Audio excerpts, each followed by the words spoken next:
Bridge of Ashes by Roger Zelazny. Copyright 1976 by Roger Zelazny. Narrated by John Stratton. This book was originally created for audio cassette playback. Any announcements concerning cassettes do not apply to this recording. This version contains a marker allowing direct access to the beginning of the book. Annotation. For eons, an alien race directs human evolution with the ultimate aim of producing a worldwide ecological disaster that would make the Earth unlivable for humans but suitable for the aliens. One man, aware of the alien presence, attempts to thwart the plot against humanity. From the book jacket. He was the greatest telepath the world had ever known. He was Archimedes, Leonardo da Vinci, Jean-Jacques Rousseau, and a Children of Earth terrorist all rolled into one. He was Dennis Guy's idiot child, whose mind had been suffocated and nearly obliterated by a universe of other people's thoughts. And he was Earth's last hope against an enemy that had created the human race, but would destroy it all again if Dennis, Archimedes, Leonardo, Jean-Jacques, humanity, Guys could not meet them on their own terms and win. About the author.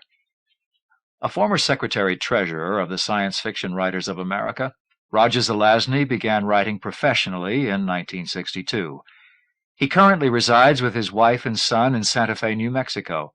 His 16 published books and 70 short stories have earned him several Hugo and Nebula Awards, the highest honors given to writers of science fiction. Many of his works have been translated into foreign languages, and one is currently being made into a film.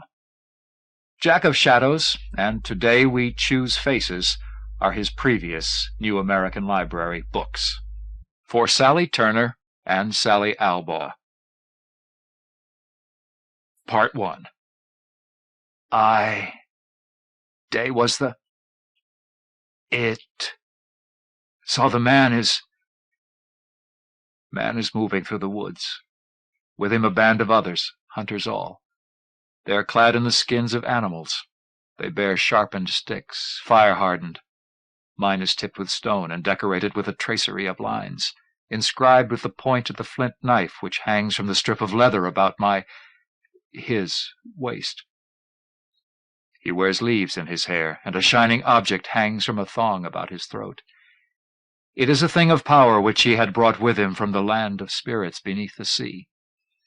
He leads the men in the hunt, raven-haired father's father of them all. His dark eyes describe the circuit of the beast.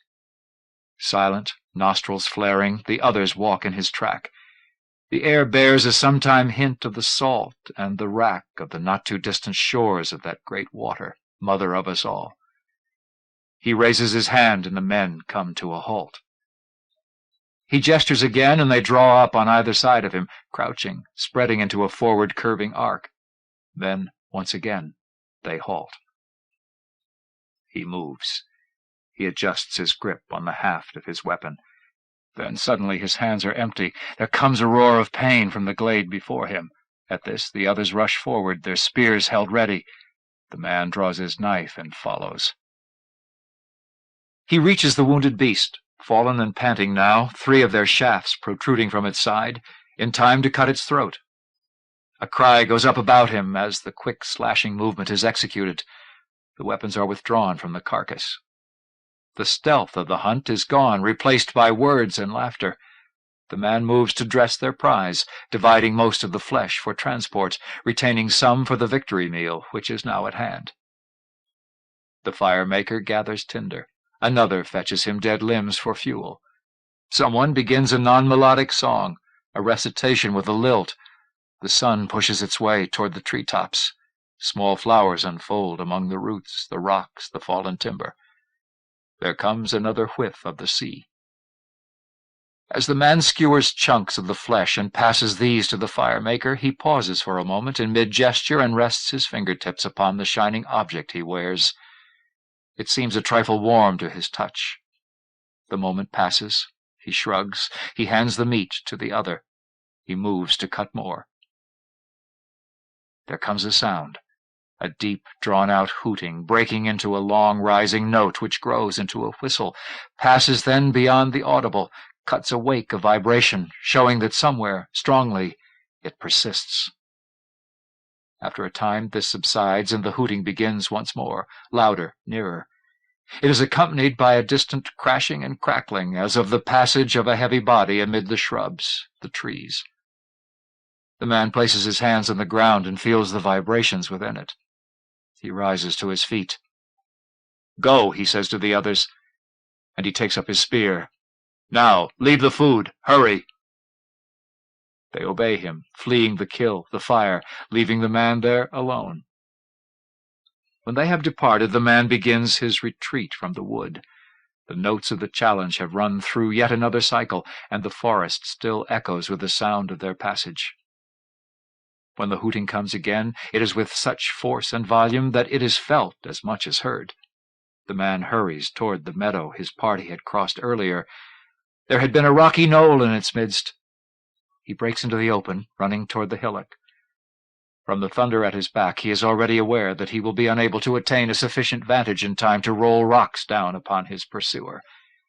He races toward a stony cleft, slips within it, and turns, crouching. The reflected sunlight dazzles his eyes, bouncing and dancing on the countless scales of its long, lithe body, flat tail, crooked limbs, horned head. It plows deep furrows in the meadow as, belly low, legs splaying, it propels itself with an awful power directly toward him. Neither sapling nor boulder causes it to swerve from its course. The tree is splintered, goes down, vanishes beneath it. Its head turns from side to side as its horns encounter the stone. The boulder begins to move, almost imperceptibly at first. The stone is rocking, more and more of its damp underside exposed, at each teetering shift. It is cast, rolling off to the left, with a final toss of that sea-wet, thick neck, sun-rich and throbbing with a great new hooting shriek, blasting dust and gravel before it, continuing the sidewise swimming strokes which bury each limb in the earth as they drive it on. The man braces the butt of his spear against the stone. He searches that blazing body for some flaw, some imperfection, some weakness. He makes his decision and aligns the point of his weapon. He squints against the blown dust. His ears ache from that high-pitched cry. He waits. Moments later, his spear is shattered, and the rocks about him are shaken by the impact. He flattens himself against the rear of the crevice as a horn drives toward him. The horn stops inches short of his belly. Now it begins to throw its weight from side to side, spatulate legs continuing their paddle-like movement, body ringing like a great bell each time that it strikes against the stone. The man smells the dried brine upon its armored hide. He is nearly deafened by the new cry it emits. He stabs at its tossing head, but his flint blade is broken in his hand. He feels the rocks shudder again. He clutches at his amulet, now burning hot upon his breast. The next thrust penetrates his side, and we scream as we are impaled and lifted, thrown. Pain and breaking, blackness and pain. Blackness. Light. Has the sun moved higher? We are wet with our own bright blood. The beast is gone. We are going, here alone among the grasses. Insects circle us, walk upon us, drink of us. A jagged mount of bone has risen from the continent of my body, snow-capped. Blackness. The man awakens to the sound of their wailing. They have returned to him, his children. They have brought her with them, and she cradles his head in her lap, weeping. She has strewn him with herbs and flowers and wrapped him in a bright garment. He smiles to her, and she touches his brow. His amulet has grown cold. His awareness begins to fade once more. He closes his eyes, and above him she begins to sing the long lament. At this, the others turn and move away, leaving them there alone. There is love. There is a flash of blue, a circle of white. The beast has returned to its place. And of self too old be, was the man by the seaside. See?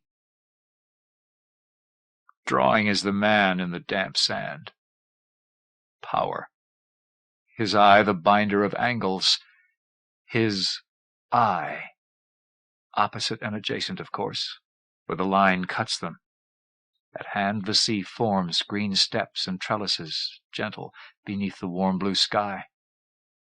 Gentle and unnoticed as he scribes the circle. For 70-some years has he known the sea near Syracuse, here in Sicily. He had never been far from this sea, even in the days of his studies in Alexandria. It is not surprising, then, that he can ignore its wash, splash, spray, its plays of light and color. Clean sea, living sea, a touch of deftness and a totality of concentration, and the sea is as distant and abstract as all the grains of sand he reckoned to fill the universe. Displaced about all bodies within it in accordance with the law he had determined in the matter of the purity of the king's crown, that day he ran naked from his bath, shouting he had found it. The sea and the sigh of the sea at the side of the sea. Now very few things matter but the relationships between forms. The pulleys, the pumps, the levers, all of them clever and useful in their time. But Syracuse has fallen. Too many Romans this time, even for the mirror trick. And does it really matter? The ideas outlive their embodiments. The ingenious devices were only toys, really, flitting shadows of the principles he had cast for with nets of thought. Now, this one. If a relationship between things, between events, could be expressed in a great number of small steps. How many? Many? Few? Any? Any number desired? And if there were a boundary of some sort? Yes. A limit. Yes. Then up to that point, any number of steps, as we had done with pi and the polygons. Only now let us take it a step further.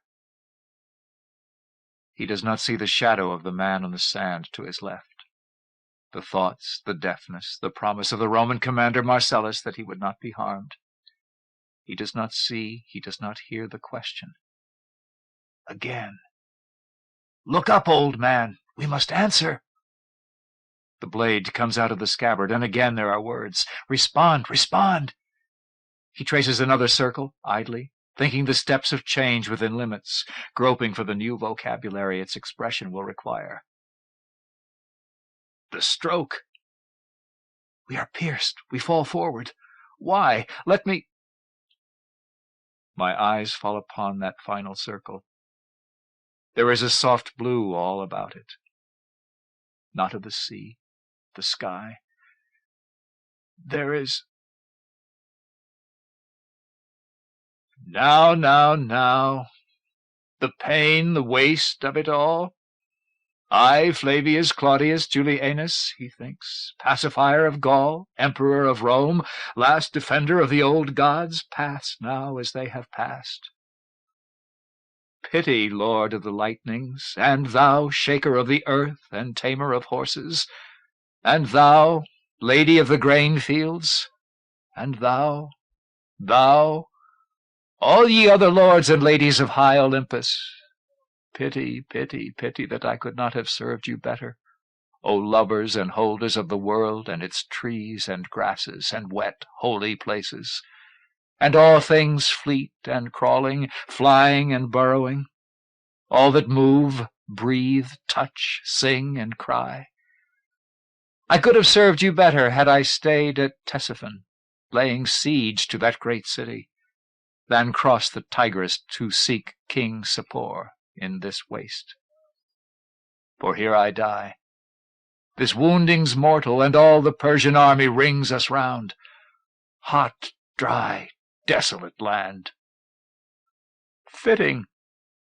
A place like this, perhaps, where the Galilean went to be tempted. Is this irony necessary, new Lord? You have wrested the earth from its keepers to throw it away. It is another world you claim to lead them to. You care no more for the green, the brown, the gold, the glades, the glens, than this dry, hot place of rock and sand. and of death. What is death to you? A gateway. To me it is more than my end, for I have failed. You slay me as the children of Constantine took my kin. For yours this may be a gateway, for me it is the end. I see where my blood pools. I give it to the earth. Gia, old mother, I have fought and I have finished. Old ones, I am thine. The blood's red ring is bleached. About it, for an instant, a blueness. A roaring seems to begin. He.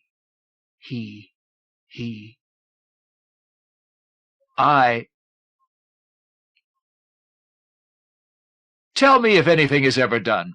This, then, He stares from the window, sorting the motions of the birds. Spring has come to Rome, but the sun is falling and the shadows lengthen. He sorts the colors, the shades, the textures. Had I the city to build, I would have done differently. He regards the clouds. But then it might never have been done. He leans his head back against the wall, runs his fingers through his beard, tugs at his lower lip. There were so many things. To fly, to go beneath the seas, to build palaces and marvelous devices, to channel rivers, to plumb all the laws of nature, to merge the scientific and the aesthetic, striving perpetually within me, getting in each other's ways. Yet there were many things done for Lodovico, only all of them trifles. The great horse. He would have liked to have seen that carried to completion. Sad how the opportunities invariably arose at the wrong times. Or if things did seem to be going right, that something always came to cancel them. So many things that might be of use. It is as if the world resists. And now, the magnificent Giuliano de' Medici dead, this March past. There is little to hold me here now, and this new French king has spoken of the manor of Clou near Amboise, a pleasant place, and no duties. Perhaps the rest would be good, to think, to pursue my studies. I may even paint a little.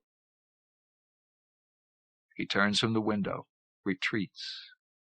There is a white circle on that field of blue, though the moon is not yet risen. He might... Tell me if anything is ever done. And she sings the lament as he lies bleeding. The beast is returned to the sea. She brushes away insects. She cradles his head in her lap. There is no movement. He does not seem to breathe. Yet some warmth is in him still. She finds more words. Trees and mountains, streams and plains, how can this thing be? He whose sons and sons' sons have hunted among you since before the hills were made. He who has spoken with the powers beneath the sea. How can he pass as men have passed into the land of dreams?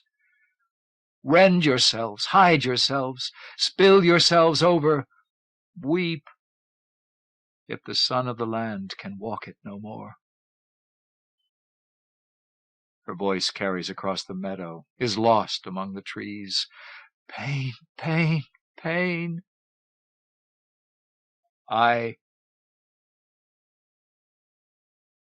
Drunk again. Who cares? Perhaps I am as worthless as they say. A dirty Swiss madman. I saw and I spoke.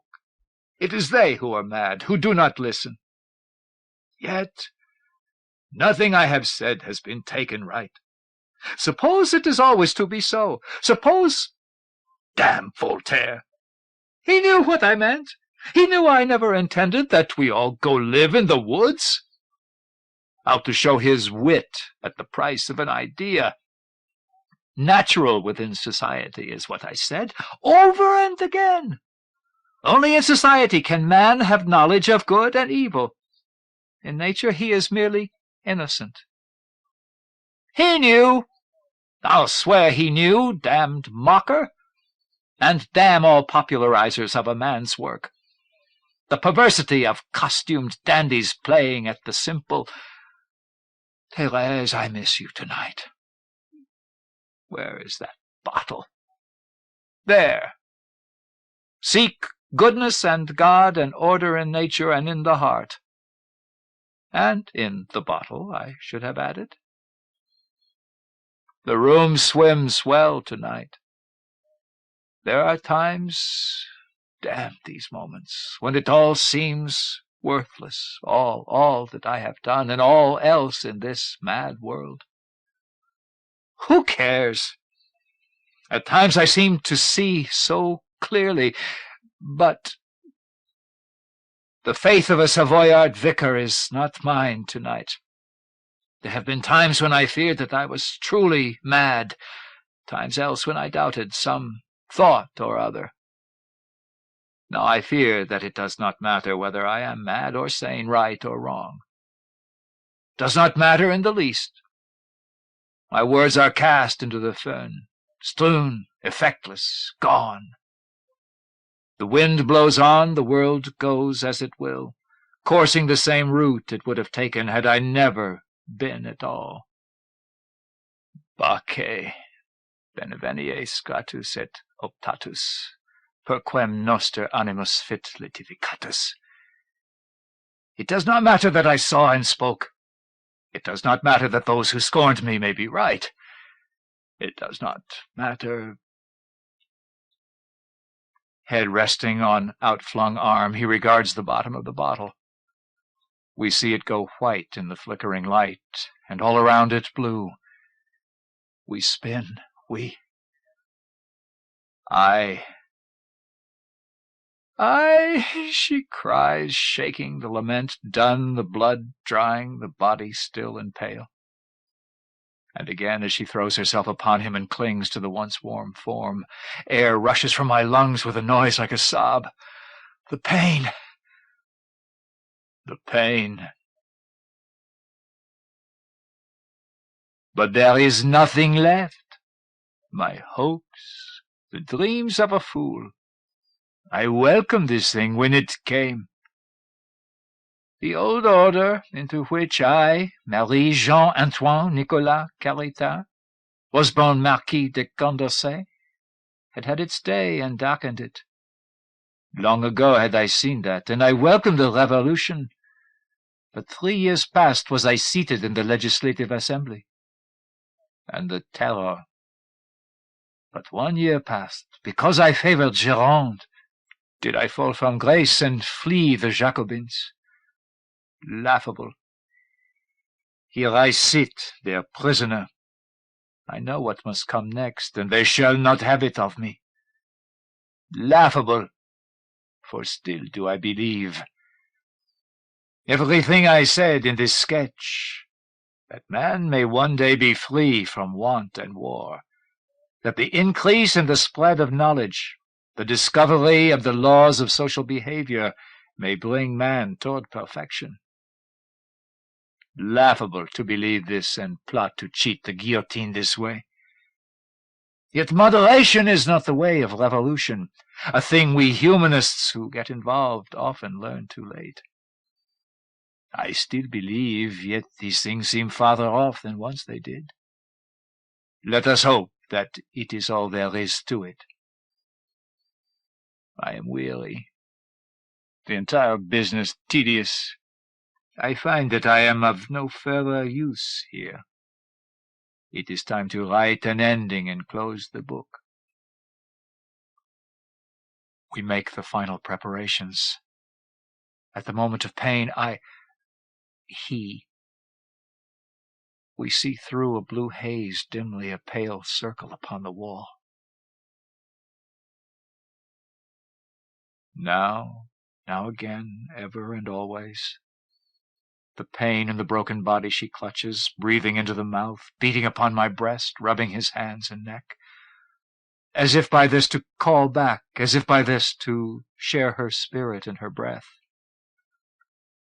The ground is sharp beneath our shoulders, and there is pain as the breath rattles forth. The blood will flow if I move again. He must stay very still. The sun drops spears upon our eyelids. Gilbert Van Doyne cast a final glance over his speech. A crutch, he thought. I already know what I am going to say, know exactly where I might depart from the text and how. Not really that important. The thing is already distributed. All I have to do is get up and say the words. Still, addressing the General Assembly of the United Nations is hardly the same as talking to a classroom full of students. I was less nervous in Stockholm that day 8 years ago. Strange that the prize means so much.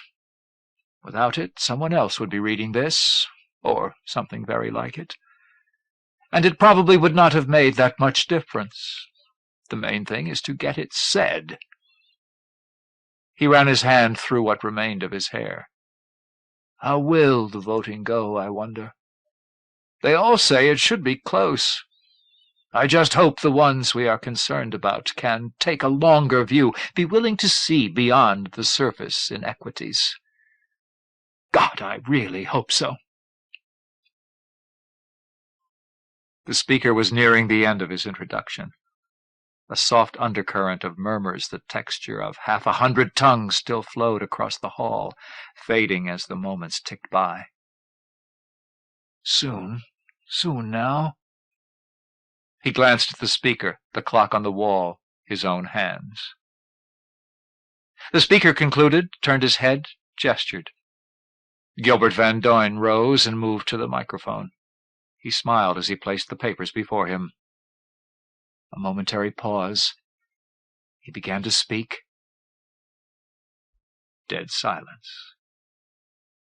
Not only the murmuring, but every small sound within the hall had ceased. Not a cough, nor the scraping of a chair. Not the rattle of a briefcase, nor the scratch of a match. Not a rustle of paper, the clink of a water tumbler, the closing of a door, nor the sound of a footstep. Nothing. Gilbert Van Doyne paused and looked up. Nor was there any movement. Total stillness, as in a snapshot. Not a body stirred. Cigarette smoke hung motionless in the air. He turned his head, seeking some small activity, anything, within the assembly. His eyes passed over the figure within the tableau several times before the expression and the stance registered, before the object clasped in both hands and thrust forward came suddenly to his notice. Then he froze. The man, in the delegation from one of the smaller, warmer nations, had obviously sprung to his feet but a moment before, his chair still tilted backward, an upset folder still hanging at an impossible angle before him, spilling still papers into the air. The man held a pistol pointed directly at him, a thin wisp of unmoving smoke twisted to the left of its muzzle. Slowly then Gilbert Van Doyne moved. He left his notes, drew away from the microphone, stepped down, crossed back, made his way toward the place where the man stood with the pistol, eyes narrowed, teeth bared, brows tightened. When he came up beside him, he stood for a moment, then reached out cautiously, touched the man's arm. Stiff, unyielding, statue-like. It did not feel like flesh beneath his fingers, but some substance much denser, more rigid. But then even the cloth of the sleeve felt stiffer than it should have. Turning, he touched the next nearest man. The sensations were the same. Even the shirt front behaved as if it were of a coarse, heavily starched material. Gilbert Van Doyne regarded the papers, still unnaturally suspended before the gunman. He touched one, the same rigidity. He tugged at it. It cracked soundlessly. He extracted an automatic pencil from a delegate's pocket, held it before him, released it. It hung in the air, motionless. He glanced at his watch. The second hand was not moving. He shook it, put it to his ear. Nothing. Returning to the gunman, he sighted along the barrel of the pistol. There could be no doubt it was aimed directly at the spot he had recently vacated. And what was that up ahead? He straightened, made his way forward, regarded the pellet about 6 feet out from the muzzle. It was the bullet, almost hanging there, creeping forward at a barely perceptible velocity. He shook his head, stepped back. Suddenly it became necessary that he know the extent of the phenomenon. He turned and headed for the door, his pace increasing as he went. Passing through, he moved to the nearest window and regarded the world beyond.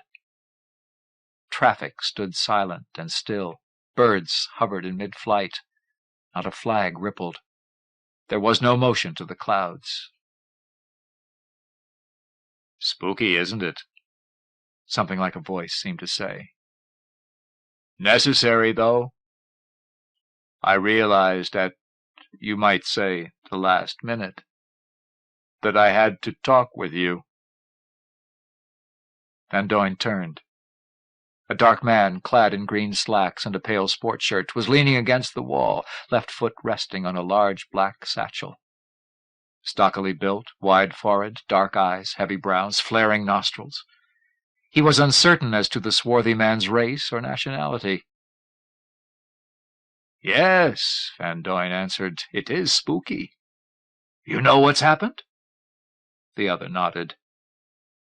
"As I said, I wanted to talk with you." "So you stopped time?" Something like laughter, then just the opposite. "I've speeded you up. You may grow extremely hungry in what seems like the next few minutes. Just tell me when you do. I have food with me." He hefted the satchel. "Come this way, please." "You are not really talking," Van Doyne said. "I just realized that. Your words are coming directly into my head." The man nodded again. "It's this or write notes. Listen, you can't even hear your footsteps. Sound is a trifle slow at the moment, or rather we are too fast for it. Come on, time is a dear commodity." He turned and Van Doyne followed him out of the building. He took what seemed an unnecessarily long time to open the door. Then he seized Van Doyne's hand and did something with the satchel. They rose into the air. Moments later they had come to rest atop the building. The man turned then and gestured at the East River, a piece of muddy glass, and at the hazed and grainy sky, where strands of smoke lay like bloated things on a beach. "There is that," he said. "And here." He took him by the arm and led him to the other end of the roof. "The city." Van Doyne looked out across the silent city where the still cars lay at the bottom of the sea of their exhausts. Pedestrians, storefronts, flagpoles, hydrants, shrubbery, benches, signs, tangles of wire, light poles, grass, a few trees and a stray cat, all embedded within it. He looked up at dark clouds, down at the play of light and shade on dingy surfaces. "What is it that you want me to see?" he asked. "There is pollution," said the other. "I am well aware of that, particularly today." "And power and beauty." "I can't deny it." "The resolution you were about to urge be passed. What do you think its chances really are?" "Everyone feels the voting will be close." The dark man nodded. "Yet what is it basically?" he said. "A thing which would put some pressure on those nations not party to them to become signatory to several already existing treaties dealing with contamination of the seas and the atmosphere. Everyone agrees in principle that the world should be kept clean. Yet there is strong resistance to the measures proposed." "But understandable," Van Doyne said. "The wealthy, powerful nations owe their power, their wealth, their standards of existence, to the sort of exploitation the others are now being called upon to forego. And the call comes just at the point when those others are approaching a position where they can indulge in the same sorts of enterprise and reap similar benefits. It is only human for them to feel cheated, see it as a neo-colonial conspiracy, resist it. Only human, said the other. That, unfortunately, is the problem. And it is a much larger problem than you could possibly realize. I respect you enormously, Dr. Van Doyne, and because of this I have decided to take this time to tell you exactly what that word means, human. Do you think Leakey and the others were right, that it was East Africa where some hominid first took his thumb and got a grip on the humanity business? It is quite possible. We may never know for certain, but there is evidence. I will spare you the trouble. The answer is yes. That is where they did it. But they were not entirely unassisted in the matter, at that point, and at many other points far earlier in time. I do not understand. Of course not. Your education was based on admirable presumptions of regularity, and an unavoidable eschewal of the teleological. You are a victim of your own sound thinking. There is no way you could have arrived at the proper conclusions, short of being told. Yet the answer is teleological. The human race was designed to serve a particular end, and that end is now in sight. Mad! Ridiculous! Van Doyne said, and the dark man gestured toward the city. Can you make things move again? He asked. Van Doyne lowered his head. Then hear me out. Suspend judgment until I have finished the story. Are you hungry? Yes. The other reached into his satchel. Sandwiches, wine, lemonade, chocolate, coffee? He unfolded a cloth and spread the food upon it. Eat and listen. Ages ago, he began, a particular creature was selected to develop into the dominant life form on this planet. It was given certain breaks and certain challenges, all of which, when utilized or overcome, marked it indelibly with particular traits as it moved along the road to a higher sentience. Its course was directed through many of the situations recently determined by archaeologists and anthropologists, to lead up to the hominids and beyond, to bring about the dominance of this planet by the gregarious killer ape. It was necessary to produce a life form of this sort which would achieve a communal existence and acquire the ability to manipulate its environment in such a fashion as to give eventual rise to an urban lifestyle and an inevitable state of high industrial development. Van Doyne shook his head, but his mouth was full, and he had no choice but to listen as the other went on. This was desirable solely because of the physical alteration of the world which would come about as a byproduct of such a civilization's normal functioning. The agents of mankind's development sought the evolution of an environment characterized by the presence of such compounds as sulfur dioxide, nitrogen oxide, methyl mercury, fluorocarbons 11 and 12, tetrachloroethylene, carbon carbon monoxide, polychlorinated biphenyls, organic phosphates, and numerous other industrial effluents and discharges which characterize the modern world. In short, they devised the human race as a planoforming agent, designed and programmed so perfectly that it would not only do this job for them, but would self-destruct when it was completed. But why? Asked Van Doyne. What purpose would this serve? The human race, said the other, was so designed by beings from another world. I do not know what events finally destroyed their own planet, though I can make some obvious guesses.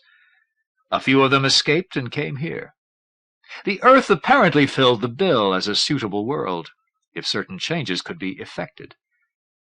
There were too few of them to set about the massive job, so they assured the development of the human species to do it for them. They have been sleeping all this while in stasis chambers aboard their vessels. Periodically, one of them is awakened to monitor the human race's progress and to make whatever adjustments may be required to keep things moving along the proper track. Toward our destruction? Yes. They have calculated things pretty closely, possibly having had experience with this sort of situation before, so that the planet becomes suitable for them at just about the point where it becomes uninhabitable for humanity.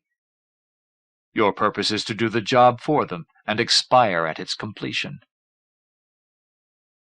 How could such a type of being have evolved? I cannot understand the natural development of a creature adapted to a planet despoiled in such a sophisticated fashion, unless— The other shrugged. Unless they are some secondary species evolved on an already ruined world? Or the primary one, struck by a fortuitous run of mutations? Or perhaps they were far enough along in the life sciences to induce the changes to save themselves after they had already wrecked their world? I do not know. I only know that they seek a particular sort of post-ecological catastrophe environment, and that they are well on their way to achieving it here. You said that they keep us under surveillance and make adjustments. Yes. This would seem to indicate that our programming to achieve their ends is not perfect. True. For the past several thousand years, they have been keeping a much closer watch over human society than they had previously. They have always been wary of prodigies, prophets, possible mutations, who might redirect the course of events in undesirable directions. Their impact could be greater now than, say, 10,000 years ago. Also, statistically, the possibility of their occurrence has increased. Consequently, they were much more alert during this time to stifle premature technological developments which might have slowed or thwarted their program, and to discourage philosophical tendencies which could have had similar effects. On the other hand, they encouraged the opposite. For an example, they saw an advantage in promoting the otherworldly aspects of Christianity, Buddhism, and Islam for purposes of minimizing the importance of the earth itself. They have dealt with hundreds of philosophers, scientific thinkers— Dealt with? Killed or ruined, or backed and assisted, as the case may be. "It is a terrible picture that you paint," said Van Doyne. "Why have you told me all these things?" The dark man looked away, out over the city, fingering a medallion he wore about his neck. "I have fought them," he finally said, "for ages.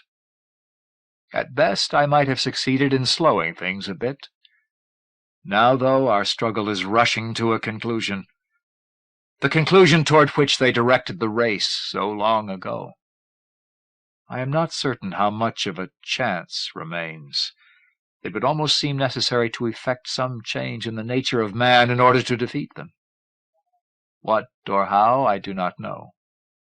What I am attempting now is to buy time, to slow things as much as possible while I continue to search for an answer. The passage of the resolution now before the General Assembly would help in this, considerably. I was aware that the voting would run very close. This is why I arranged for a spectacle— your assassination. I felt that with the endorsement of a martyr, its chances of passage would be considerably improved. At the last moment, however, I realized that my respect, my fondness for you, would not permit me to proceed quite so cold-bloodedly. I owed you this much of explanation. By then, though, it was too late to stop the assassin, and unnecessary. While no one has ever succeeded in controlling time, that bridge of ashes man leaves behind him, I possess the ability to manipulate a person's physiology to the point where the effect is the same as a time stoppage. So I did this to give you this explanation, to give you a choice." "A choice?" The other nodded. "I am capable of using almost anyone. Almost." "I see," said Van Doyne. "I also see that my death could make the difference. Who are you, anyway?" The dark man shook his head. There is simply no time to tell you my story, as it is longer than all of history. As for names, I have lost count of them. You might say I am an early experiment of theirs that went bad, and I managed to steal a few things from them before they caught up with me. They make periodic attempts to destroy me and my woman, but they have never been able to recall our lives entirely. They were handicapped in many ways by the uncongenial environment, and over the ages we have acquired many defenses. I am their adversary. That is all. That is enough. "All right," said Van Duyne, straightening. He glanced out over the city once more, turned, crossed the roof, and regarded the dark river. "All right." After a time he turned away and looked at the dark man. "Take me back down." The other reached into his satchel. Moments later he took his hand. They left the roof. Below they entered the building. Van Duyne headed toward the assembly hall. He looked back once to say something to the dark man and discovered that the other was no longer with him. He continued on, entering the hall, moving back along the aisle he had previously followed. He paused beside the man with the pistol, studying his contorted face. He checked the position of the bullet, which had advanced considerably in his absence. Then he remounted the podium, returned to the lectern. He reached for his notes, took them into his hand. He glanced up then at the United Nations flag, blue with the white circle of the world at its center. From the corner of his eye he seemed to detect a movement. Then something struck, and I slumped across the lectern now. We regard the white circle on the field of blue as everything else grows dim, and I am, I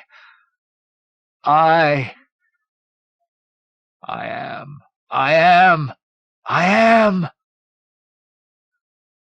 He lies there breathing gently. The bleeding has stopped.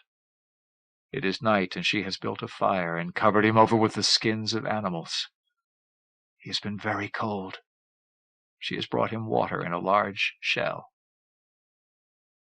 I begin to understand. Part 2. Richard Guyes walked in the hills, beheading flowers with a stick. Northern New Mexico is an extraordinary bump on the earth, and summer brings it to its clement best. But Richard Guyes had no eye for scenery that day. His vision was turned in upon himself. He descended into an arroyo, followed it to a place where it branched, then stood undecided. Finally he sighed and seated himself on a stone in the shade of the farther wall, sat tracing patterns in the dust. "Damn," he said after a time, and again, "Damn." Richard Guyes resembled the countryside in some ways, though he had been born 40-some years before in urban New Jersey. Heavy-set, well-tanned, hair a mix of sand and gray, darker across the backs of the big-knuckled hands that guided his stick, dark eyes wide of a once-broken nose. But he was not fond of the mountains, the piñons, the rocks, the cacti, the cottonwoods. He was president of the International Telepathic Operators Union, and despite the enormous efficiencies of 21st-century communication, of which he was a significant part, he would have felt far more comfortable in a large urban environment, preferably Eastern. He maintained offices in such locations, true, but his was the same problem which had caused all telepaths with young children to seek residence in remote areas. Only, with Dennis, something had gone wrong. He reached with his special sense down into the infra-awareness of a stink bug picking its way among pebbles. A world of coarse texture and massive forms, of striking odors and peculiar kinesthetic sensations. He swung his stick and observed the sensations dwindle to nothing, the kinesthetics fading last.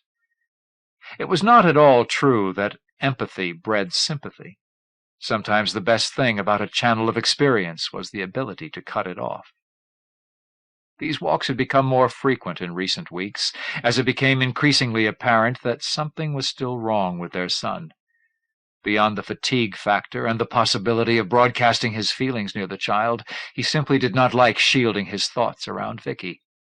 He had to get off somewhere to think them, though. Damn! He stirred the mashed beetle into the sand, smoothed it over, glanced at his watch. Perhaps the doctor would have something good to say this time. Victoria Guise tended her plants. She watered, misted, cultivated. She plucked off dead leaves, added nutriments, shifted pots from courtyard to patio, windowsill to bench, sunlight to shade, and vice versa. She fondled them with her thoughts. Blue shorts, white halter, red bandana, leather sandals, hung, clung, wrapped her thin, pepper-haired, 5.5-foot, randomly mole-flecked person. Whenever she was particularly troubled, the plants received more than usual attention. Green eyes squinted, she sought and dealt with burn, droop, dryness, mold, wither, and insect depredation. She was aware that this was a piece of emotional misdirection. Even so, it was generally effective. For now, she did not have to shield her thoughts and feelings. Except it was taking much longer than she had anticipated. The doctor was still in with Dennis, and Dick would probably be returning before much longer. If only... She decided that the impatiens could use a little more light, and the navy petunias still looked thirsty. She returned to the tap. As she was pinching back the asparagus fern, a faint, inquiring thought reached her. Is it all right? She felt Dick's presence, sensed the landscape through which he moved, dry, rocky, house up on the hill ahead. He was passing along the small arroyo to the north. I do not know, she replied. He is still in there with him. Oh. She felt him slow his pace, caught a whisper of his feelings. It cannot be too much longer, she added. I would not think so. Several minutes later she heard a door close inside the house. Hurry, she sent suddenly. What is it? I think he is finished. All right. A sense of their house, nearer. She passed through the gate, closing it behind her, walked around to the south wall. Only marigolds here. They never seemed to need anything special. She inspected them. Mrs. Guise, faintly, Dr. Winchell's voice from within the house. She paused, studying the flowers. Another moment or so. Mrs. Guise, oh. Voices then from the courtyard. Conversation. Dick had returned. She sighed and moved back in that direction. Entering, she glanced at her husband and the doctor, who had just seated themselves on the chairs near the geraniums. Dr. Winchell was a young, big man, florid, overweight. His straw-colored hair was already thinning, and he ran his fingers through it several times as they spoke. Mrs. Guise, he said, nodding, and he made as if to rise as she approached. She seated herself on the bench across from them, and he eased back into his seat. I was just telling your husband, he said, that it is simply too early to venture a prognosis, but, Let us have the bad of it straight, Dick interrupted. Winchell nodded, glanced at Vicky. She inclined her head slightly, her eyes never leaving his own. All right, he said, declining the opportunity to switch away from the purely verbal. It is not the most encouraging situation, but you must bear in mind that he is still a child, a very adaptable creature, and the fact that this relocation was to a spot as isolated— Has he been permanently damaged? Richard asked. It is impossible to answer that at this point. You have only been here a short while, and— How long until you can tell for certain? Again, I can't answer you. Is there anything you can tell me? Richard, Vicky said, please. It's all right, Winchell said. Yes, as a matter of fact, I can tell you more about what caused it. Go ahead. When I first saw Dennis, you lived over 20 miles from the nearest city. a good safety margin based on accepted range figures for telepathic phenomena. At that distance, a telepathic child should have been sufficiently removed from the urban thought bombardment that he would remain unaffected. Dennis, however, exhibited all the signs of early reception reaction and retreated into catatonia. Neither of you were undergoing anxieties of the sort which might have induced this.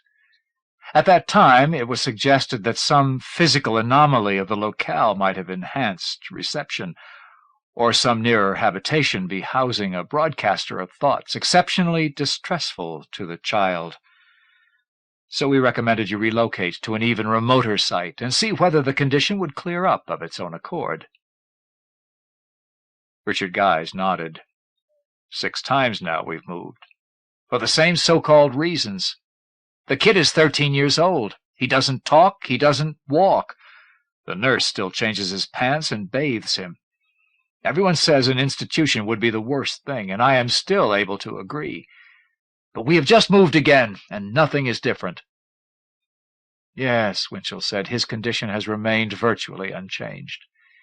He is still suffering the effects of that initial trauma. Then the move was of no benefit whatever, Richard said. That is not what I said. Simple relocation could not alter what had already occurred. The purpose of the move was to avoid further exposure to adverse stimuli, and to give the child's natural recuperative powers an opportunity to effect his return to some sort of equilibrium. It is apparently too early to see evidence of such recovery, or too late, Richard said. But the move was certainly well advised, Winchell continued. Just because our study of the few thousand known telepaths has provided certain norms, we should not accept them as gospel. Not with a brand-new mutation in human stock. Not this early, not when so much still remains to be learned. Are you trying to say he was abnormal, even for a telepath, from the very beginning? Winchell nodded. Yes, he replied. I have tried some recently developed tests, including an experiment in which 2 other telepaths were involved. I entered Dennis's mind and used his receptive abilities to reach them. The nearer is 30 miles from here, the second 40. Dennis picked up thoughts from 40 miles away? Yes, which explains his initial reception reaction. You were never that far removed from sources of trouble at your previous addresses. Here, though, even with a 40-mile range, you have room to spare, plenty of it. His condition appears to be purely functional, and we do have numerous case histories from which to draw encouragement, dating from the days before the mutation was recognized. True, there is that, Richard said. So, what do you recommend now? I think we should have one of the new TP therapists come out and work with him, every day for a while, to reorient him. I read a bit about those early cases, Vicky said. Sometimes the trauma was too strong and they never developed personalities of their own. They just remained schizoid collections of the bits and pieces with which they had been imprinted. Others withdrew from everything and never— There is no point in dwelling on the worst, Dr. Winchell said. A good number recovered too, you know. You have already done a beneficial thing in bringing him here. Also, remember that the therapists know a lot more about the condition now than anyone did a generation ago, or even 10 years back, or 5. Let's give it a chance. Try to think about the positive aspects. Remember how easily your attitudes, your feelings can be communicated. Vicky nodded. Can you recommend a therapist? Actually, I have several possibles in mind. I will have to check their availability. The best course of treatment would probably involve a therapist who could live in and work with him every day, at least for a while. I will investigate as soon as I get back and let you know, sometime tomorrow. All right, Richard said. Tell them we have a nice guest room. Winchell began to rise. We would like you to stay to dinner, Vicky said. Winchell eased himself back down. I thank you. Richard Guys smiled for the first time that day, rose to his feet. What are you drinking? Scotch and soda. He nodded and swung off toward the house. 40 miles, he muttered. Lydia DeManche came to stay at the Guy's house, a small, graceful woman with a musical voice and eyes which almost matched the black twists of her hair. They guessed that she might be Polynesian. Lydia saw Dennis every day, feeding, channeling, directing, organizing sensory and extrasensory input. When she was not with Dennis, she kept to herself, back in her room, down in town, up in the hills. She took her meals with the Guyses, but never volunteered information concerning her patient. When asked directly, she normally replied that it was still too early to see clearly, to say anything for certain. Months later, when Richard Guy's departed on a lengthy business trip, Dennis's condition still seemed unchanged. The daily sessions went on. Vicky spent more and more time with her plants. The few minutes, mornings and afternoons, grew into hours. Evenings she began reading gardening books. She obtained more plants, had a small greenhouse constructed. One morning Lydia emerged from Dennis's room to find the taller woman leaning against the wall. "Victoria," she said, a beginning smile falling toward its opposite. "I want to read him, Lydia. All this time I have to see what he is like now. I have to advise against it. I have been controlling him quite strictly, and any intrusive thoughts or feelings might upset the balances I am trying to. I am not going to broadcast. I just want to look. There is not really that much to see at this point. He will seem as he always has. I have to see. I insist." "You give me no choice," Lydia said, stepping aside. "But I wish you would think about it for a minute before you go in." "I have already thought about it." Vicky entered the room, moved to the side of the bed. Dennis lay on his side, staring past her at the far wall. His eyes did not move, not even when she passed directly before him. She opened her mind and reached very carefully toward him. Her eyes were dry when she emerged. She walked past Lydia, through the front rooms and out into the courtyard. She seated herself on the bench and stared at the geraniums. She did not move when Lydia came and sat beside her. For a long while neither spoke. Then finally Vicky said, "It's like giving isometrics to a corpse." Lydia shook her head. "It only seems that way," she said. "The fact that there are no obvious changes cannot be held as too important right now. At any time during the months to come, the exercises in which we are engaged could suddenly become crucial, making all the difference between stability and continued dysfunction. This is another reason I did not want you to check on him now. Your own morale is an important part of his environment." "I had to see," Vicky said. "I understand. But please do not do it again." "I won't. I do not want to." After a time, "I do not know about the morale part, though," Vicky indicated. "I do not see how I can manage it. I do not know how to change responses, reactions, here, inside. I was afraid of things so much of the time. When I was a child, it was my sister Eileen. She was not TP. I could read her thoughts of me.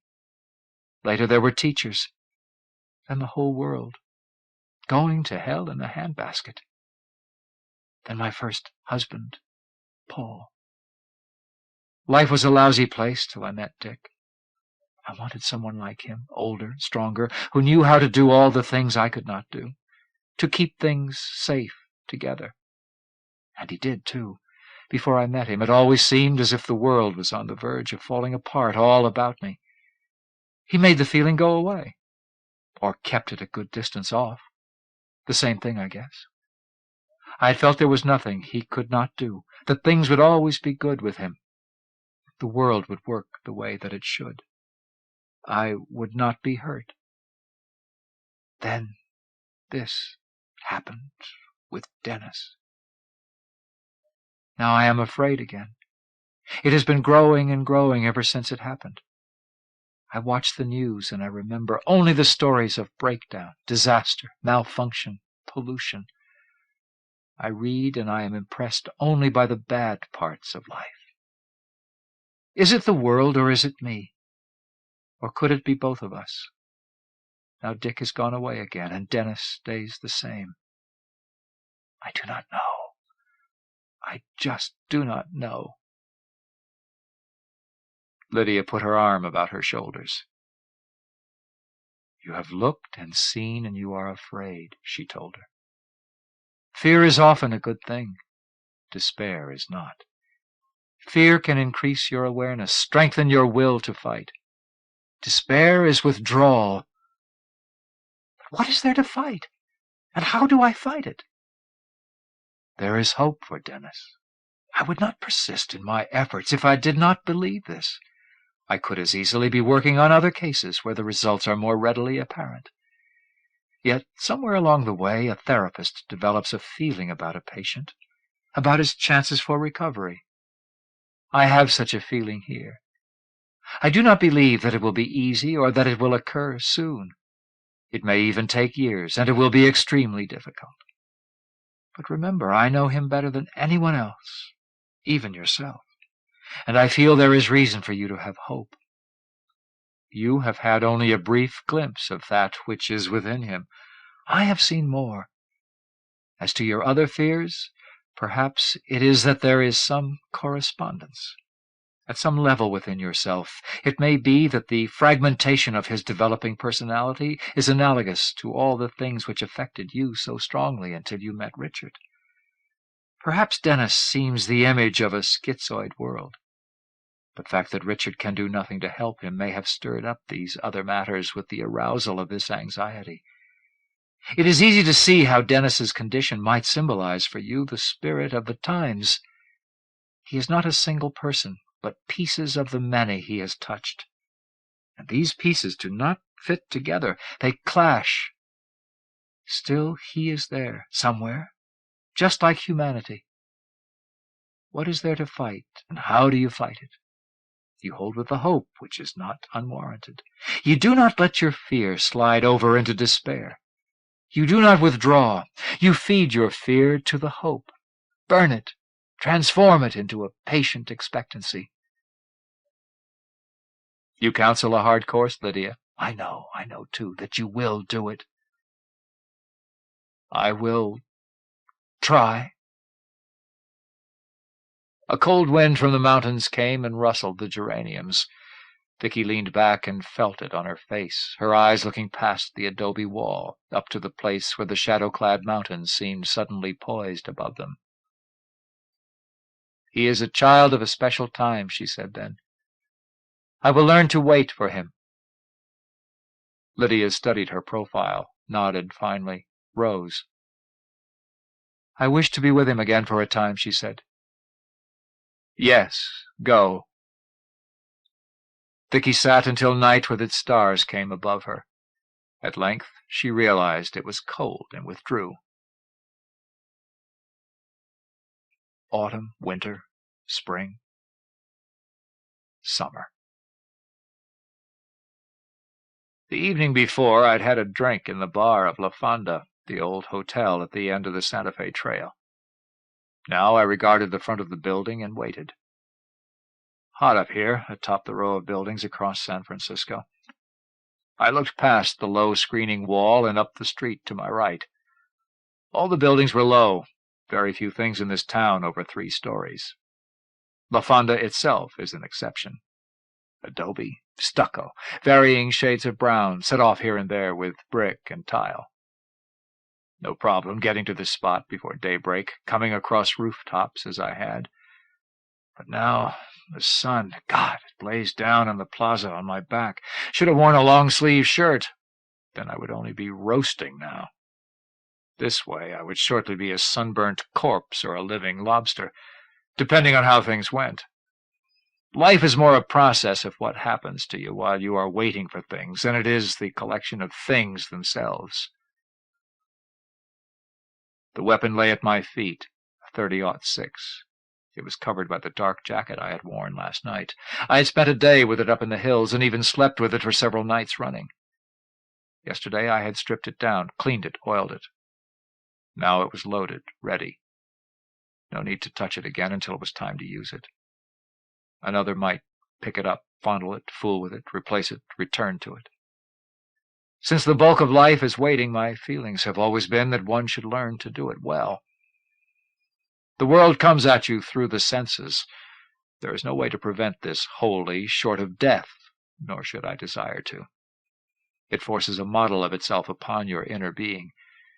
So, willing or not, I have it inside me here. Its will is therefore stronger than my own, and I am part of everything it has shown me. Truly, the highest form of activity in which I might engage is its contemplation. But who can be continuously comfortable with ultimates? I would not have minded smoking as I waited, a thing I did in earlier days before I saw how things worked. The other children of the earth would say that it is bad for the health and an incidental air pollutant. For me, the air pollution is enough. Too much, actually. Though the world is greater than I am, I know that it can be hurt. I wish to refrain from doing so in as many areas as possible. Even if the results are negligible, I would see them entered into the image of the world within me with an awareness of myself as their agent. This would disturb me at times of waiting and contemplation, that is to say, much of the time. As to its effects on my health, this would trouble me not at all. I do not much care what becomes of me.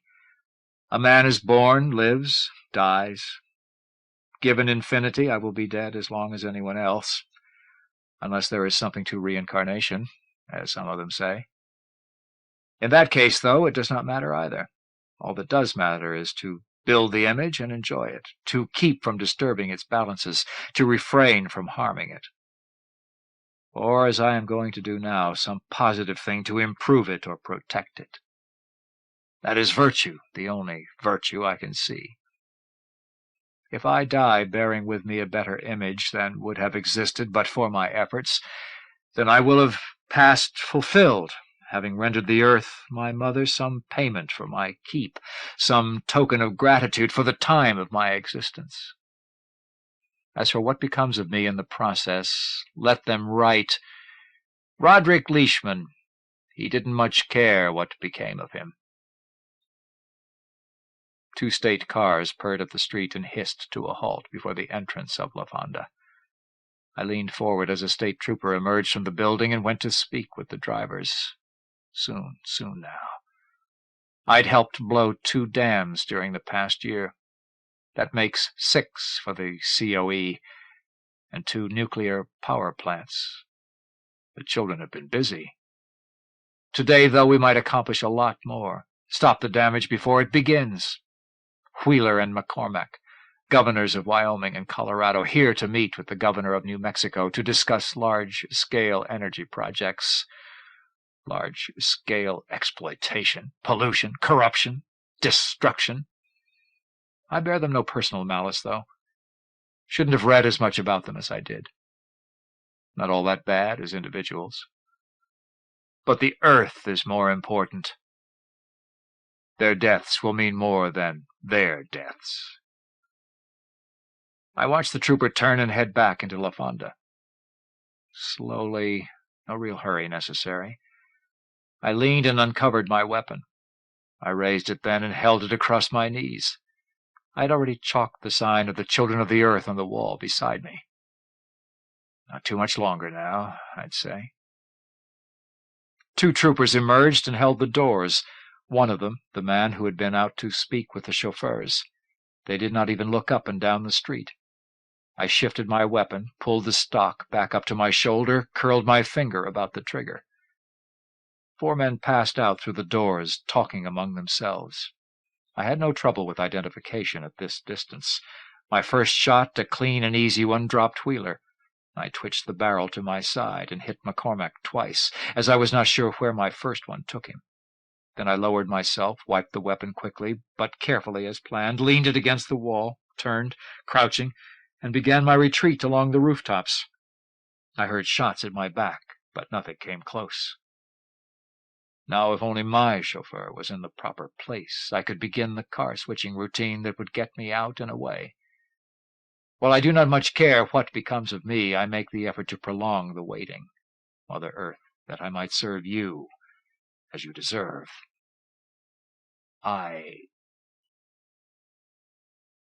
Summer. Vicky dropped her trowel at the mental equivalent of a shriek.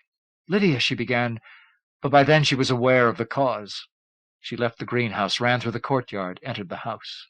Partway across the living room, she felt Lydia's thoughts, soothing, surprisingly controlled. "It is all right. You have not been hurt.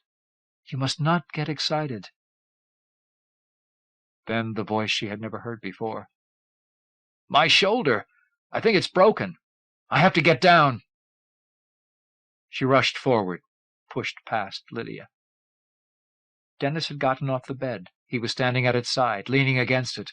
He clutched his right shoulder with his left hand and cast his eyes wildly about the room. "There!" he cried, and then he stumbled forward and fell. She hurried to him. "Victoria, get out of here!" Lydia called. She raised him in her arms. "He's hurt," Vicky replied. "He is not hurt. Children fall all the time. I will have to ask you to leave." "But he's never gotten out before, or talked. I have to leave. I mean it. Give him to me and get out. I know what I am doing." Vicky kissed him and surrendered the shaking boy. "And stay out of his mind, too. That is very important. I cannot be responsible if you intervene at crucial times." "All right, I'm going. Come tell me about it as soon as you can." She rose and departed. As she crossed the living room, Dennis began to shout again. She looked at all the chairs and realized she did not want to sit down. She moved to the kitchen and set some water to boil. Later, she did not know how much later, she found herself seated at the breakfast bar, staring into a cup of tea. When Lydia came in and took a cup, she waited for the other to speak. Lydia shook her head and sat down beside her. "I do not know," she said, "exactly what happened.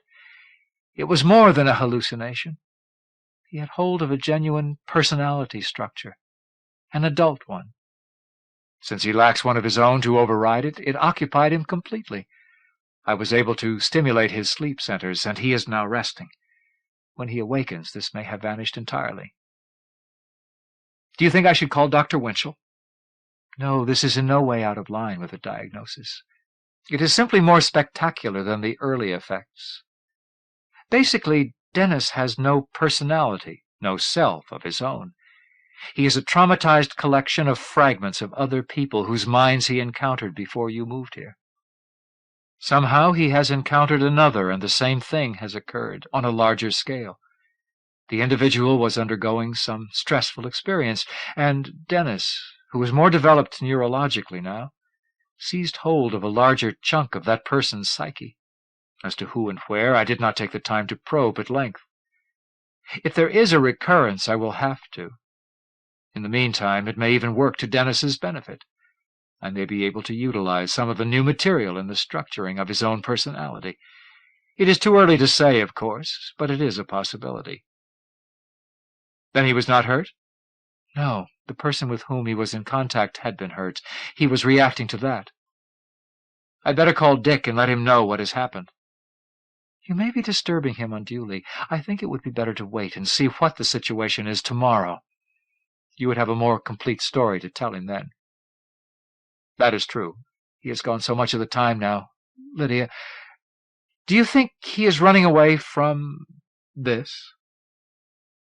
"Perhaps to some extent. But the nature of his work, the new union negotiations, you know that this is a bona fide business trip.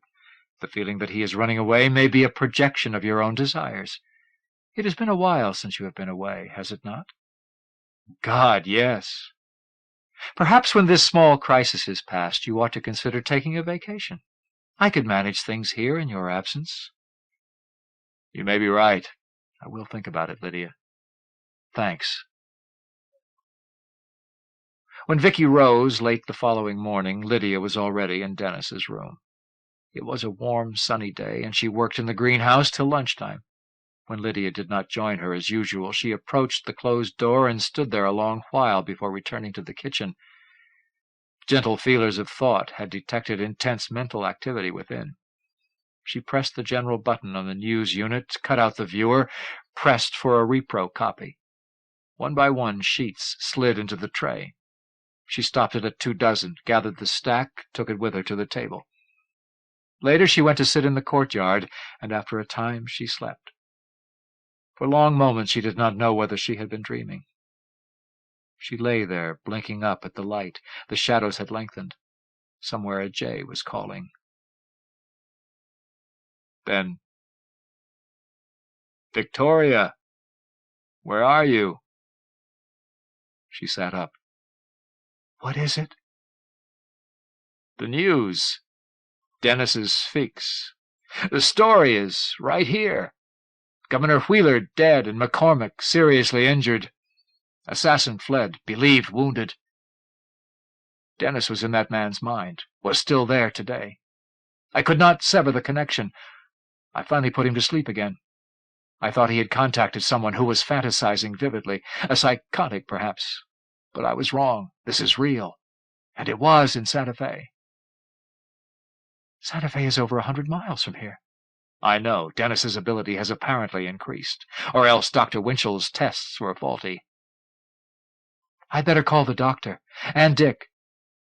"We had better call the authorities, too. I know the man's name. Roderick Leishman. He is a member of that radical eco group, the Children of the Earth. I had the impression he was heading north." "I am coming. Will you make the calls?" "Except to Dick?" "Of course." We made it to a COE farm in Colorado that evening. I had lain in the rear of vehicle after vehicle, 4 to be exact, clutching my shoulder much of the time. The second driver had gotten some gauze and tape and bandaged it. He had also gotten me aspirins and a 5th of bourbon. These helped quite a bit. Jerry's and Betty's place is sort of a communal farm. Everyone on it is COE, but only Jerry and Betty and a guy named Quick Smith knew what I had been about and knew that I might show up in need of help. The fewer in on it, the better, like always. They took me right to a bedroom they had had ready in the main building, where Jerry dug out the .38 long under a local, cleaned the wound and sewed it up, ground some bones together, plastered me up, shot me full of antibiotics, and fitted me with a sling. He was a veterinarian. We did not have a reliable MD in the area. "How many of those damn aspirins did you take?" he asked me. "Maybe a dozen, maybe more."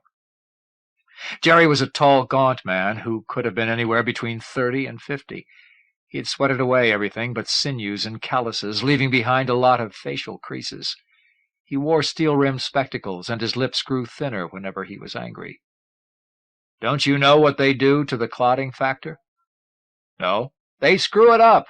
You bleed more. You lost a lot of blood. You should probably have a transfusion." "I'll live," I said. "I made it this far without going into shock." He nodded, and his glasses flashed. "Give me a horse any time," he said. "Booze and aspirin, and nothing to eat all day." I started to shrug, reconsidered immediately. "I'd have chosen a better menu under other circumstances, and if I were a horse, you might have shot me." He chuckled, then sobered. "You did pull it off, though. I wasn't sure you'd make it away afterward. We figured it pretty carefully." He nodded. "How do you feel about it, now?" "It had to be done." "I guess so." "You see any alternatives?" "We've got to try and stop them. We're making ourselves felt. They will be treading a lot more carefully after today." "I see it," he said. "It is just that I wish there was another way. I am still something of a lay preacher, you know. But it is not just that. It is mainly that I don't like to see things killed or hurt. One of the reasons I'm a vet. It's my feeling, not my thinking, that goes against it." "I know," I told him. "Don't you think I thought about it for a long time? Maybe too much, even?" "I guess so. I think you ought to reconsider moving on and spend the night here. You need the rest." I shook my head. "I know I do. I wish I could. I have to keep moving, though. I am still too close to where it happened to rest easy. Besides, the new vehicle is a van. It has a mattress in the back. I can stretch out there. Anyway, it's better for you if I move along as quickly as possible. If I was worried about my own safety, I would never have gotten involved in the first place. No, that's not it. It goes back to my feeling about not liking to see things hurt or dead.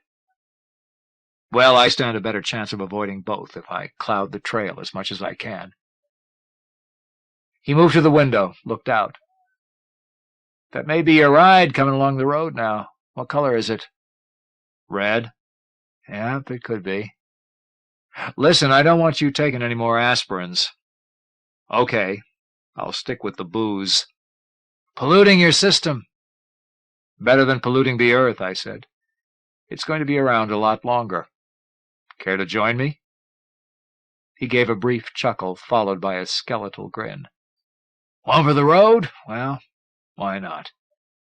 I fetched my bottle while he got a pair of glasses from the cupboard. I let him pour. Safe journey, he said. Thanks. Good harvest. I heard the van draw up. I crossed to the window and looked out. Quick Smith, lithe and prematurely white-haired, who, but for the flip of a coin, would have been in my place, moved to check it out. I recognized the driver, though, so I finished my drink without haste, returned the glass to the counter, retrieved my bottle. I clasped Jerry's hand. Go light on that stuff just the same, hear? I nodded vaguely, just as Quick came in to announce the arrival. So long. I followed him outside, got into the back of the thing. The driver, a beefy lad named Fred, came around to see how I was and to show me where things were.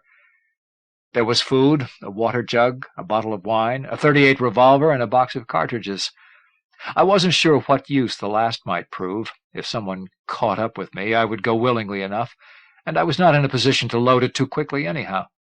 Seeing this, Fred loaded it for me and stashed it under the mattress. Ready? He said. I nodded, and he locked me in. I lay down and closed my eyes. Dr. Winchell had been unable to persuade Lieutenant Martinez, but during a 10-minute phone call he had been able to convince Richard Guise. Dick had required only a 5-minute call across Washington to arouse federal interest to the extent that Special Agent Robertson was at the Guise home that evening. Robertson, 30, clean, kempt, blue-eyed, gray-garbed, and unsmiling, came to sit in the living room across from Vicky and Lydia. There is no file on anyone named Roderick Leishman, he said. I cannot help that, Lydia told him. That is his name.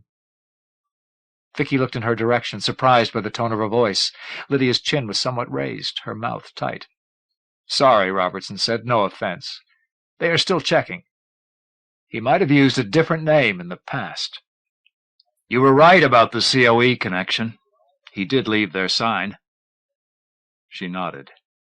Tell me, she said, what will become of him? Robertson began to smile, suppressed it. The usual. Trial, conviction, sentencing, if your information is correct. As to the details, they will depend on his attorney, the jury, the judge. You know. That was not what I meant, she said. He cocked his head. I am afraid I do not understand. I was thinking of my patient, she said. His telepathic fixation on the fugitive amounts to total absorption. I want some sort of assurance that if we assist you, the man will be brought in alive. I have no idea what effect his death would have on Dennis. I do not wish to find out. I cannot give you any assurance. Then I may not be able to give you any assistance. Withholding evidence is a serious matter, especially in a case like this. My first duty, as I see it, is to my patient. For that matter, though, I am not even certain this comes under the heading of evidence. I do not believe there has ever been a case involving anything of this sort. Robertson sighed. Let's not quibble over the legalities, he said. The man has shot 2 governors. One is dead, and the other may not make it through the night.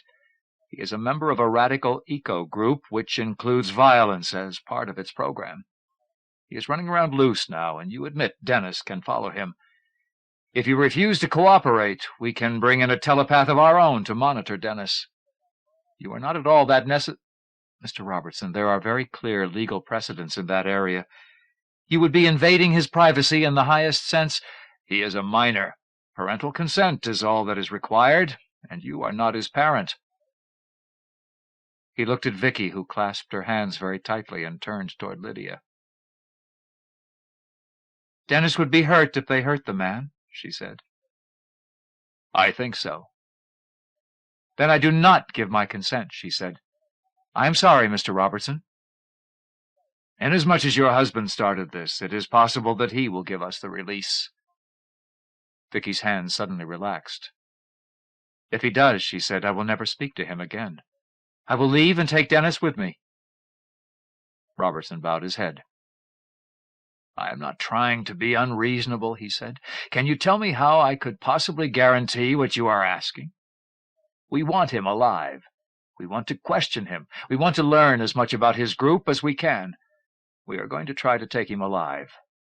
But men will shoot in self-defense. Even then they would try not to kill him.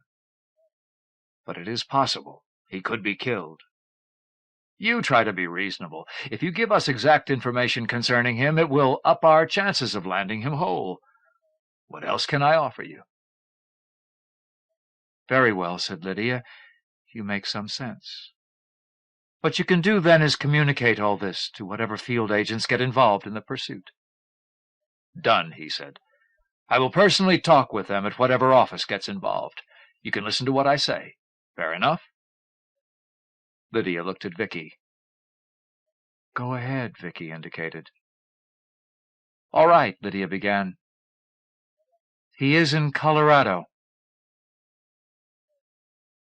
It was still dark when I awoke. I was very thirsty, and my shoulder was throbbing. It took me several moments to recall what had happened. I leaned forward then and located the water bottle. I rubbed my eyes, ran my hands through my hair, took another drink. I pushed the curtain aside and looked out the window. Rocks, fence posts, sandy soil. I checked my watch, 4:35. "Would you pull over somewhere?" I called out. "My bladder's busting." He stopped and let me out. I went over to the ditch. "How much longer till the next switch point?" I asked him. "Half an hour, maybe less. We're supposed to meet around 5. I grunted. "How are you holding up?" he asked. "I'll be okay," I said. "Any trouble while I was sleeping?" "No trouble. Nothing new on the news, either." I climbed back inside. It was chilly, so I sat with a blanket around my shoulders. I took a drink of the bourbon. It would seem that we had to be free of pursuit after all this time.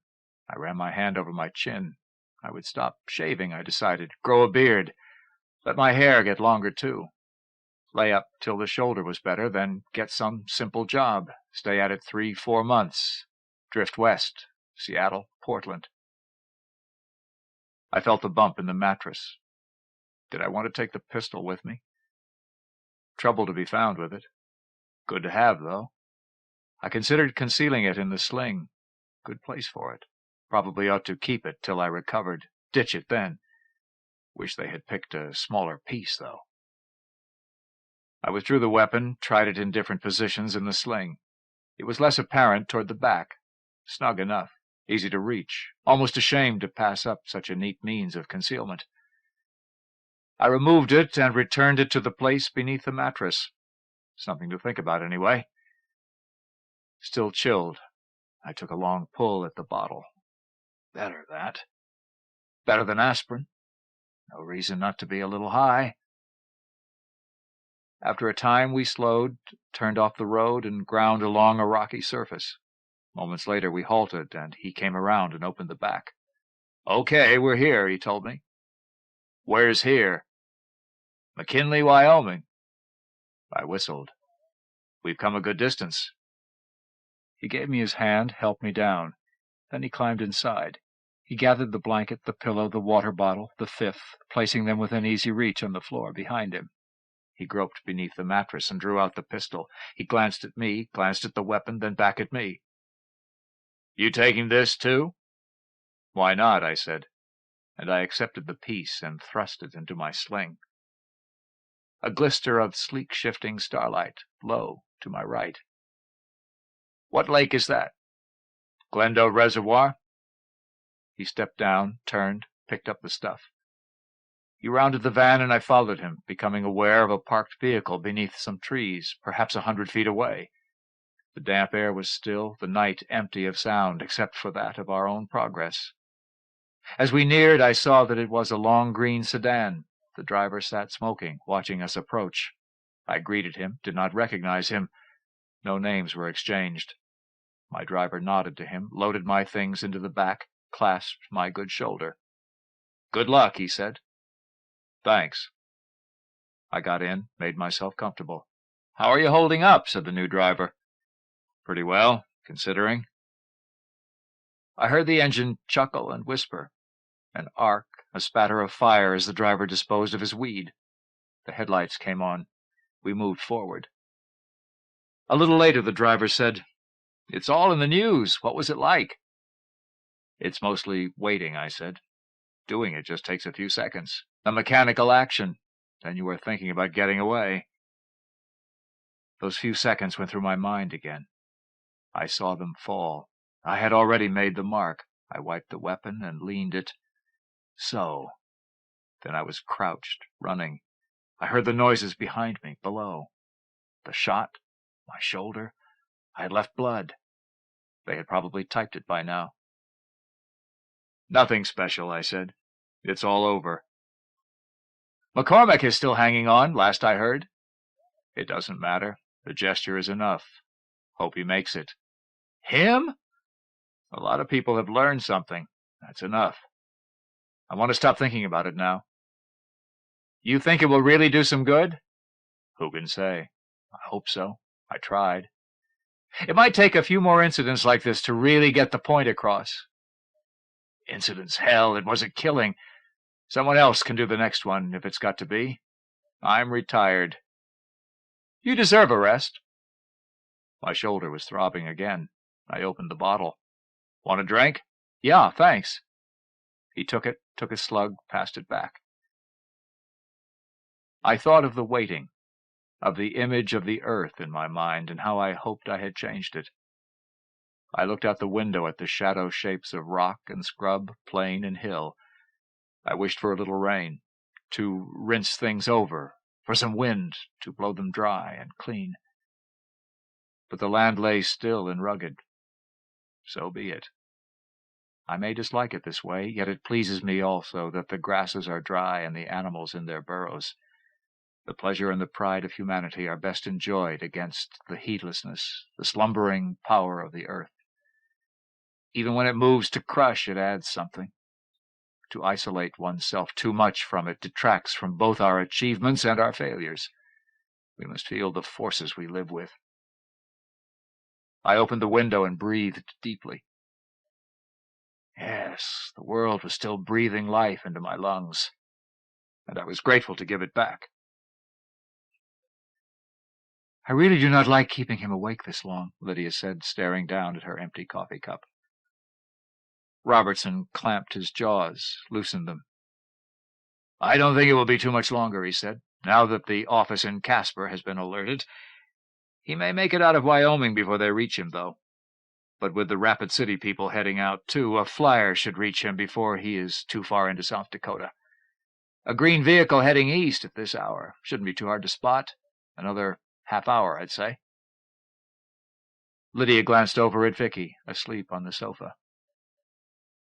"Care for some more coffee?" she asked Robertson. "All right."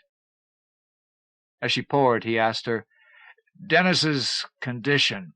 Isn't it rather unusual for a telepath to be able to operate at this distance? Leishman is well over 500 miles from here." "Yes, it is," Lydia said. "How does he do it?" She smiled. "We're not even certain why it works at any distance," she said. "But you are correct about the range. It is unprecedented to sustain contact for this long, at this distance." Robertson drained his cup. "Then Dennis has never gone out this far before, even for short periods?" "No. Frankly, I had thought we would be just giving you a lead, and that Dennis would have lost contact long before this." "It must be hard on the kid. I am sorry." "Actually, I feel no signs of strain in him, other than normal fatigue at being up this late past his bedtime. You know, that is not my main concern." I know. I don't want to damage the kid's mind, either. Listen, I've been thinking. Since Dennis is in such good contact, couldn't he transmit as well as receive? Try to talk Leishman into giving himself up?" "No, Dennis would not know how to go about it." What about you, then? Could you operate through Dennis, get a message to Leishman that way? Tell him to stop and wait, to hand over that gun? I do not know, she said. I have never tried anything like that. Will you? She took a sip of coffee, then leaned back and closed her eyes. I will tell you in a few moments whether it can be done. I placed the empty bottle on the floor, rearranged the blanket for the dozenth time. Beyond the window, the world swam pleasantly. Perhaps I would sleep now. A misty gray humming thing of indefinite duration. Roderick Leishman. I shuddered. I rubbed my eyes and looked about. Nothing had changed. Roderick Leishman. What? I didn't say anything, said the driver. I thought someone did. You were asleep. Must have been dreaming. Must have. I sighed and settled back again. No, you were not dreaming, Roderick. I addressed you. The Earth Mother is aloof, heedless. She speaks to no man. I felt the bottle against my foot and chuckled. I had never heard voices before. I did not feel that drunk, but then the participant is seldom the best judge. When I awoke, it would seem a dream. I closed my eyes. Neither drunk nor dreaming, Roderick. I am with you now. Who are you? I whispered. You have named me. What I did today could not have been that important. There are other considerations. What is it that you want? Your life. Take it. It is yours. I wish to preserve it, not take it. What do you mean? At this moment, you are being pursued by federal agents. They are aware of your location. They will reach you before too long. I drew my slung arm tight, feeling the pistol against my ribs. No, you must surrender, not fight. I might be worth more as a martyr. A trial would be much better. Your motive would be detailed at great length. What do you want me to do now? Park the car and wait. Surrender yourself. Do not give your pursuers an excuse to harm you. I see. Will you stay with me through it all? I am always with you. I pushed back the blanket, let it fall. I leaned forward. Pull over for a minute, will you? I said. Sure. He braked and turned off the road. When we were halted, I said, Do you have a gun? Yes, in the glove compartment. Get it out. What's the matter? Just do it, damn it. Okay. He leaned over, opened the compartment, reached inside. When he began to swing it in my direction, I was ready. Mine was pointed. Not that way, I said. Put it down on the seat. What is this? Do it! He hesitated a moment too long, and, I've already shot 2 men today, I said.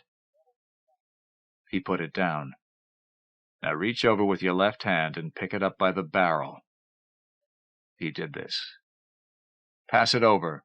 Drop it on the floor back here. What's going on? He asked.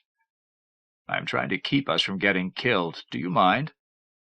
I'm all for it, he said. I think it's a great idea, but I don't understand how disarming me will do it. I want to avoid a shootout. I think we are about to be arrested. He chuckled. He opened his door. Don't get out. I'm not. He gestured outward. Look, though, we're all alone. No one coming, either way. Listen, I know you're very tired. You've had a lot to drink, and your nerves have to be shot after everything that's happened. I understand. With all due respect, I think you're a bit delirious. Why don't you— Don't move. Both hands on the wheel. Look, we are going to seem suspicious if anyone comes by and sees us this way. Better than the alternative. Getting away? Getting dead. We can't get away. Mind if I ask what makes you think so?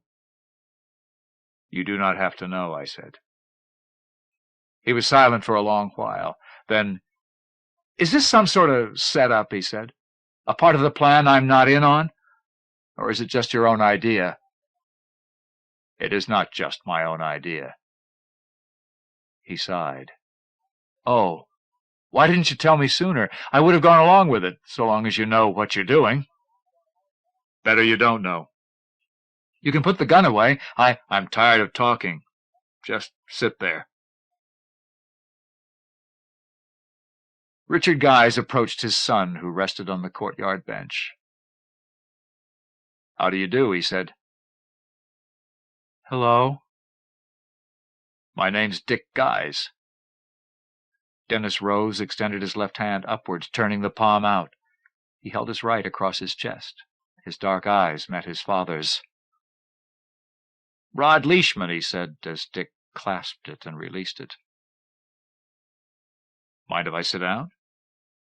Sit, Dennis said, seating himself. How are you, feeling? Shoulder's still giving me some trouble. He reached across and rubbed it. You a lawyer? Friend of the court, Dick said, seating himself. They treating you all right? Can't complain. Listen, I am not sure I should be talking with you without Mr. Palmer, my regular attorney, around. Just my ignorance, nothing personal. Okay? Sure. May I ask you something not connected with the case? The green eyes, like Vicky's, fixed him once again. Go ahead.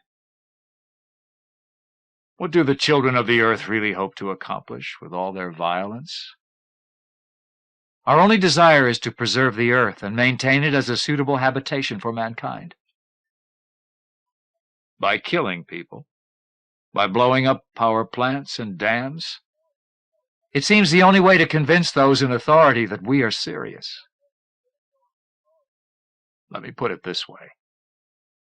If you were actually to succeed in removing the large sources of energy, you would probably defeat your own aim of maintaining the earth as a suitable habitation for mankind. Wait, let me finish. I do not know whether you have ever read Robert Heilbronner's The Future as History, written back in the middle of the last century. But he makes a good case for the premise that the major outlines of the future were already history, and that they followed ineluctably from the forces already in operation, that they were so powerful we could barely oppose the general course they were determining for us. Technology, for example, would have to advance.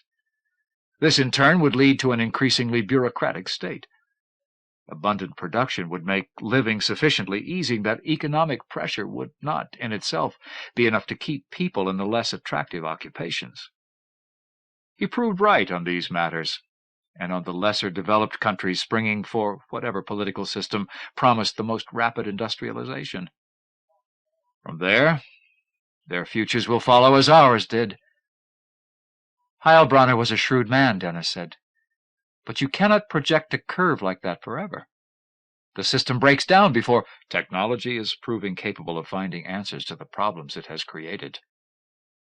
But not enough, and not fast enough. The world keeps growing, complicating, overproducing the wrong things. The standard of living is too high when people exist for the sake of industry instead of the other way around. Thoreau and Rousseau and that whole crowd would like to see us all living in the woods again. Rousseau has generally been misunderstood, and Thoreau never said that.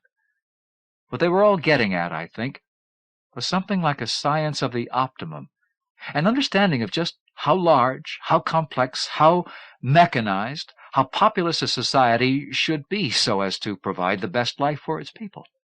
A science to determine these things, and a will to be guided by them. They did not want to go back to the woods, but to find the most suitable middle ground between the basic and the complex. That is what the children really want. Dick was silent a moment, then said, That sounds very noble, and it seems that you are sincere. I am certainly not against idealism. We need ideals. But I feel Heilbronner was correct. We write the history of the future a long time in advance. I hope and believe that it will go your way one day. But we have to lose a lot of momentum first, rechannel a lot of energies. Something like that takes generations. It cannot be accomplished overnight. Least of all, it cannot be accomplished by random acts of violence against what has already been built up. We haven't got that kind of time, Dennis said. And I believe Heilbronner can be made wrong about the way we write the history of the future if we are sufficiently determined to learn from the errors of the past.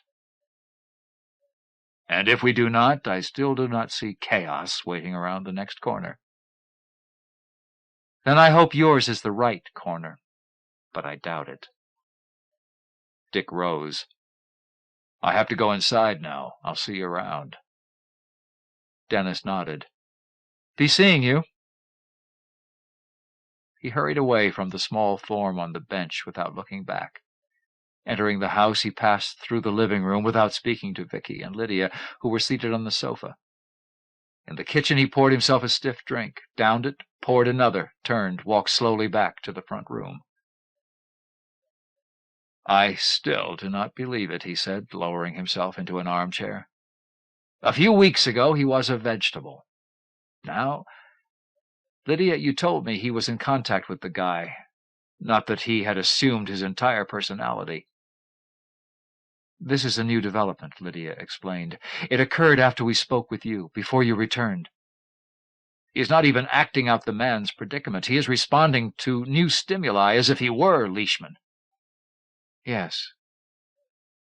How long is this going to last? There is no way of telling. Is it a good sign or a bad one? Good, I would say. No matter what happens now, there should be some residue, some remnant of the synaptic processes that have been taking place. But is he going to grow up thinking he is Leishman? Not if we intervene, which we will if the effect continues too long. The important thing now is that there is something there, some activity within his skull. His brain needs the workout it is getting. It has been idle too long. But those aren't kid thoughts going through it. They are adult thoughts. Mightn't the premature exposure warp him for whatever is to come later? Vicky chuckled, and Dick seemed to notice her for the first time. You seem to be forgetting that a bombardment of adult thoughts is what caused his problem in the first place. Now at least he has learned to filter them and focus on one mind at a time. So what if he is doing it exclusively with Leishman? I have spoken with him at length since this occurred. This Leishman is not all that bad a chap. In fact, I rather like him. He is an idealist and— A murderer, Dick finished. Yeah, great guy our son picked. Lydia, is this going to hurt him later on? Did it hurt you, she asked. Or you, Victoria? You were both exposed to adult thoughts at an early age. Were either of you permanently damaged by the experience? Exposed, not totally absorbed, Dick said. There is a big difference. Lydia nodded. All right, she said. Of course, there is the possibility of long-term influence. I am convinced, however, that therapy can correct it if it does occur. But I would rather wait until there is more to work with before I tackle the problem of identity. How dependent is Dennis on Leishman? I mean, supposing the man were to drop dead right now. What would happen to Dennis? Would he go on thinking he is Leishman, or would he fall apart again? That is one of those questions which simply cannot be answered from the facts that we have. There is still a connection. He is apparently aware of everything that happens to the man, yet he also acts independently in terms of the other's identity. I do not know where the line is drawn. I think we had better find out. You will need to know that when it comes time to straighten him out. I will deal with the problem when it comes due. Something suggests itself, Dick said. What is Dennis's range, anyway? He is keeping tabs on Leishman at over 100 miles, now that he has been returned, but he followed him for over 500 miles. What might his upper limit be? Lydia shook her head. Again, not enough data. Exactly, Dick said. I would like to find out, though. Once he has his mind in shape and has reached maturity, he might well be the greatest telepath the race has yet produced. He probably is, Vicky said. That is what caused his problem. Supposing I take him to Europe with me next month. He will have had plenty of time to play with his new synapses. We will pull him out of range of Leishman and see whether he is still dependent on the guy, or whether he has absorbed enough to keep functioning as he is. I would advise against it, Lydia said. Supposing he simply retreats into catatonia. Then we bring him back and let him be Leishman again for a while. But we do not know that he would pick up on Leishman again. He might simply remain withdrawn. Then your theory is wrong, and the sooner we know it, the better. I can see you have already decided. Yes, even given the worst, the situation would simply revert to one you have already assured us holds hope. What is the difference, really? Lydia lowered her head. I cannot honestly say. Dick finished his drink. So there, he said. We'll do it.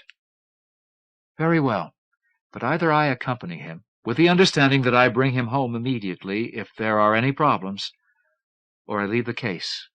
Lydia, you can't, Vicky said. It is the only way. All right, Dick said. I agree. It is something I have to find out, though. Lydia, Vicky said, could this really hurt Dennis's chances? I think so. Then I forbid it. Dick, you are not going to ruin what is left of my son just to determine his TP range. If you insist on this, I'm leaving. I will get a court order if necessary to prevent your moving him. Dick reddened. Vicky, You heard me. What will it be? I think you are being silly. I do not really care what you think. What are you going to do? You give me no choice. I won't take him. I thought it was a good idea. I still do. Lydia, what about next spring? I'm going over again then. Would that be more propitious? Possibly. Probably, even. There would have been more time for him to adjust to functioning. Okay, let's talk about it again then. Vicky, I am sorry. I did not realize. I know, but now you do. Now I do. Dick took his glass back to the kitchen and rinsed it. I think I'm going to change and take a walk, he called out. Vicky rose, headed for the courtyard. Lydia crossed the room and stared out the window, fingering her pendant as she watched the mountains and the clouds. Dick was in the east that autumn when Roderick Leishman's case was heard. Therefore it was from Winchell's calls following his weekly examinations of Dennis that he learned of the boy's alternate elation and depression as the trial progressed. The news media were unaware of Dennis's connection with the case, and only 2 other medical consultants knew of his condition. Dick regarded Winchell in the viewer. He still bathes himself and dresses himself, Dick said. Yes. He still feeds himself, and he responds intelligently when people talk to him. In the character of Leishman, yes. He still seems aware of everything that Leishman thinks or does. We have checked periodically on the factual aspect of it, and this does seem to be the case. I find it difficult to understand how he manages to respond to 2 separate environments and not grow confused, not become aware of the contradictions in the situation. Well, it is similar to the classic paranoid reaction where the patient can function relatively well in his normal environment, yet still believe he is someone else, somewhere else. I think I see, sort of. How long do you figure this will go on? No way of telling yet, as I've said before, but I agree with Lydia that it is a situation worth exploiting. Let it sink in. She can take care of personality tailoring later. What about the trip I mentioned?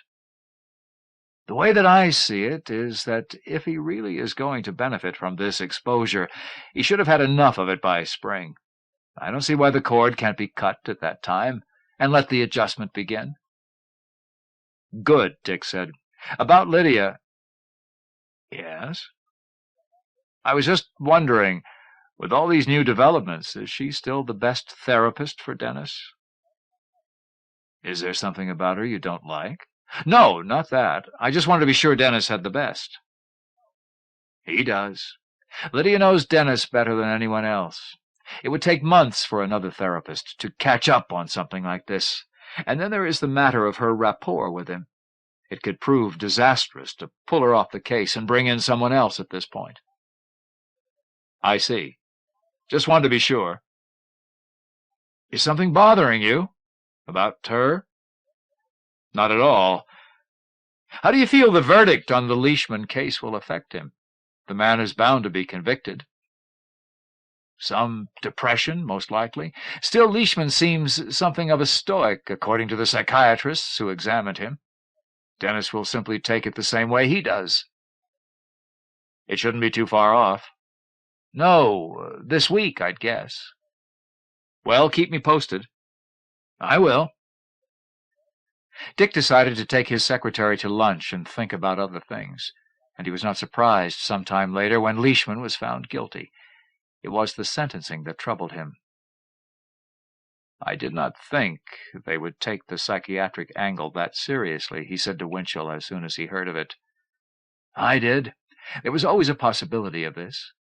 Basically, it was his attorney's doing. I would not take it all that seriously. Well, they have him up at the state hospital in Las Vegas, so he is still too close to Dennis. And now, if they start giving him therapy, what will happen if they put him on drugs or fool with his brain? I don't like it. Winchell was silent for a time.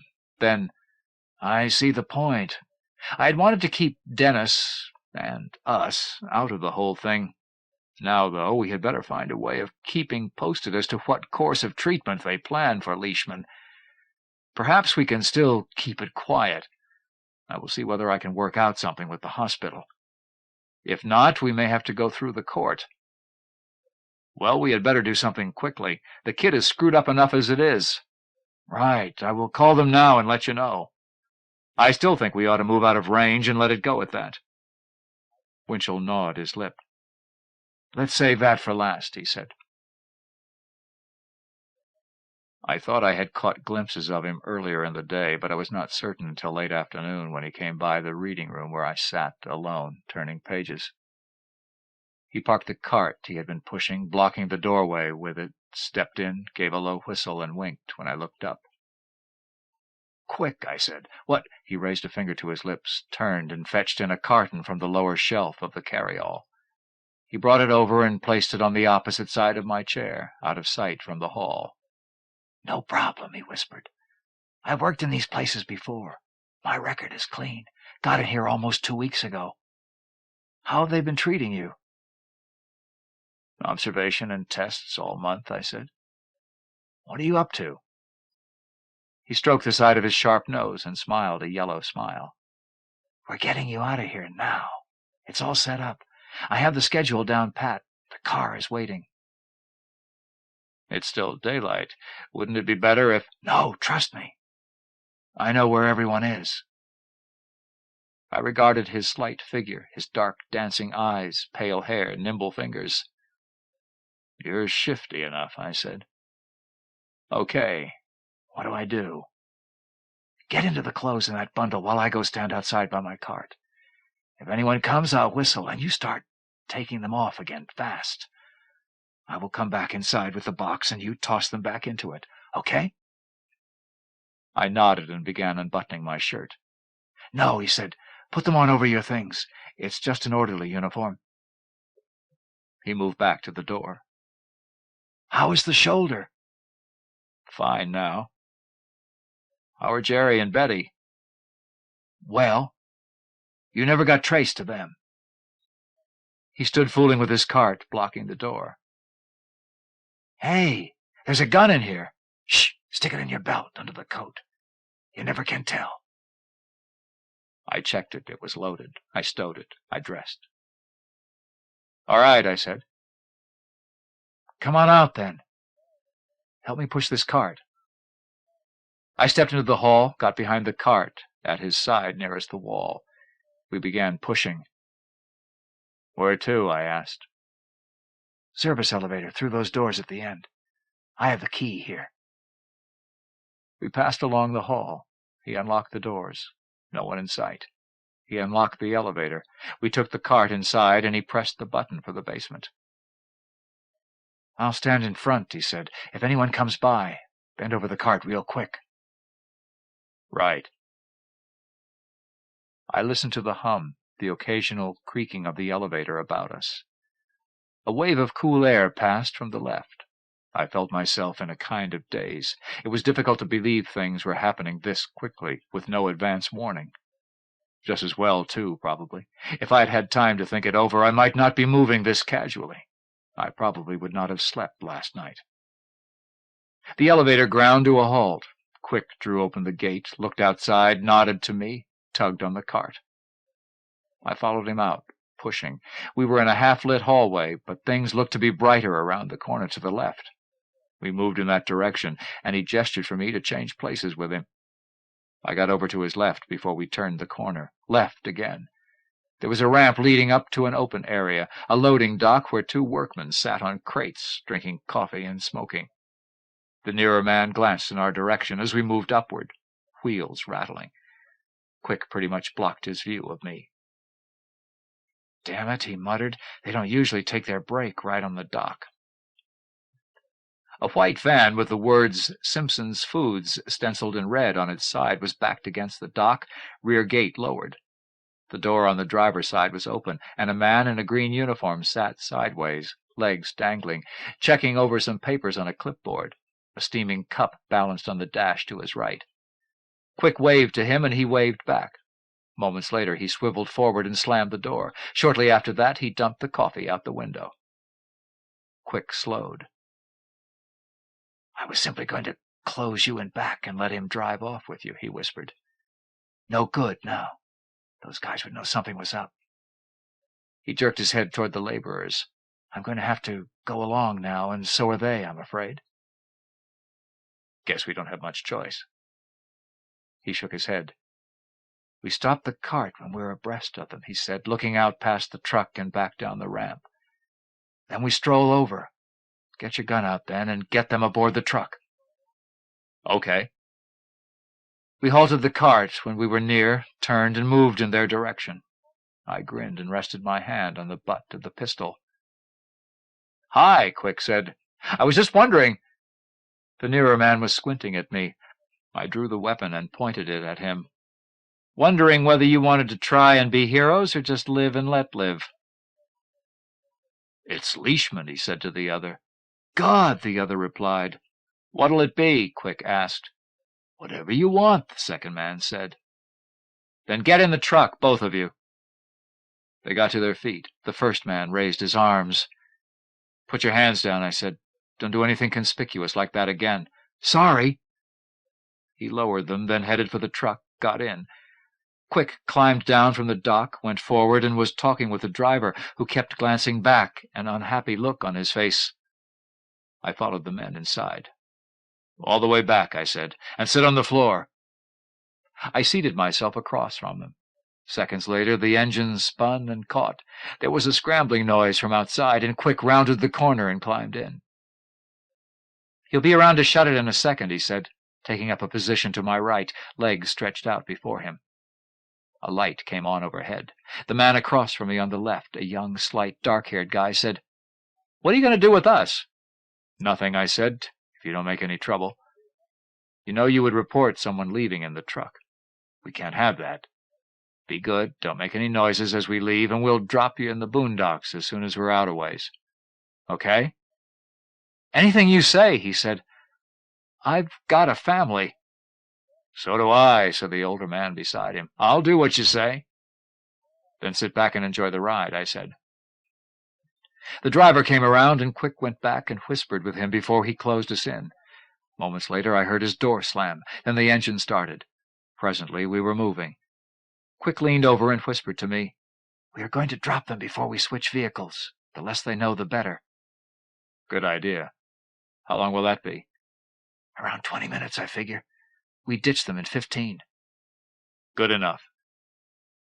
The situation finally reached me at an animal level, and I felt a profound desire to pace. My palms began to perspire, and I wiped them on my trousers. Ridiculous.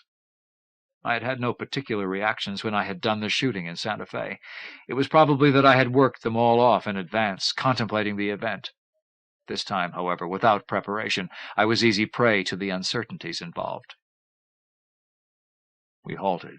Outer gate. I heard voices, but could not distinguish the words. Shortly we were moving again. "Mind if I smoke?" the man across from me asked. "Go ahead," I said. I watched him light up. "Could I have one of those?" I asked.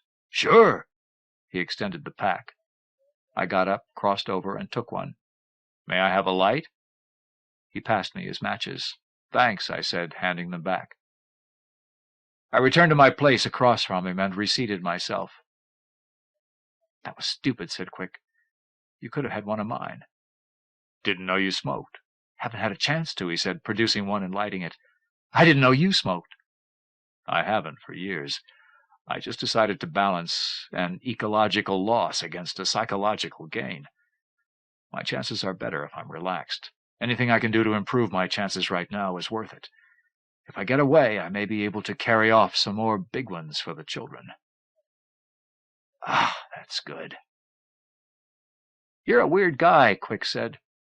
"I sometimes get the feeling the whole movement is more of a religious thing for you than it is anything else." "That's fair," I said. "I guess it is." "You think you'll get pie in the sky for whatever you do?" "Satisfaction right here is more than enough. The earth is my reward as well as my concern." "They said at the trial that you used to be with the Forest Service. I never knew that." I nodded. What the lawyer said was true. It does all go back to that, for me. Seeing the land and everything on it, constantly taking second place to commercial interests. I talked with COE people on and off for a couple years. Finally, one day I decided, hell, if we are as brutal to them as they are to the land, maybe then some of the exploiters will get the point. Think twice. I don't know. I had to do something besides writing protest letters. I get this kind of mystical feeling sometimes when I am out in the country. I feel there is something, some force I am serving. It does not matter what it is. It does not even matter whether it is really there. I am sometimes comforted by a sense of presence that seems kindly disposed toward me. That is enough. You've lived out of doors a lot, then?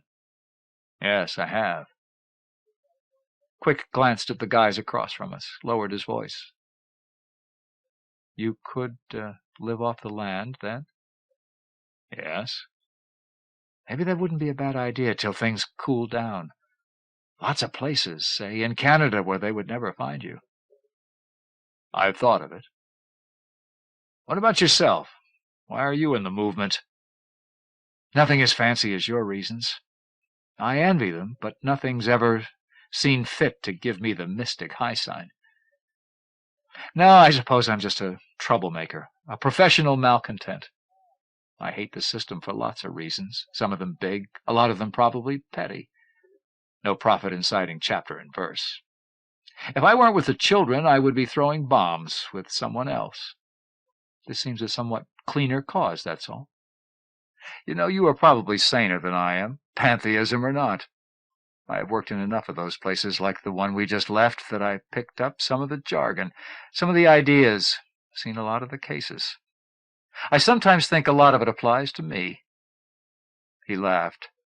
Then, on even-numbered days, he went on, I am sure it is the world that is mad, and all that therapy would ever do is make me as batty as the rest of them. I chuckled. We finished our cigarettes. I listened for sounds from outside the truck and tried to estimate where we might be. I heard nothing but the vehicle's own noises, though, and I had given up counting turns too long ago. We never figured out how they managed to locate you as fast as they did, Quick said. Any ideas? No. Well, this time we are being even more careful. If they do not catch up with us during the first hour or so, we should be clear.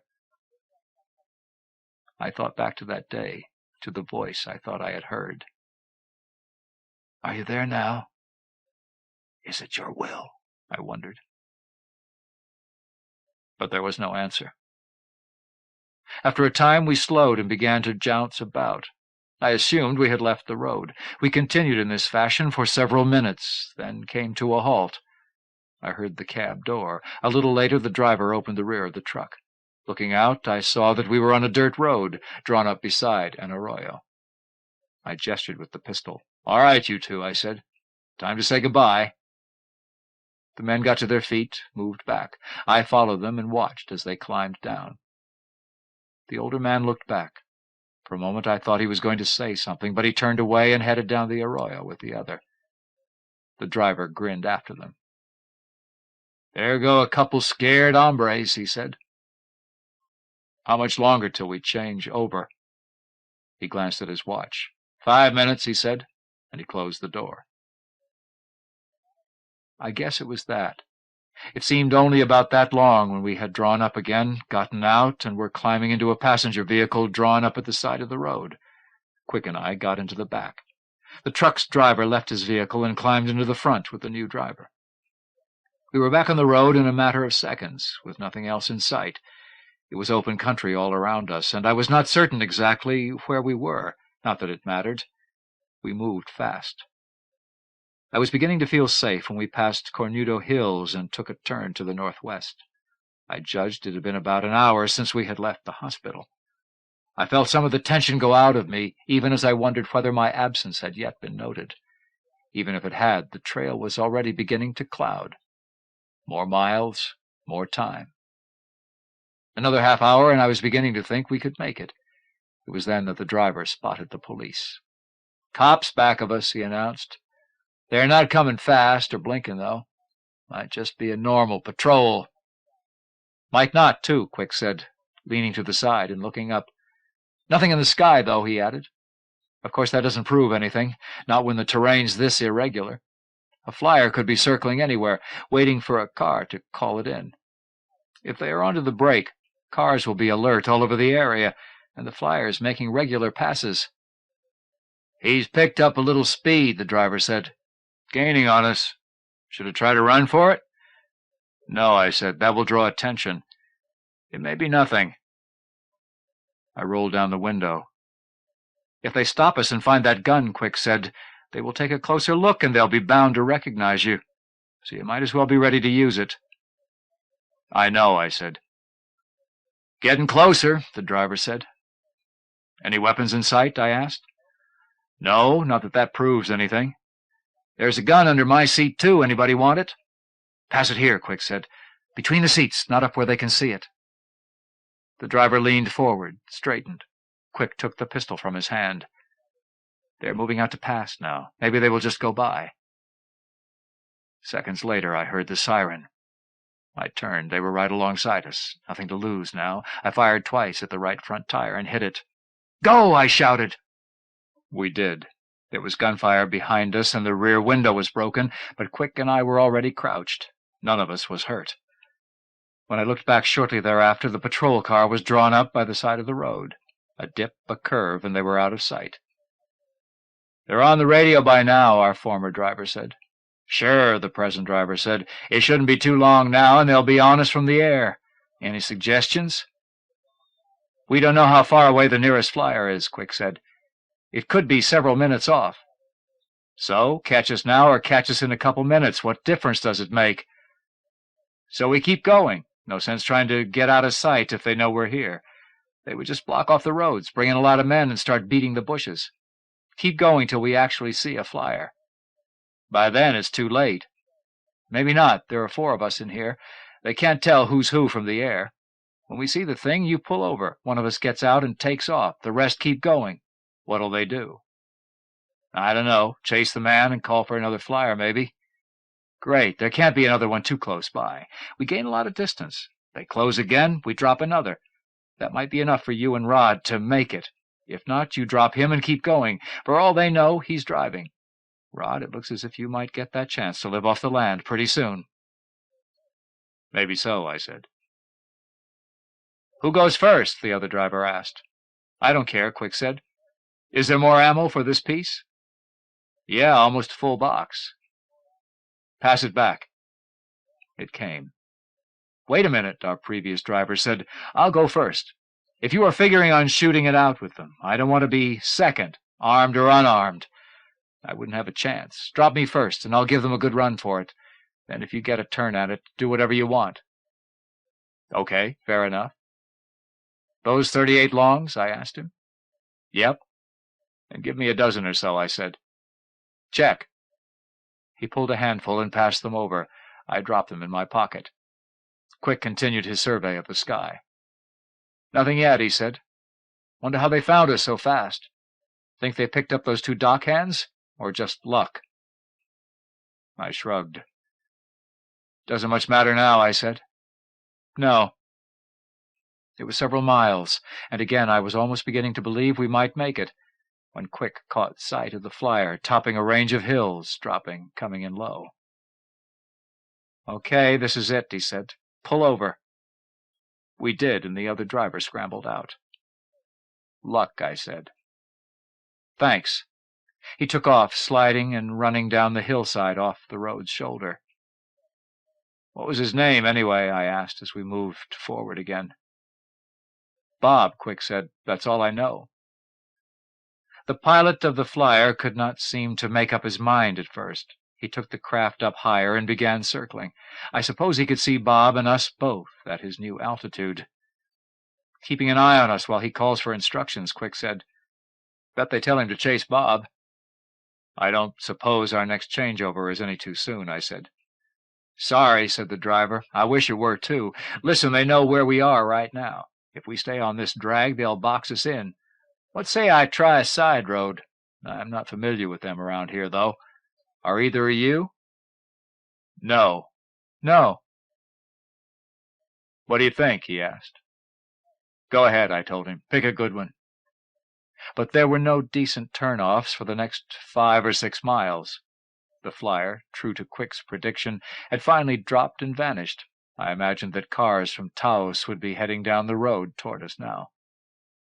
"Better make it the first one that comes up," I said. He nodded. "I think I see it now." He slowed as we approached it. It led down to the right. It was surfaced, but years overdue for maintenance. It slowed us, but I heard myself sigh after the first mile or so. It did not peter out, did not worsen. There was no one in sight, anywhere. The sun still had a long way to go. On foot, after dark, my chances might be better, I decided. "I don't suppose there's a canteen of water aboard?" I asked. The driver chuckled. "Afraid not," he said. "I wasn't figuring on anything but taxi service." "Next time you'll know better," I said. "Pull over by those trees up ahead and drop me off." "Okay." "That is not the plan," Quick said. "No, but it's a better one," I said. "If I can stay out of sight till after dark, I can do a lot of hiking before morning." We reached the trees, came to a halt. "See you around," I said. I got out and headed away. The driver called something after me. It sounded like good luck. It was minutes later and some distance from there that I heard the flyer. I was under the trees, on the ground, motionless in a moment. I did not even look up. I just waited for it to pass. But it did not. The sounds of its engines reached a maximum and held there. Finally, I looked up. It was circling. Damn! Why? It had not been in sight when I had gotten out. It should be looking for the car, unless— I spat out some dust. Unless they had a personnel detector of some sort. Infrared, a heat spotter, and were scanning the area. Had picked up my outline. Yes, that had to be it. The flyer was beginning to descend. The thing was dropping toward a clearing several hundred meters off to my right. As soon as it had dropped below treetop level, I was on my feet and headed off into the trees in the opposite direction. It was not a large stand of wood, but when I emerged, I saw where another began across a rock-strewn slope of Russian thistle and chamisa, about a quarter mile away. I began running toward it. I grew short of breath sooner than I had thought I might. Despite daily calisthenics, my months of confinement had softened me. I forced myself, breathing heavily, and did not look back. Before I reached the trees, I heard a voice on a bullhorn. "Halt! This is the police!" I kept running. "You are covered! We will shoot! Halt!" The first one would be a warning shot, I figured, and the next would not be all that accurate. I was dizzy and my thighs were beginning to hurt, but I was not about to halt. I heard the first shot. That was a warning. Halt! There followed several more, and I heard them ricocheting nearby. I was not going to make it to the trees, I realized. I felt on the verge of passing out. There were some rocks ahead, though. More gunfire. I dove for the rocks, collapsed behind them, lay there panting. I expected another challenge, but none came. The gunfire rattled on, but none of it seemed to be coming anywhere near me. I peered around the side of the rock. There were 4 police, 3 of them in prone firing positions, shooting back into the trees. I had departed. The 4th sprawled on his back, his limbs positioned unnaturally. I panted until my head cleared, studying the situation before me. Shortly I realized that their fire was being returned. Who? Of course, it was quick. It had to be. He had waited till I was out of sight and followed me, the stupid ass. Now he was trying to delay them in order to buy me time. Only he was likely to get himself killed with such damn foolery. My escape was not worth his life. I would as soon go back and do some time as see him get shot over it. I would still be alive. I would get out one day. It seemed from the fire pattern that he was moving around in the wood. As I watched, trying to figure where he was, another of the figures before me jerked and lay still. 2 remaining. They would never take him back alive after this. The fight would go on to a finish, and it could only end one way. Pretty soon now, too. He could not have much more ammo. I found the pistol in my hand. Neither of them was looking my way. They must have assumed that I had kept going when the diversion began. I got to my feet. Crouched, I began jogging toward them, ready to throw myself flat the moment one turned. I kept telling myself it was not that bad a risk. There were more rocks up near where they lay. If I could make it that far, we would have them in a crossfire, and it would not take that long to finish things. As I neared, the firing from the trees ceased. Quick had seen me, did not want to risk catching me with a stray shot. All right, I had covered half the distance back. I suppose that at first the police thought they had hit him. The thought even crossed my mind. Still, the coincidence of my approach made my first guess seem more likely. They did not move.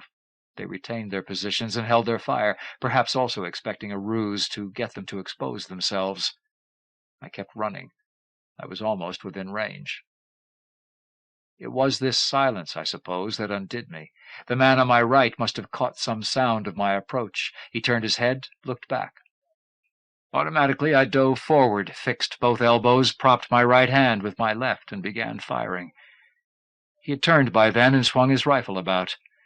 If I did not nail him quickly— On my 3rd shot he slumped, getting off one round wildly into the air. Then I felt a searing pain in my chest, and I slumped forward, triggering one unaimed shot in the direction of the second man just before my head hit the ground, and I tasted blood and dirt. Then there was more gunfire. It had a distant sound to it. Everything seemed distant. I struggled to raise my head, propped it on a tower of fists. As through a shrinking tunnel, I saw that a man had emerged from the trees, shooting. It was quick. The final officer, who had risen to one knee, had swiveled from my direction to that of the wood and was returning the fire. Even as I watched, he toppled, and Quick kept coming. I slumped again, blackness beating about my head. Was it for this? The extra few months I had gained? What end had they served? I could as soon have bought it that morning in Santa Fe. But the trial, the publicity— Yes, that voice I once had heard. Half drunk, so late. Real? No difference, I suppose, old mother. Unto thee— Sorry about that last cigarette. Are you there? Is it truly— I have never left you. It is well. Come to me.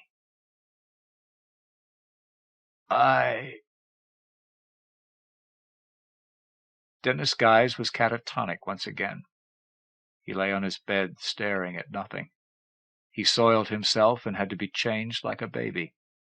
When Lydia placed food in his mouth, he chewed and swallowed mechanically, giving no indication that he was aware of the process.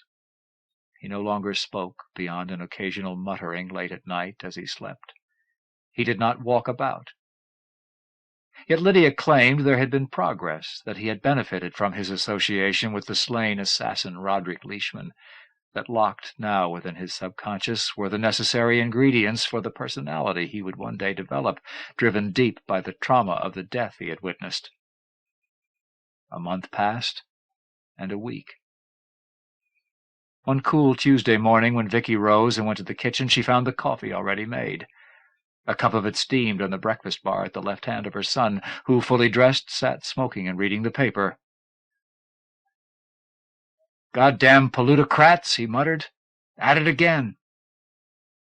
He glanced up at her. He slapped the paper against the counter, raised it, and waved it at her. "Look what that damn crowd down south is up to," he said. "Fouling the ocean. You'd think they'd want their own fishing industry to—" Vicky uttered a short shriek, turned, and fled. Shortly thereafter, Lydia, in a green and orange flower-print robe, came to the kitchen and took coffee with him. That evening, having directed soothing impulses through his sleep centers, she left him snoring in his room and went and looked at the stars for a time. Vicky felt after her mind, but there was nothing there for several minutes. Finally, Lydia came into the house, darkness beneath her eyes. "I was just going to have a drink," Vicky said. "Would you care for one?" "Please, some of your husband's scotch over ice." Lydia drank slowly, her eyes on nothing in the room. "He has obviously done it again," she began. "He has located a new personality and occupied it completely. This time it is a man known as Smith. Quick Smith, an associate of Leishman's, who was apparently with him fairly near the end." "Should we notify the authorities again?" "No, it would serve no useful purpose. The case is closed. Leishman and 4 police found dead in a field, the result of a gun battle. It is over now. True, this man knew him. What of it? That is no crime. Let it go at that. Besides, I have no real idea where he is anyhow. His mind is much harder to get into via this route than Leishman's ever was. A touch of the psychotic there, but that is all right.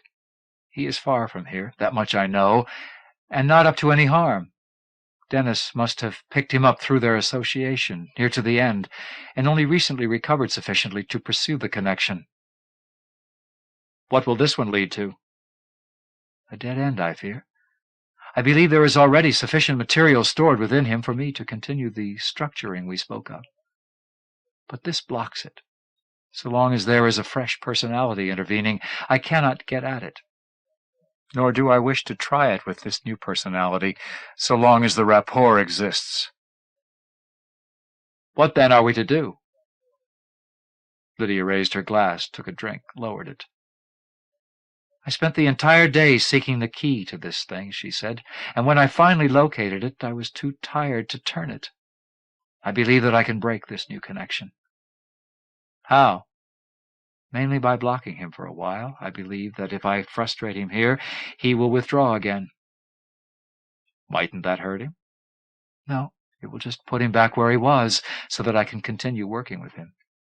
The only reason I did not do it today is that it will call for more stamina than I could muster by the time I figured how to go about it. He is extremely strong.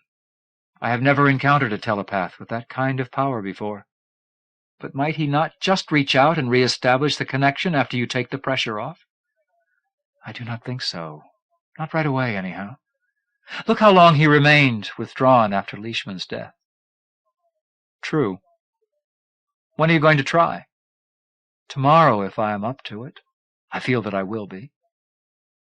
"Do you want to talk with Dr. Winchell first?" "Not really. This is my area of specialization, not his. He would leave the decision to me, and since I have already made it, a consultation would be redundant." "All right. Shall we tell Dick?" "Not yet. This is not really so crucial a point as it may seem. It is just a repetition of the earlier business. Why disturb him when we have nothing significant to report? Wait until there is some real progress." Vicky nodded. They finished their drinks and talked of other things. The following day, with some difficulty, Lydia succeeded in breaking Dennis's contact with the man called Smith. As she had anticipated, he returned once more to his catatonic state. But now his tendency to mutter in his sleep was greater, and he began having occasional spells of somnambulism. Vicky once saw him move past her door and followed, to find him seated in the courtyard staring at the moon. When she led him back to his bed, he did not awaken, though she thought he whispered "Mother" as they went. After 2 weeks, he was a truck driver named Ingalls on the road heading toward El Paso. Lydia broke the contact immediately and continued therapy. He now occasionally muttered unconnected phrases while in a waking state. His sleepwalking became an almost nightly affair, though he never went beyond the courtyard. A week later, he was a pilot en route to Los Angeles. Lydia broke the contact and attempted to direct his attention to things about him. 4 days later, he was a mining engineer in Montana. Lydia broke the contact and began taking him on walks, as she could now stimulate motor areas of his brain, which had apparently undergone some development in the course of his various contacts. Still, it seemed close to his somnambulism, as his mind remained vague throughout the course of the strolling. 3 days later, he was a crewman aboard a cargo vessel somewhere south of Hawaii. Lydia broke the contact and began playing music in his presence. 2 days after that, he was a freshman listening to a guest speaker at a large Eastern university. Lydia broke the contact and put him to sleep. The following day, he was an Austrian mountain climber somewhere in the Alps. Lydia broke the connection and took him for a walk. As they walked along a ridge to the east, he began speaking to her in Russian. She answered him in that language, then broke the contact and took him home. Later that evening, he was the son of a farmer in northern India, and he went to the kitchen and began to eat. Lydia spoke with him softly for a time, in a speech full of labial consonants, and then gently broke the contact. She took him to his room then and caused him to sleep. Lydia accepted more of Dick's scotch and went to sit on the floor before the corner fireplace, shoes off, hair loose, eyes turning liquid in the flamelight. "What is happening?" Vicky said, coming up behind her, touching her. "He is just beginning to feel what he can do," Lydia said, "such as reach anywhere in the world, regard anyone's thoughts with total absorption, a vicarious pleasure, and easier than developing his own personality. So long as he is about this vampirism, therapy remains at a standstill." "What are you going to do?" "Keep blocking him, try to implant a suggestion against this sort of behavior, keep directing his attention to local stimuli." "Will that be sufficient?" Lydia sipped her drink, turned and stared into the flames. At length she spoke. "I do not know. You see, it gets more difficult each time, now that he is growing aware of his power. I have succeeded in blocking him each time by means of technique, not strength. Just today, for the first time, he resisted me slightly. I do not know how much longer it will be before this becomes an active thing. If it should, I will not be able to block him." "What then?" "It may not come to that. The suggestion may work. If it does not, then I suppose I would have to try another technique. Say, render him unconscious and apply the block immediately as he begins to come out of it. That may work." "And if it does not?" "We should know fairly soon," Lydia said. That night, Dennis made his way to the courtyard and began singing in Italian.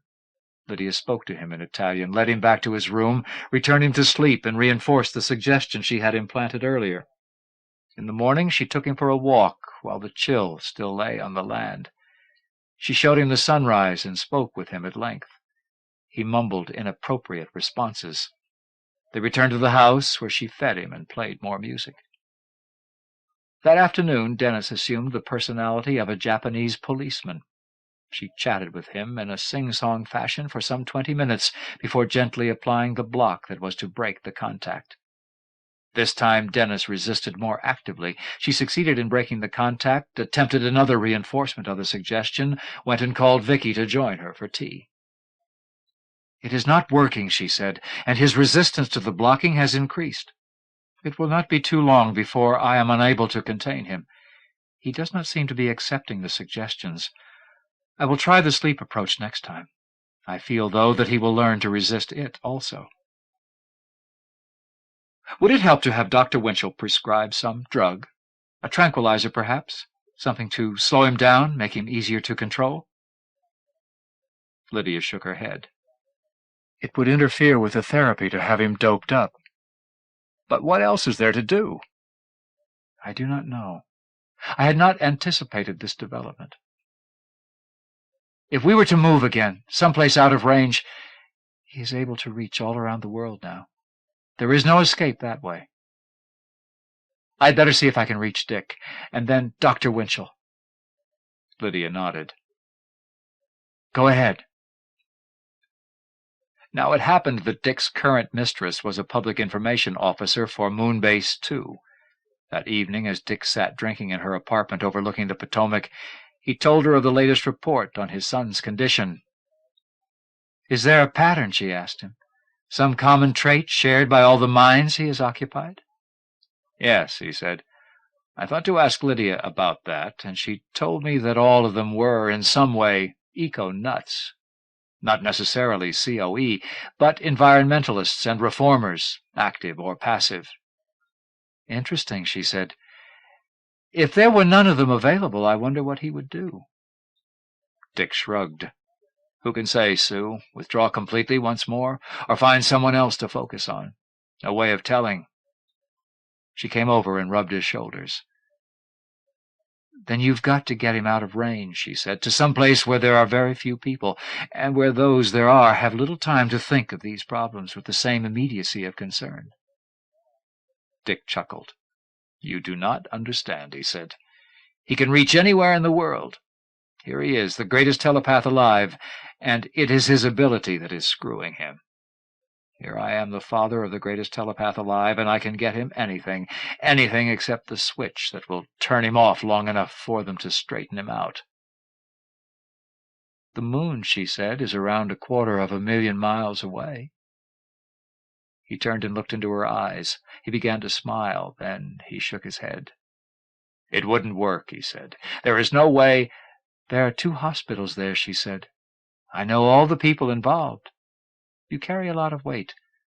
I could tell you which strings to pull. How do we know it will do any good? What is the alternative? Your therapist admits that she cannot control him any longer.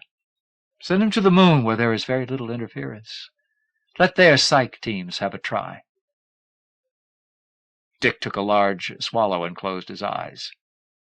I'm thinking, he said. She moved around, seated herself in the chair across from him. He reached out and took her hand. Are you reading my mind? She finally said. No, should I? I don't think you have to. He smiled and stood. She rose to meet him. You're full of good ideas, he said. I think I'll try both of them. Part 3. The facility lay within a small crater in the southern lunar hemisphere. Cleaned out, built up, domed over, air-conditioned, nuclear-powered, fountain, ponded, treed, painted, furnished and filled with the small noises of life, it was home to a great number of wealthy geriatric patients whose conditions precluded their ever returning to the blue-green ball in the dark sky, save to dwell within it.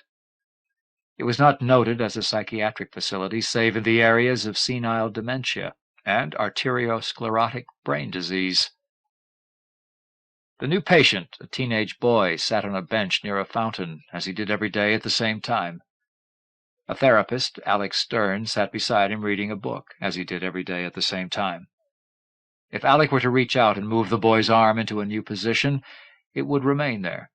If he were to ask him a question, more often than not, it would be met with silence. Occasionally, though, it would be answered with an inappropriate muttering, as today. Pretty, isn't it, the way the colors dance in the water? Alec asked, lowering his book for a moment. The boy, whose head was turned in that direction, said, Flowers? It reminds you of the colors of flowers? Yes, that is true. Any special kind? Silence.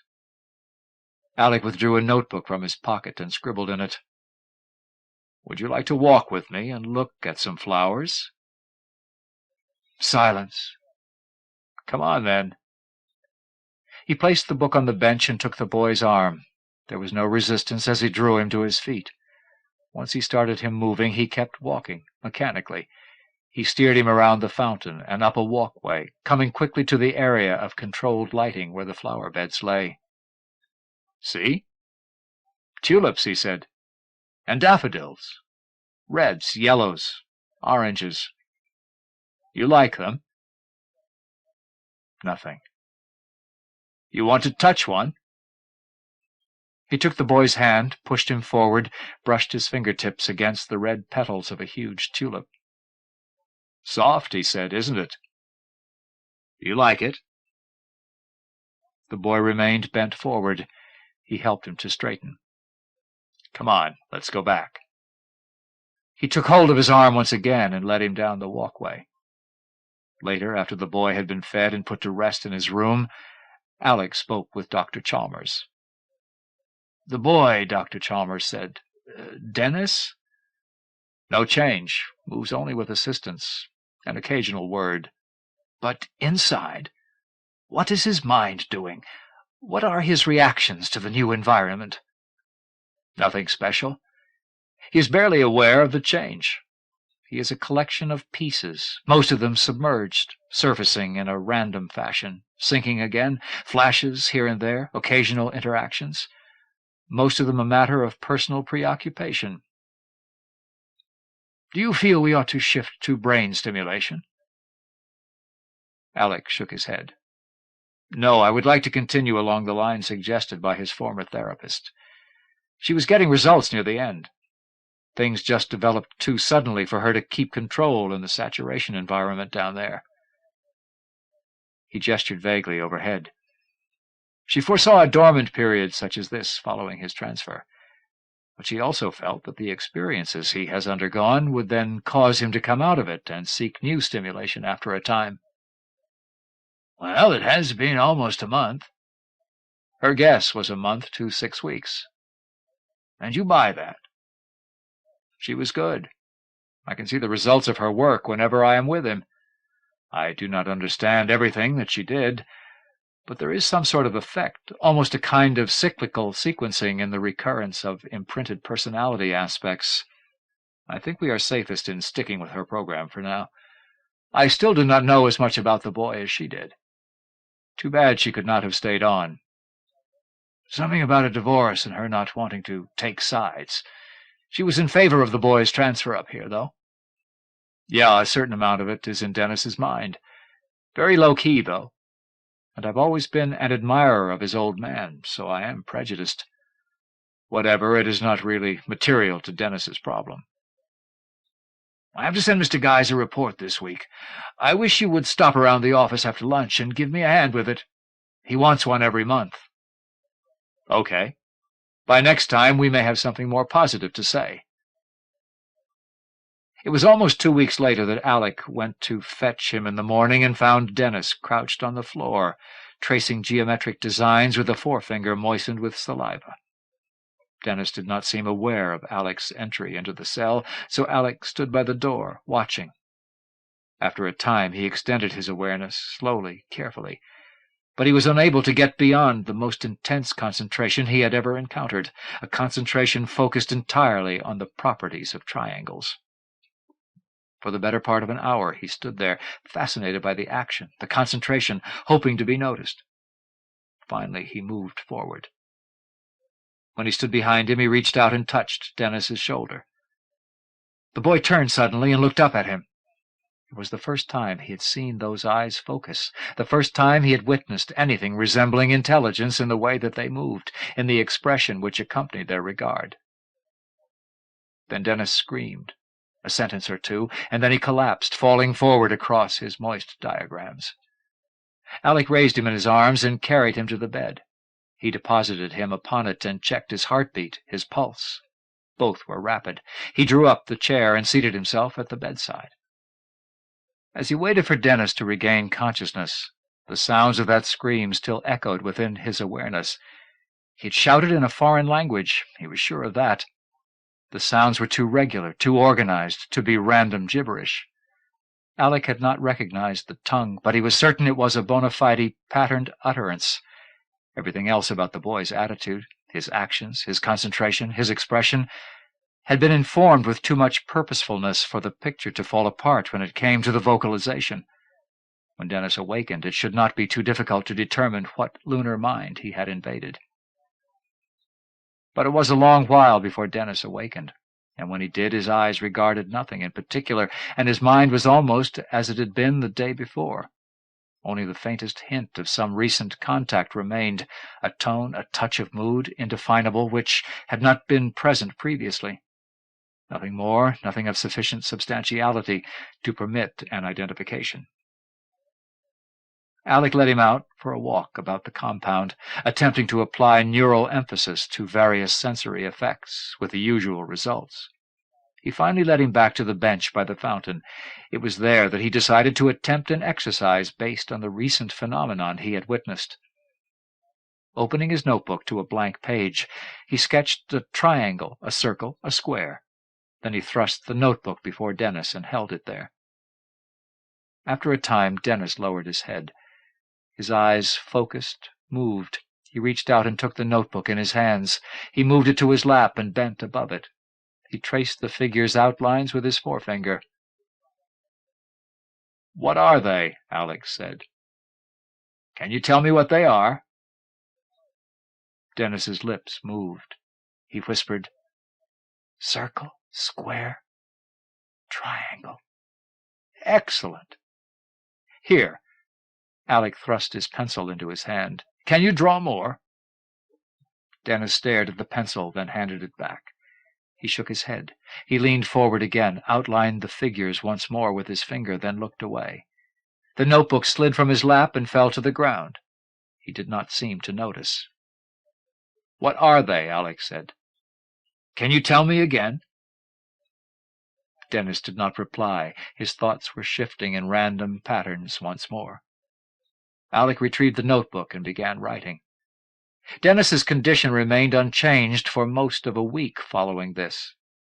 Attempts were made to interest him in various of the recreative and rehabilitative classes available, and though he began paying attention to music, he had no apparent desire to learn to play an instrument.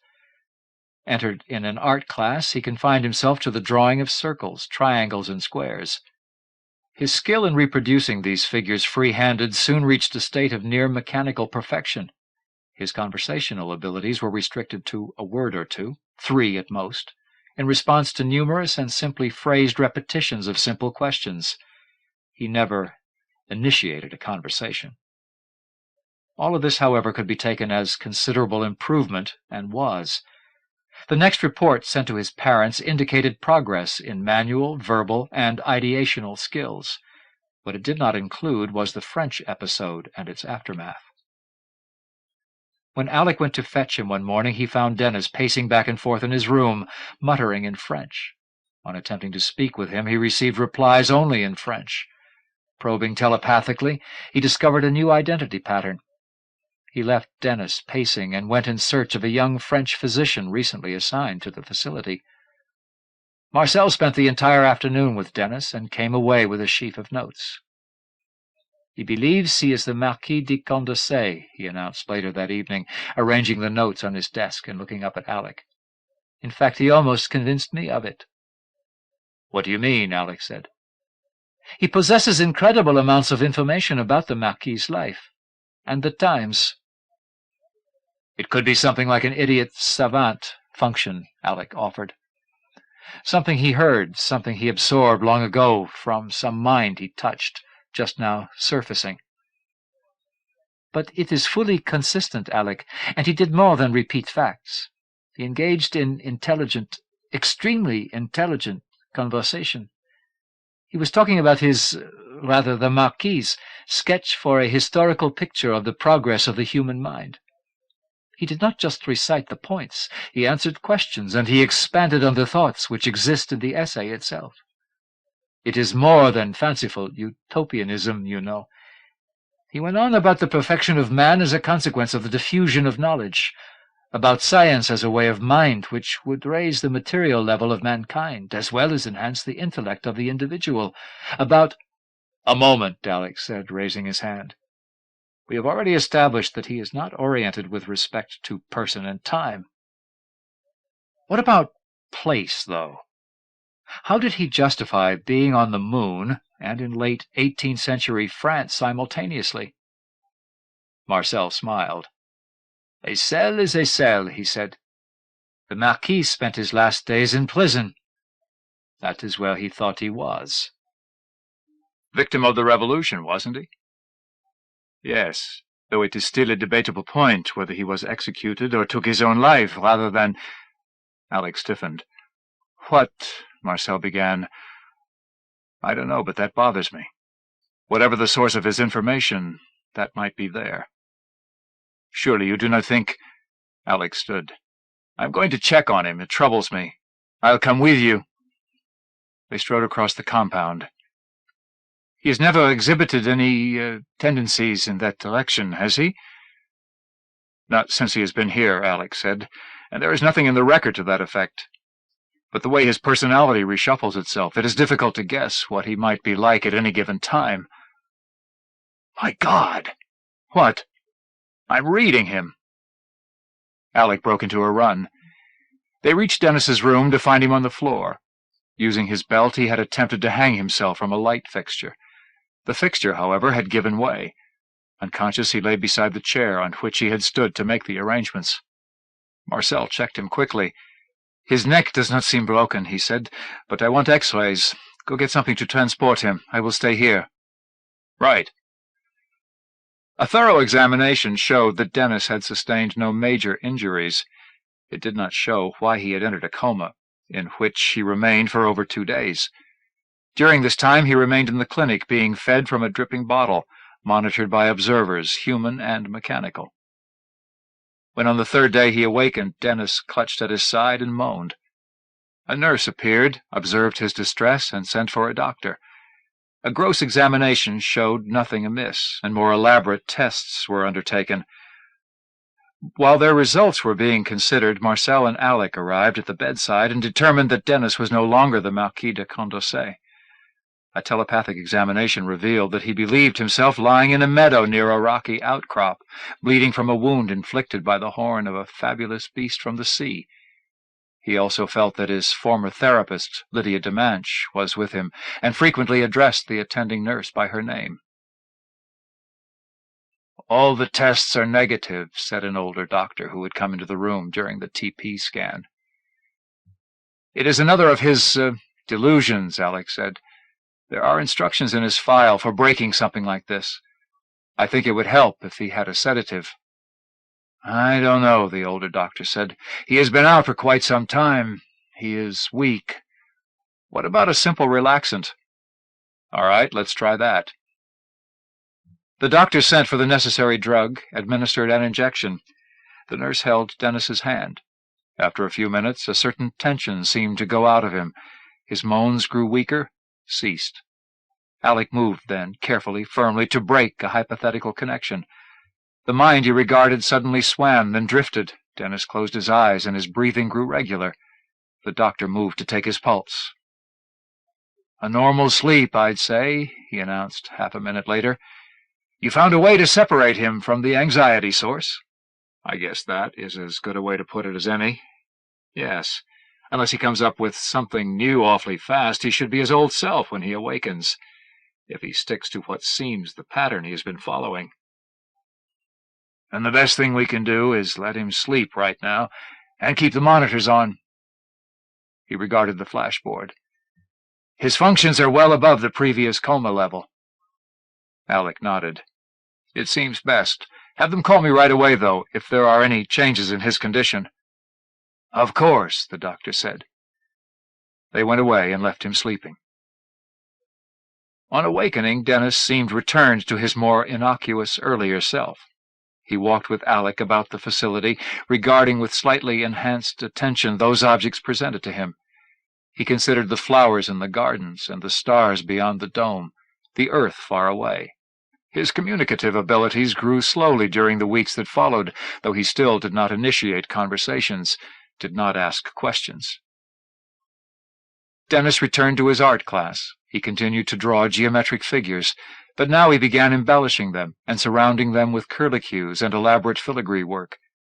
The hard, decisive lines he had originally drawn were softened in the basic figures, and more of an element of freehand became apparent in the elaborations. Alec then decided it was time to ask him, "What is your name?" Dennis did not answer him, but continued staring at the atmosphere regulation plant across the way from where they were seated. Alec rested his hand on his shoulder. "Your name," he repeated softly. "Would you tell me your name?" "Name," Dennis whispered. "Name." "Your name. What is it?" Dennis's eyes narrowed, his brows lowered, tightened. He began to breathe rapidly. Alec squeezed his shoulder. "It is all right, it is all right," he said. "I will just tell you. Your name is Dennis. Dennis Guise." The signs of tension vanished. Dennis sighed. "Can you say it? Can you say Dennis Guise?" "Dennis," Dennis said. "Dennis Guise." "Good. Very good," Alec told him. "If you can remember that, you will be doing well." They walked on. About 15 minutes later, Alec asked him, "Now, what is your name?" Dennis's face took on a look of anguish. Again his breathing increased. "We talked about it just a little while ago," Alec said. "Try to remember." Dennis began to cry. "It is all right," Alec said, taking his arm. "It is Dennis Guise. Dennis Guise. That is all." Dennis gasped, sighed. He said nothing. The next day he did not recall it, and Alec abandoned the problem of identity establishment for the time being. Dennis showed no ill effects from the small trauma. Several days passed, and then the instructor of the art class noticed a totally incongruous sketch on Dennis's pad. His pencil was moving to the completion of an amazing caricature of one of the other students. "That is extremely good," she remarked. "I was not aware that you did faces." Dennis glanced up at her and smiled. It was the first time she had ever seen him smile. "When did you begin using your left hand?" He performed a palms-up gesture with both hands and shrugged. Later, the instructor showed some of the new drawings to Alec. Alec whistled. "Was there anything leading up to this sort of work?" he asked. "No, it happened quite suddenly, along with his switching hands." "He's a southpaw now?" "Yes, I thought you would be interested in that, as an indication of some neurological development, perhaps. A possible shifting of control from one brain hemisphere to the other." "Yes, thanks," he said. "I'll have Jefferson, over in neuropsych, check him over again." "Were there any behavioral shifts accompanying this?" She nodded. "But it is hard to put a finger on it," she said. "It is just that he seems more animated now. And there is an alert look, something about the way he moves his eyes that was not there before." "I'd better go see him right now," Alec said. "Thanks again." He made his way to Dennis's quarters, knocked, and reached to open the door. "Yes," said a voice from within. "It's me, Alec," he said. "May I come in?" "Come in," said the voice without inflection.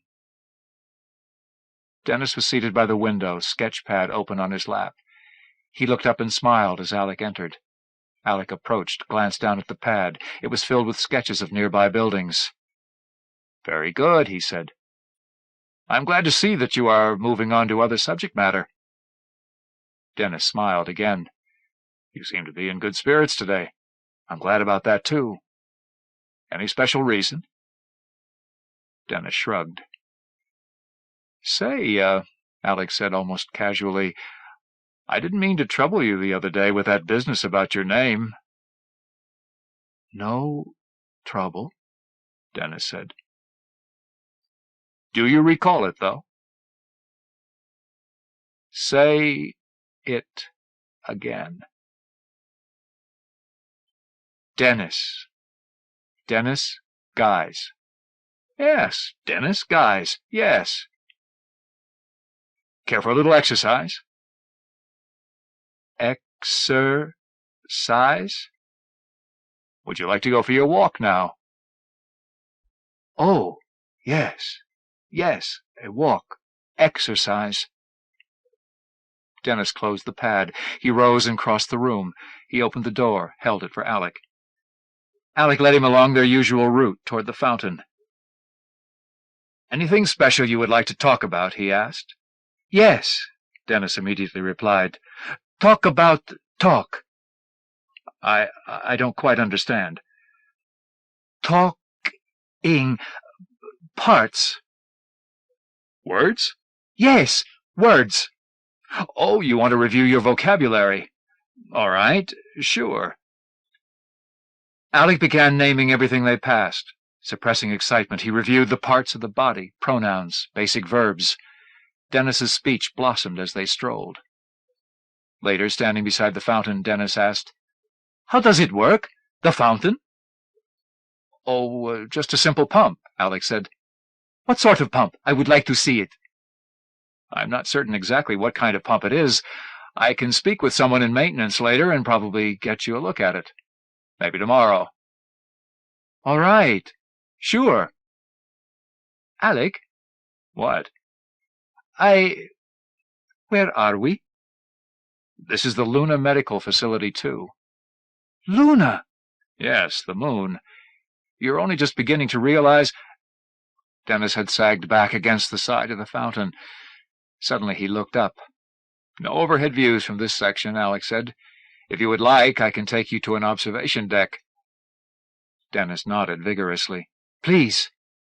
Alec took his arm. "I guess that it would come as a shock if you had not realized it, had not thought about it all along. I should apologize. I'm taking too many things for granted because of the way you suddenly began communicating since you became less mad," Dennis finished, recovering his composure and smiling. No, that is the wrong word. Listen, do you have any understanding of what has been happening to you?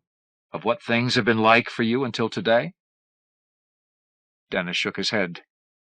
"Not really," he said. "I wish that I did." Alec tried a quick mental probe, but as on two earlier occasions during their walk that day, he could not get beyond the surface thoughts, focused as they were on present circumstances with such force of concentration as to preclude access to anything beyond them. "I see no reason not to tell you something about it," Alec said. "You have been ill much of your life with a condition brought on by your telepathic faculty. You were exposed to adult thoughts too soon, from birth, and they interfered with your own thinking, until now. Bringing you to the moon got you away from much of the interference. This has finally allowed you to achieve some stability, to sort things out, to begin to think for yourself, to become aware of who you are. Do you understand? You are just now beginning to come into your own as a rational being." "I think I see. The past is so cloudy." "Of course. The elevator is this way." "What is a telepathic faculty?" "Well, an ability to tell directly what other people are thinking." "Oh." "It was too much for a child to cope with." "Yes." "Do you have any idea what brought you out of it? Do you recall when your thoughts first came to include a measure of self-awareness?" Dennis grinned. "No, it is sort of like waking up," he said. "You are never certain when it begins, but there comes a time when it has occurred. I think it is still going on." "Good." Alec thumbed open a door, led Dennis within, pressed a button on the wall. "I am quite ignorant," Dennis said. "Do not take it as a relapse if I ask about the obvious, or lack certain words." "Lord, no, you are making progress right before my eyes. In fact, I find it difficult to believe this is really happening." The elevator hummed about them. Dennis touched the wall and chuckled. So do I. Tell me, do you possess this, telepathic faculty yourself?" "Yes." Do many people? No, we are a distinct minority. I see. Are you using yours on me? No, I feel we are better off talking this way. The practice is good for you. Do you want to try the other? Not just now, no. Good. I was coming to that. It may be better if you do not attempt it for a time. No sense running the risk of reopening old channels of vulnerability until you have toughened your psyche a bit more. That sounds reasonable. The door opened. Alec led him out into the observation lounge. A long, curved room, chairs and benches spotted about it, lit only by the stars and the great globe of the earth beyond the transparent bubble that roofed it. Dennis gasped and flattened himself against the wall. "It's all right," Alec said. "Safe. There is nothing to fear." "Give me a chance," Dennis said. "Wait and let me look. Do not talk." God, it is lovely. Up there, the world. I have to paint it. How will I get the colors? Here. "Miss Brant will give you paints," Alec said. "But the light." "There are alcoves farther along which can be illuminated." He gestured. "You never realized that all this was here? That this was where you were, the moon?" "No, I want to sit in one of the chairs." "Of course. Come on." Alec led him to a pair of chairs, reclined them, saw Dennis into one, took the other himself. For perhaps an hour they regarded the sky. Alec tried probing Dennis twice during that time, but on both occasions was met with that fierce concentration which blocked further reading. Finally Dennis rose. "It is almost too much," he said. "Let us go back now." Alec nodded. "Want to try eating in the cafeteria? Or would that be too much excitement for one day?" "Let us try it and find out." As they rode the elevator down, Alec remarked, "We will probably never know what specific thing it was that set off this improvement of yours." "Probably not." "And there are many things about it which I do not understand." Dennis smiled. "But the one that puzzles me the most is where you could have picked up an Italian accent." "If you ever find out, tell me," Dennis said. Dr. Timura could detect no signs of neurological dysfunction. His main remarks centered about Dennis's interest in the testing equipment and his questions concerning localizations of function within the brain. He spent half an hour more than he had intended with Dennis, going over neural anatomy charts. "Whatever did it," he told Alec later, "it was something functional. And you are asking the wrong man when it comes to that. It is more your area than mine." "I had figured it was," Alec said. "We actually know so little about telepaths. For whatever it is worth, it looks as if the idea behind his being sent here in the first place has proved valid. It got him away from the adverse stimuli, gave him a breather. He took advantage of it, and now he is pulling himself together.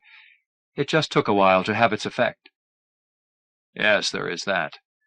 But to come this far from borderline sentience in one day is remarkable. He's got paint and canvas and a box of tapes now. He is asking questions about everything. Long-suppressed curiosity coming to the fore. For that matter, there is no way of knowing what his intelligence level really was. Quite high, I'd guess." "Granted, granted. But what about the time he thought he was Condorcet?" "He had to have picked that up through some use of his telepathic faculty. You will probably never know exactly where." "I suppose you are right, but there is something peculiar about his present state of consciousness also." "What is that?" "I can't read him. I'm a pretty good telepath myself, or I would not have gone into TP therapy work. But every time I try a scan, I never get a millimeter beyond his immediate object of concern. He possesses the concentration of a tournament chess player. At all times. That is not normal." "There are other people like that. Artists, for example, when they are wrapped up in a piece of work. And he is interested in art." "True. For that matter, he is an extremely powerful telepath, and it may be some sort of unconscious block he has set up. Do you think he might be moving too fast now, heading for some sort of reaction?" Dr. Timura shrugged. There will probably be a reaction of some sort. Depression? Fatigue, certainly, if he keeps going the way that he is.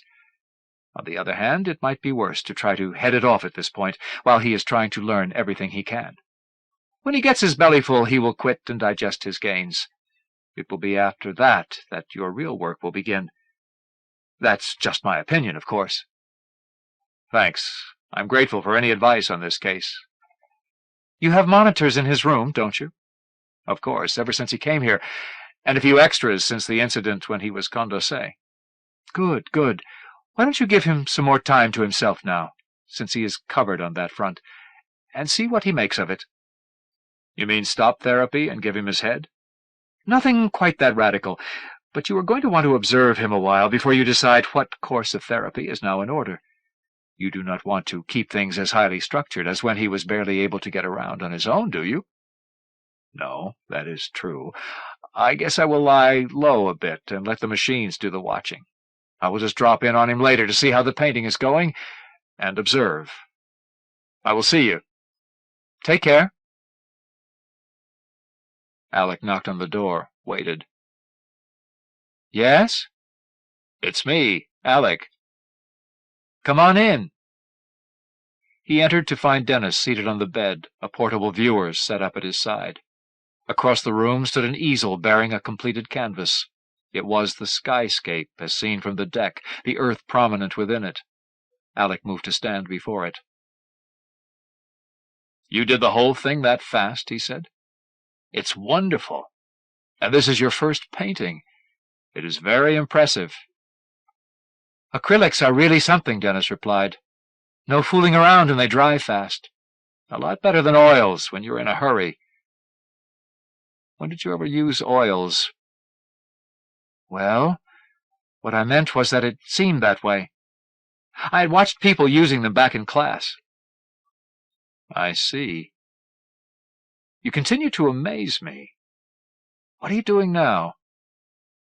Learning things. I have a lot of catching up to do. Maybe you ought to take it a bit easy at first. No problem. I'm not tired yet. Care to take another walk? To tell you the truth, I would rather stay here and keep working. I meant to ask you about reading. I seem to have absorbed the basics somewhere along the line. I'm working on expanding things now. Well, that is just great. What about dinner? You have to eat. The cafeteria is open. That is true. All right. He turned off the viewer and rose, stretched. On the way over you can tell me what things are like back on Earth, he said. And tell me about the telepaths. Dennis let him out, listening. That evening Alec made a full report to Dr. Chalmers. And I got through to him at dinner time, he said. He agrees that he is Dennis Guise, but he does not really believe it. He says it for our benefit. He is personally convinced that he is Leonardo da Vinci. Dr. Chalmers snorted. Are you being serious?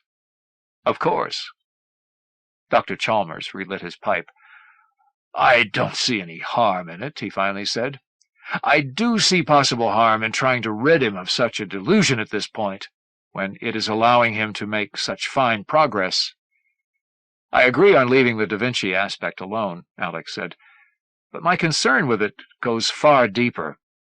I'm not at all certain that it is a delusion. What do you mean? I got through to him at dinner time.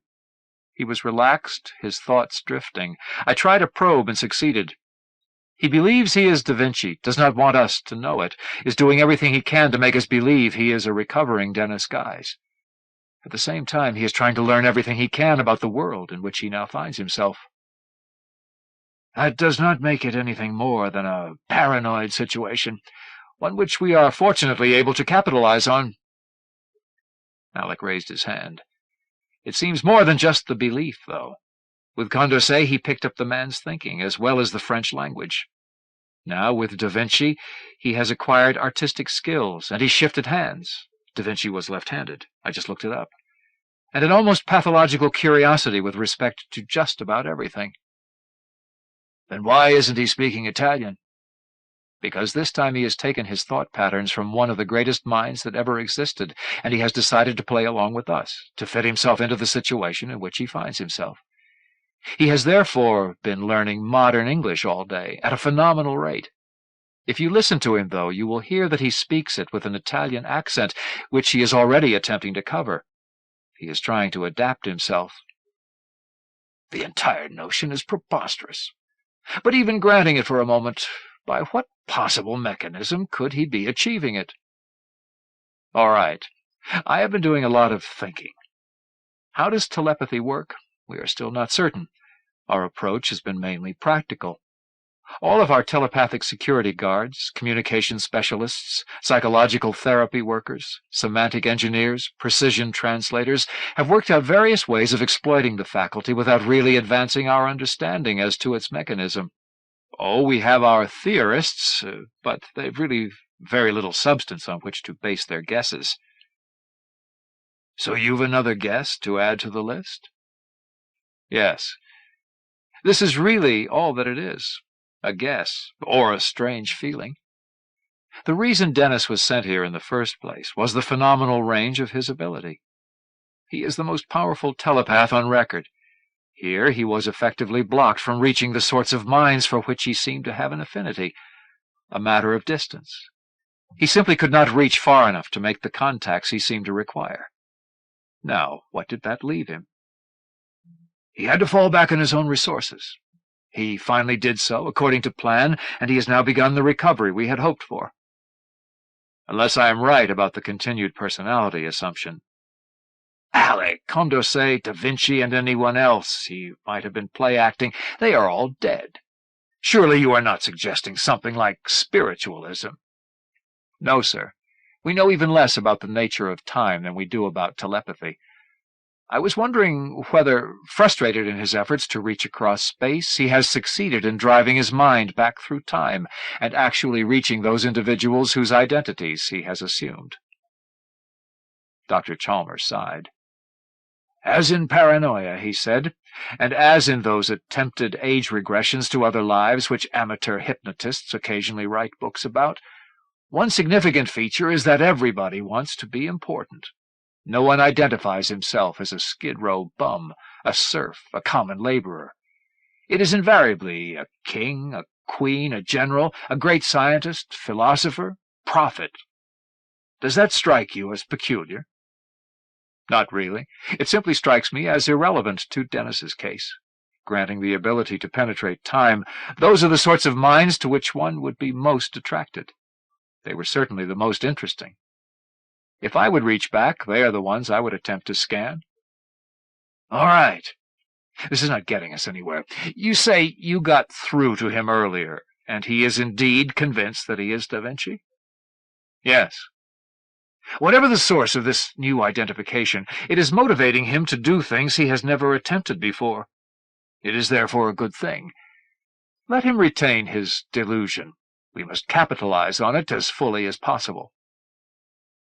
Even if he is not really Dennis Guise? Look, he answers to Dennis Guise now, and he acts the way he believes Dennis Guise should act. He is suddenly showing high intelligence and the beginnings of remarkable skills. If, in his heart of hearts, he chooses to believe he is Leonardo da Vinci, pulling a fast one on a world of 21st century clods, what difference does it make, so long as he behaves in an acceptable fashion in all other ways? We all have our pet daydreams and fun delusions. There are certain areas where therapy ceases to be therapeutic and simply becomes meddling. Leave him with his daydream. Teach the outer man to behave in an acceptable fashion in society. But it is more than a daydream, Alec. Hands off. He is my patient, and I am your boss, here to make sure you do a proper job. I do not see a proper job as involving your proceeding along lines dictated by so tenuous a matter as this telepathy through time notion. We must act on the basis of knowledge, not guesswork. We do possess knowledge of paranoia, and have for a long time. Some forms are quite harmless. Leave him with that part, and work on the rest. You will probably notice that as he gains more experience, becomes surer of himself, that part will simply fade away. You do not give me much choice. No, I do not. Okay, I will do as you say. And keep me posted, informally as well as through channels." Alec nodded, turned to go. "One thing more," Dr. Chalmers said. "Yes?" "I would appreciate your keeping that notion about time to yourself. At least for now." "Why?" "Supposing there is something to it. Just supposing, of course. It would take a lot of substantiation, a lot of research. Premature publicity would be the worst thing." "I understand. Good." Alec went out, returned to his own quarters, stretched out on his bed to think. After a time, he slept. The following day, Alec decided to leave Dennis alone with his studies and his painting, dropping by only at mealtimes. Dennis was not particularly communicative at breakfast or at lunch. Over dinner, however, he grew more animated, leaning forward, fixing him with his gaze. "This telepathic ability," he began, "it is a strange and wondrous thing." "I thought that you said you were not going to fool with it for a while." "That was yesterday. I said that I would not experiment with it for a time. Very well, time has passed. I grew curious." Alec made a small noise with his lips and shook his head. "You could be making a serious mistake," he began. "As it turned out, I was not. I can control it. It is amazing. I have learned so many things so quickly by taking them from other minds." "Whose minds?" Alec asked. Dennis smiled. "I do not know that it is proper to say. From yours, for instance, I learned that there is a certain code of courtesy which precludes wanton browsing among the thoughts of others." "I see that it impressed you a lot." Dennis shrugged. "It works both ways. If it does not apply to me, why should I observe it myself?" "You already know the answer to that. Your status here is that of a patient. I am your therapist. It is a special situation. And I do not see why I should be castigated for my actions by those who do not consider me fully responsible for them." Alec chuckled. "Very good," he said. "You are learning fast. Obviously, things should be revised very soon. In the meantime, all I can say is that it is just not nice." Dennis nodded. "No argument there. I have better uses for my time than voyeurism. No, I was leading up to a discussion of two things in which I am currently interested. My own case, and the telepathic function itself." "If you have indeed been behaving as you indicated, then you probably know as much about them both as we do." "Hardly," he said. "I cannot plumb the depths of your mind and dredge up all your experience and skill." "Oh? Since when? You seemed able to manage it before." "When?" "Let me ask you a question first. You remember anything of other periods of clarity? Times when you felt as if you were someone else?" I do not think so. Things like dreams sometimes come and go, though. Idle thoughts, occasional disjointed fragments of something like memory. But I do not really have much to associate with them." "Do you mean that I have been other people? That everything I now feel and think is just some sort of overlay? Are you saying that there is really someone else buried within me, and that the person I think I am may be subject to recall at any time?" "No, I am not saying that." "What then?" "I do not know, Dennis. You know yourself better than I do. You appear to be learning things at a fantastic pace." "You do not believe that I am really Dennis Guise," he said. "Are you?" "That is a silly question." "You raised it." "You think that I am still some sort of overlay, and that the real Dennis Guise is still buried within me?" "Dennis, I do not know. You are my patient.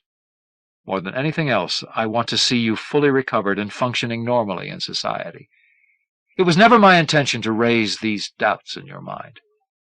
A therapist just naturally tends to speculate, to go over every possibility, no matter how far-fetched. Generally, these things remain unvoiced. At this point, it seems unfortunate that you are such a good telepath, and that you chose to exercise your ability just when you did." "Then you are saying that you now feel you were wrong in this?" "I am saying it was just one of those guesses one sometimes makes with very little to go on. Guesses are made and discarded countless times during a course of therapy. It should not really concern you." Dennis took a drink of juice. "But it does, you know," he said, after a time. "I am not tremendously fond of the notion that I am keeping the rightful inhabitant of this body, this brain, from his proper existence."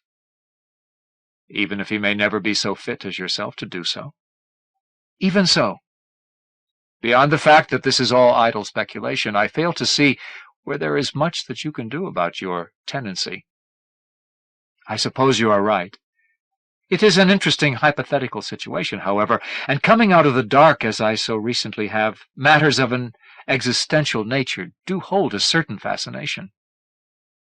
"I can see that. However, I feel that this is not the best time to consider them, coming out of the dark as you so recently have, as you put it." "I can see why a therapist would feel that way. But I may be more stable than you realize." "Then why are you expressing all these doubts about yourself?" "No. I want to give you support right now, not provide a dissection of your inner landscape. Let all this pass, will you? Concentrate on perfecting your strengths. After more time has passed, these problems may not seem as important as they do now." "I have a feeling that you are talking for Dr. Chalmers rather than yourself." "Then consider the idea, not its source. You were ill. You are getting better. These are two things we know, two things we have to work with. The hell with theory. The hell with speculation. Curb your introspective tendencies for the time being and concentrate on matters of substance." "Easily said. But all right, let us drop it." "Good. You realize that it is the next thing to miraculous that we are speaking of things at this level this soon? You are an amazing person. If this is any indication of what you are to become, we should both be impressed."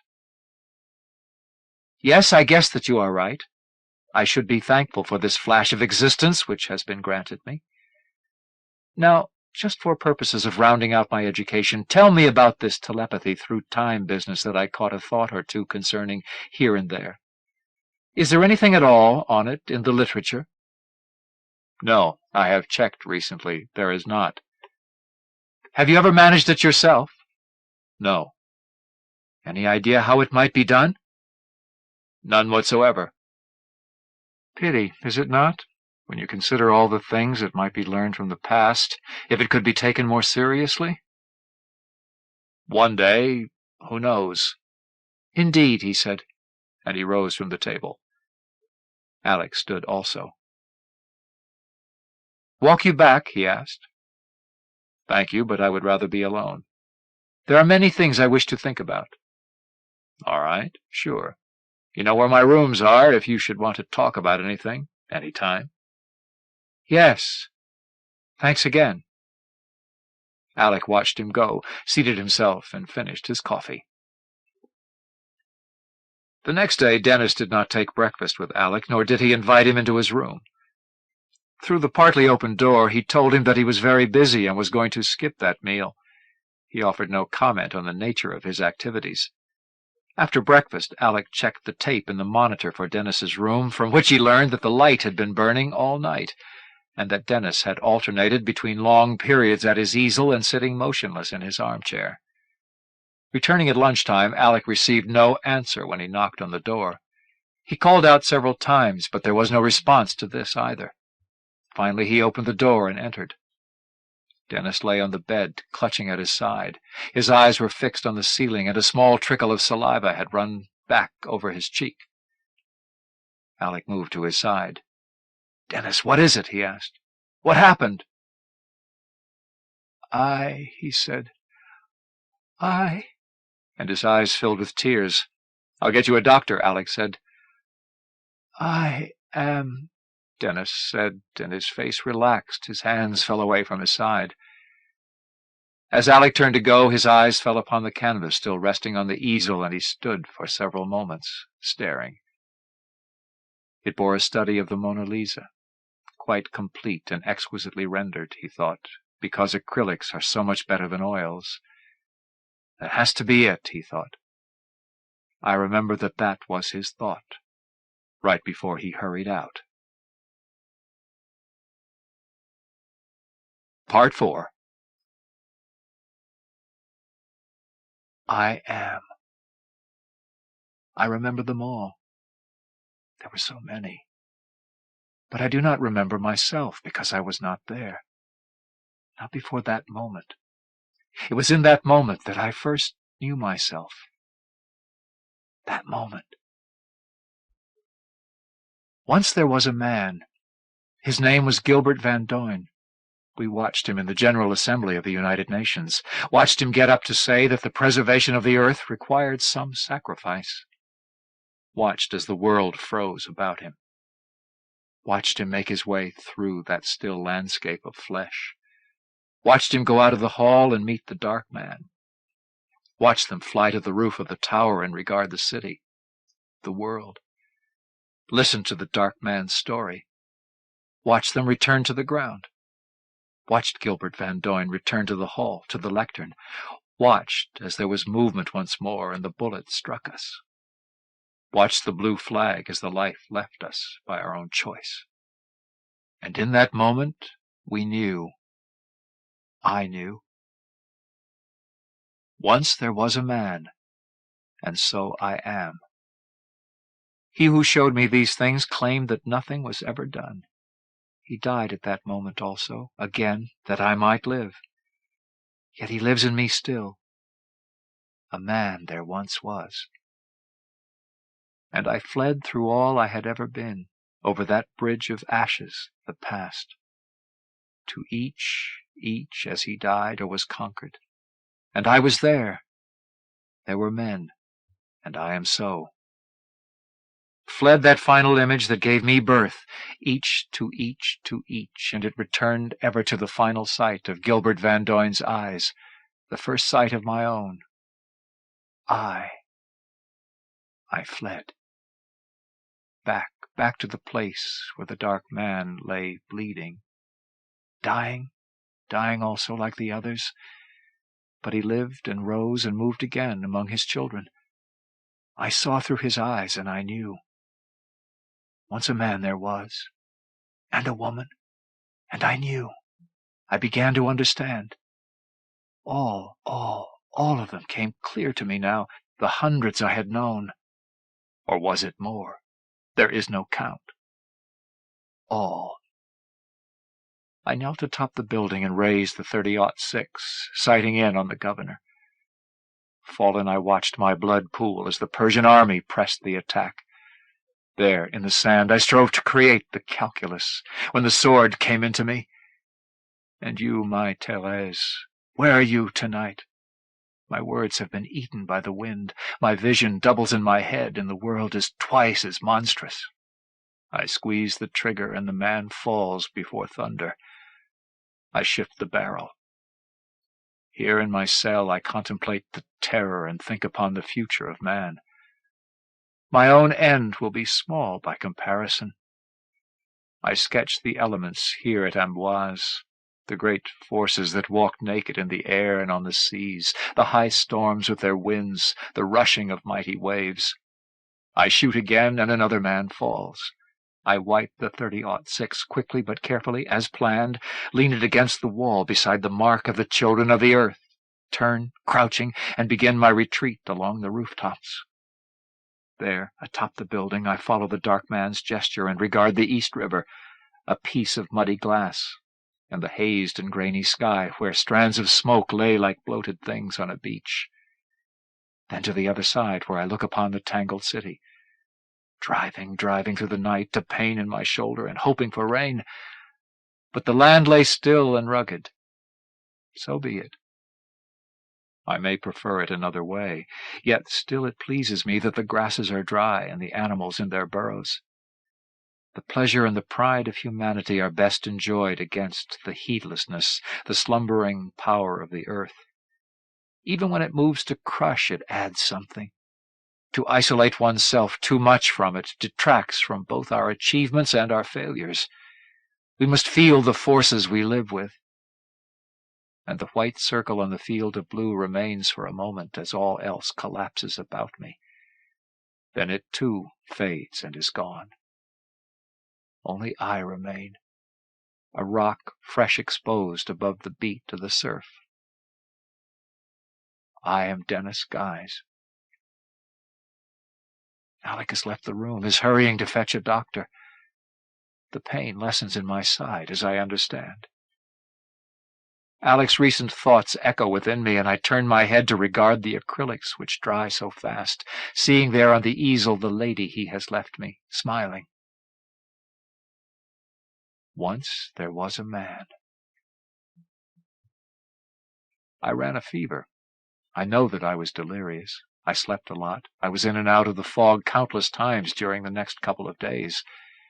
As things finally settled, I became aware once again of the dispensary ceiling and of Alec's gentle presence at my side. "Got any water there?" I asked him. "Just a minute," he said, and I heard him pour it. "Here you are." He passed me a glass with a bent straw in it. I held it with both hands and drank. "Thanks," I said, passing it back. "How are you feeling?" I managed to chuckle. I could feel his mental probing. Better not to block it entirely at this point, or to let him know that I was blocking it all, or that I was even aware of his quick survey. "I am, myself," I said. "Ask me my name if you wish." "Never mind. I would give a lot to understand all the preliminaries to this." "Me too. I am weak. I feel well, though." "What do you remember of the events of the past 2 months?" "Not much. Fragments, disconnected impressions." "You are a new person." "Glad to hear you say it. I think so, too." "Well, I have a feeling that you have just taken a major step toward recovery." "I could use another drink." He refilled the glass, and I emptied it. I covered my mouth and yawned after I had passed it back to him. "You seem to be right-handed." "So I do. I am sorry, but I think that I am going back to sleep again." "Sure. Rest easy. I will be around. You should be up and out of here in no time now, unless my guess is way off." I nodded and let my eyelids droop. "Good," I said. "Glad to hear it." I closed my eyes and let my mind swim. Alec rose and departed. I knew even then what I had to do, and I was scared. I had to find one man out of the entire population of the earth and ask him how to go about it, which meant that I had to convince the staff here of my cure. I suppose that is a better word than recovery, since I had never been normal, and of my continuing stability in order to be permitted to return to Earth, which meant I must work to assure this condition. Time was essential, or so it seemed to me then. I hoped that I had not happened too late. I was not at all clear as to the particulars of what it was that separated me from the others I had known and been. It seemed worth seeking the information just then, especially since there was not much else I could do at the moment. With the full medical staff about, it was just a matter of locating the proper person. I moved forth with my mind searching. Shortly I found that person, a woman working in the lab 2 buildings over, a molecular biologist, a Dr. Holmes. The thoughts were not right there at the surface, but there were indications that she had the concepts on file. I sought more deeply. Yes, J.B.S. Haldane had once calculated that the deaths resulting from the operation of natural selection in the substitution of a new model gene for an old one were so great that the species could only afford the establishment of a new gene every millennium or so. This view had held sway for a long while, but then a new notion of mutationism arose in 1968. The rapid growth of molecular biology around that time had had a lot to do with it. In the February issue of that year's Nature, there had appeared a paper by the geneticist Motoo Kimura, wherein he speculated over the great differences then recently determined to exist among the hemoglobin, cytochrome, C, and other molecules in various species of animals. They were much commoner than had previously been supposed. Considering the large number of molecules and genes, it would seem that a mutation must be established every few years. He felt that such a high rate of molecular evolution was only feasible if most of them were neither helpful nor harmful, representing random, neutral mutations drifting through populations. This raised hell among classical evolutionaries because it indicated that evolution might be influenced by a strong element of random genetic drift. In other words, a much higher chance factor than good old natural selection. The new techniques put to work in earnest on seeking molecular alternatives in living populations continued to uncover them in abundance. Gratuitous changes giving rise to molecular diversity. Which meant that the sleeping masters of human evolution, of whom the dark man had informed Van Doyne, could not possibly have a complete say in the development of the species. They would have had more control long ago with a smaller population in determining the route we would take. Once established as man, however, once spread across the entire globe and breeding our way through the hundreds of millions and finally the billions, there was no way to continue this control by means of whatever primary influences they had once exercised. Nor was this necessary, since we were proceeding in the proper direction. Once we were established as a rational, tool-making crowd, their task shifted over to one of superintendency, to keeping a watchful eye, or three, on our ideas, philosophies, technological developments, pruning the undesired and encouraging its opposite. This was all that they could do, once we had passed some numerical milestones. They could not fully predict nor control the random genetic developments which must arise with statistically greater frequency with the increasing population. It was no special response in terms of natural selection for mankind to have come up with the TP gene, but we had. There was no obvious threat in it, and the sleepers had not moved against us. Now, though, I existed. I understood the situation. I had access to the past experience of the race. And I was scared, for I would now have to get a clean bill of health and go looking for the man. And I was tired. Even thinking about it was going to have to wait a little longer. In the weeks and months that followed, I learned. I attended classes. I followed programmed courses of study. I listened to tapes and watched view screens. I talked with Alec and let him see what I wished him to see in my mind. I participated in group therapy sessions. I exercised my special talent to learn of more things. I waited. During this time I felt the easing of tension about me, and I came to regard Alec more as a friend than a therapist. We talked about a great variety of subjects, played games together in the gym. A later scan of Dr. Chalmers's thinking equipment even showed me that Alec had broached the subject of my return to Earth somewhat ahead of schedule. "You really ought to be doing more calisthenics," Alec had said. "Knee bends with weights would be useful." "Sounds awful," I replied. "Can't let yourself waste away," he said. "Supposing they recommend a trial visit down yonder and you were in no shape to go?" "Are they thinking about it?" "I couldn't say. But if they were to, would you want to hang back for a month or so just because you had not been paying attention to the physical preliminaries?" "Now that you mention it," I said, "no. But the whole idea raises a matter I have not really spent any time thinking about." "What is that?" "My parents.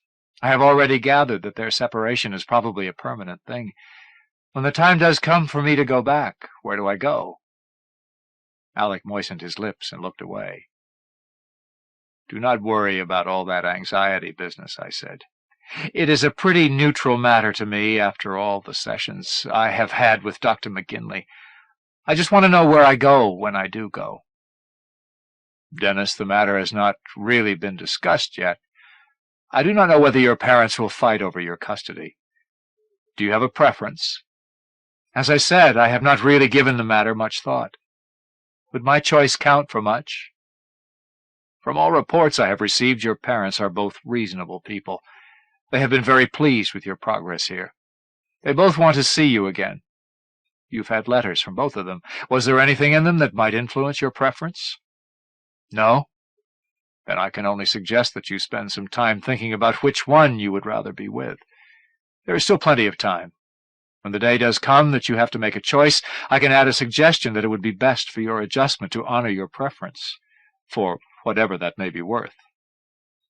"Thanks, Alec." Show me some of the exercises I should be doing, huh?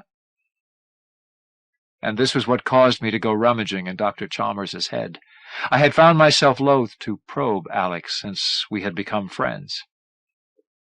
Later I thought about the matters he had raised. My father had money, power, connections, all of which could be useful in my quest. And he was now living in Washington, near to so many other things and places which might benefit me in the search. My mother was still in northern New Mexico, tending her flowers, isolated. But my father would not have much time for me, a good thing if that was all there would be to it.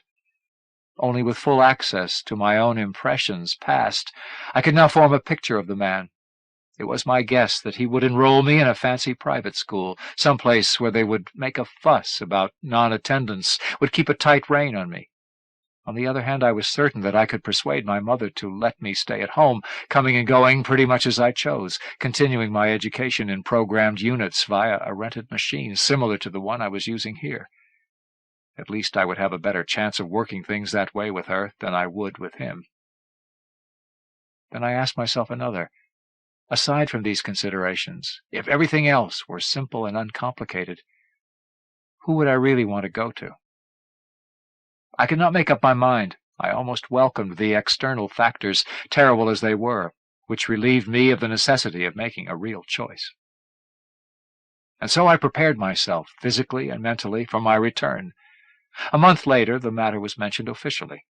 Dr. Chalmers came around to see me, commended my progress, told me he felt that perhaps another month of preparation and observation was in order, and if everything continued as was expected, I could go home and see how things worked out. It was then that he asked me which home I might prefer. Keeping in tune with the therapeutic note I had sounded, I told him that I felt the simpler the environment, the more comfortable I might feel. He seemed to think that was a good choice, and I saw in his mind that I would have his recommendation also. Which is how things worked out. I was given a provisionally clean bill the following month, and a date was set. I realized during that time that I was growing increasingly anxious, not so much over the task I had set myself, but simply at the thought of heading for that place in the sky, so full of people and things. I visited the observation deck on numerous occasions, assumed my old chair and watched the world, glowing, mysterious, attracting and frightening by turns, far and yet near. I fancied a summons. I assumed a threat. Despite the exposure involved in all my vicarious existences and the sum of my salvaged personal impressions, I had never been there before as a rational, individual being. I talked about it with Alec, and he told me that it was a natural feeling, a thing to be expected, a thing that would vanish not too long after I got back. I had already thought these thoughts myself, but as with so many other conclusions, it was nevertheless comforting to hear them from another. In my room, I paced, stared at the paintings, paced some more, thumbed through the sketches, again and again. The lady smiled. Finally, I packed them all carefully and went to sit by the fountain. I walked among the flower beds. I began taking all my meals in the cafeteria, and for the first time I began talking with the other patients. There was one old man whose eyes misted over when he learned that I was going back. "Go to New Jersey," he said. "New Jersey?" "Not the cities, the pine lands. They still stand as they did when I was a boy. Go there one day and look at the trees. Get out and walk among them. If you ever do that, think of me then," he said. "Promise." He reached out and laid a hand on my arm, veins like blue worms crawling across the back of his hand. He leaned forward and his breath was bad. "Promise." I nodded. I could not speak, for his tremor, his faded eyes, his odor were lost in the barrage of thoughts that fell upon me.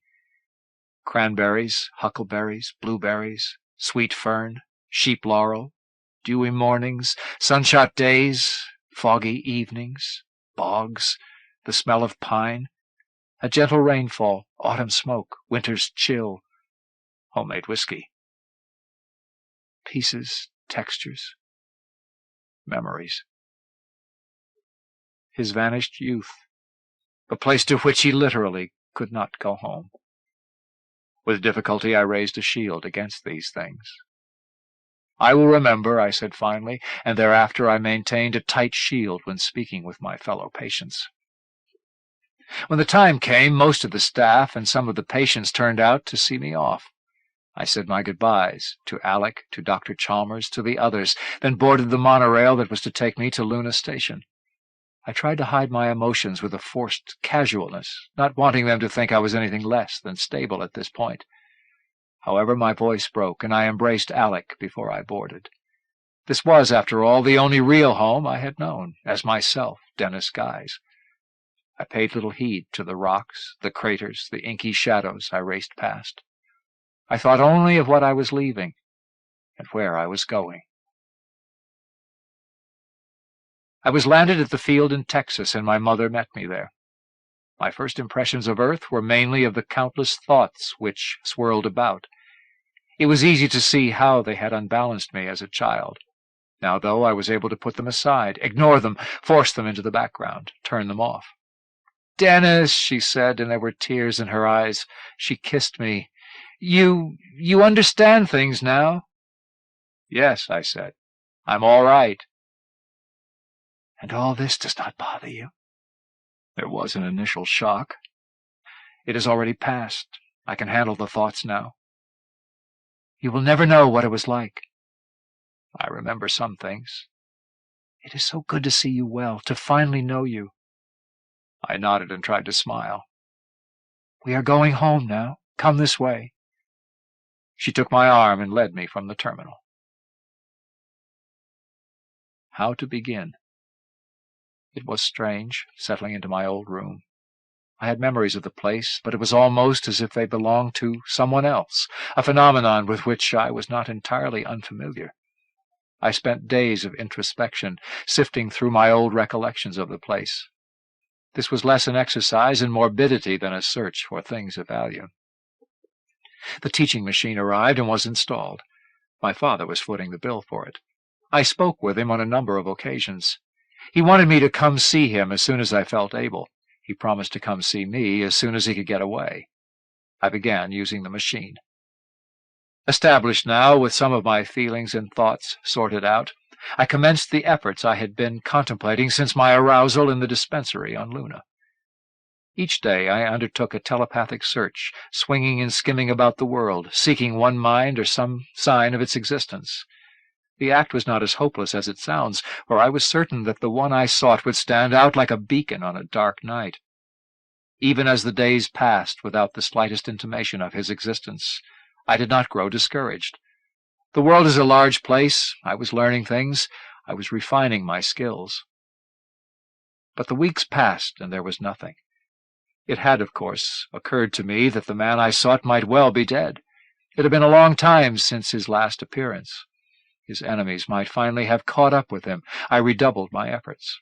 I could do nothing but keep looking. It was on a Friday evening that I came across something peculiar. I had climbed a nearby hill, a concession to my mother's complaint that I was not getting enough exercise, and seated on a rock out of sight of the house, I had set forth with my mind once again, casting first at places nearer to home. After a quarter of an hour of wandering, I encountered familiar thought patterns. When I closed with them, I determined that they originated in Albuquerque, and I became aware of the thinker's plans for the following day. He would be heading north and passing on the highway not too far to the east. I was filled with excitement. He was not my quarry, but he was someone I greatly desired to meet. When I returned to the house, my mother saw my face, felt my mood, and smiled. "I told you," she said.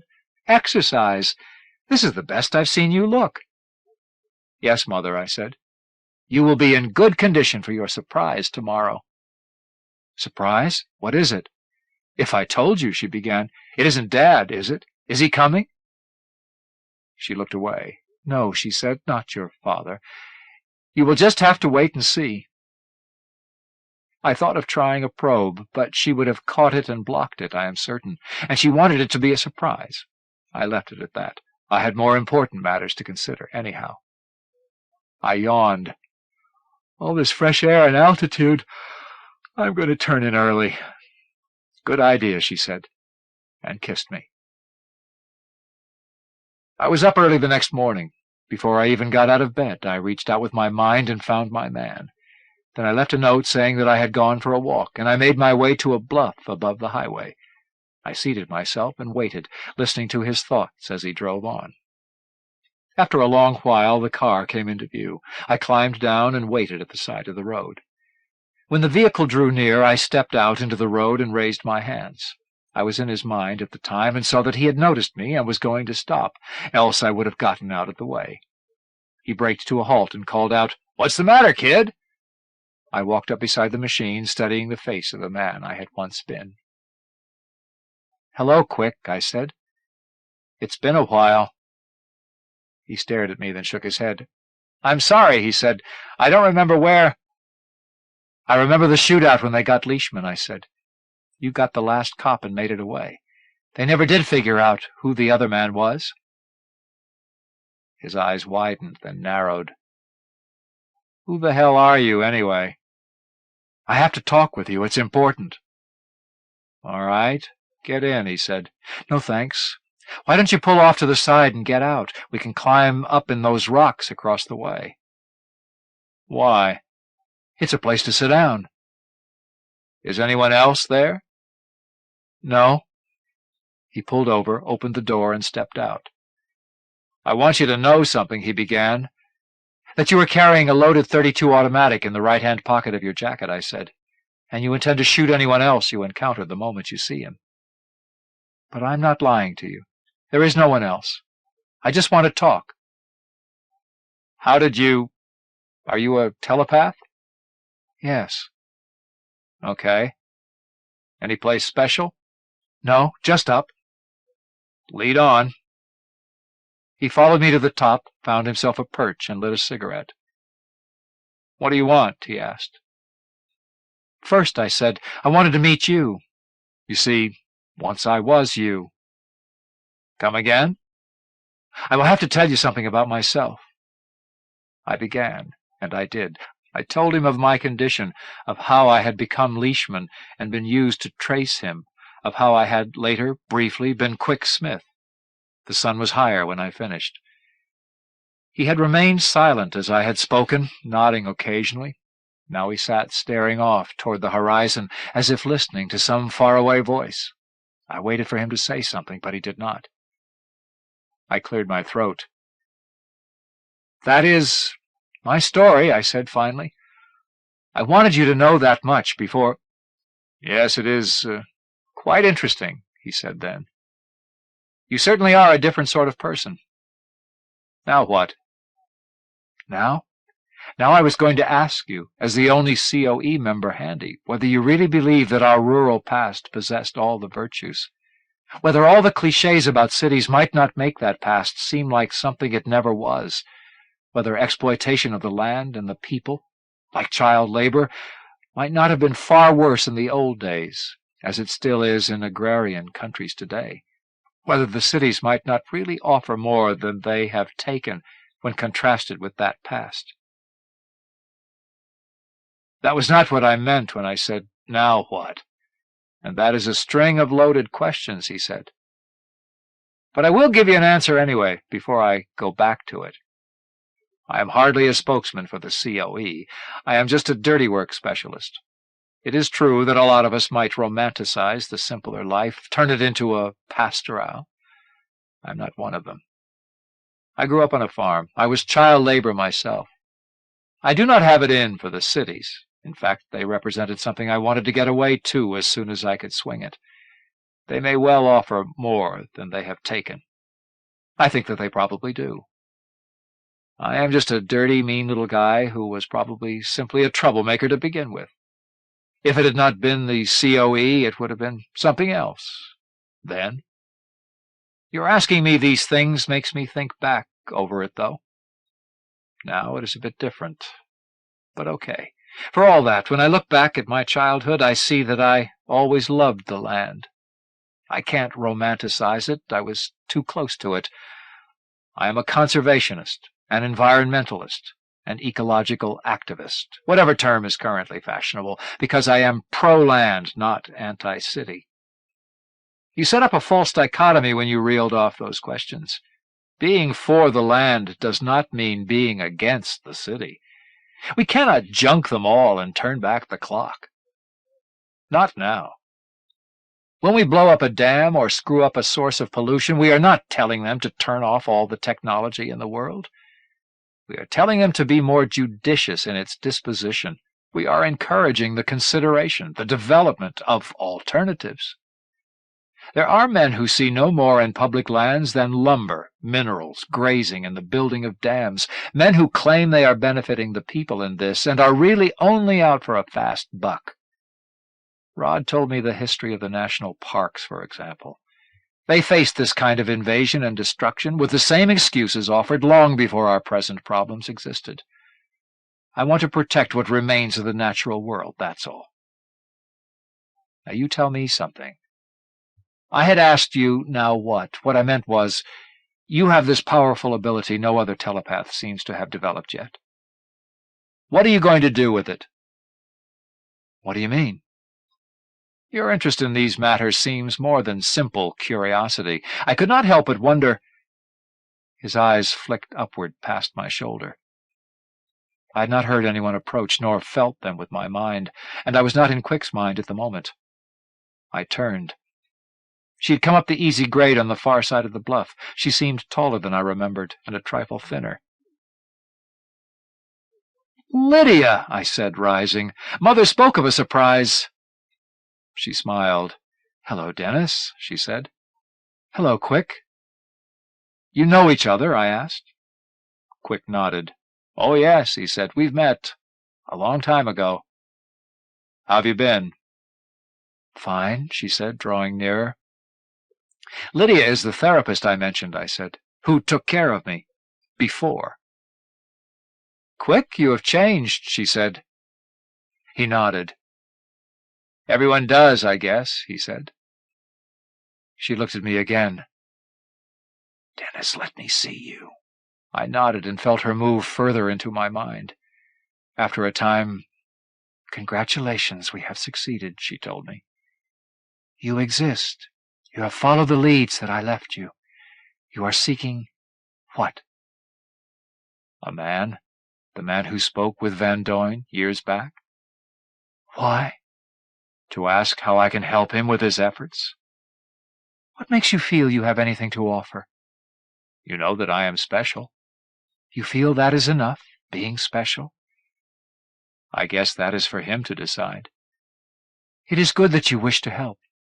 Supposing he asked of you what he asked of Van Doyne?"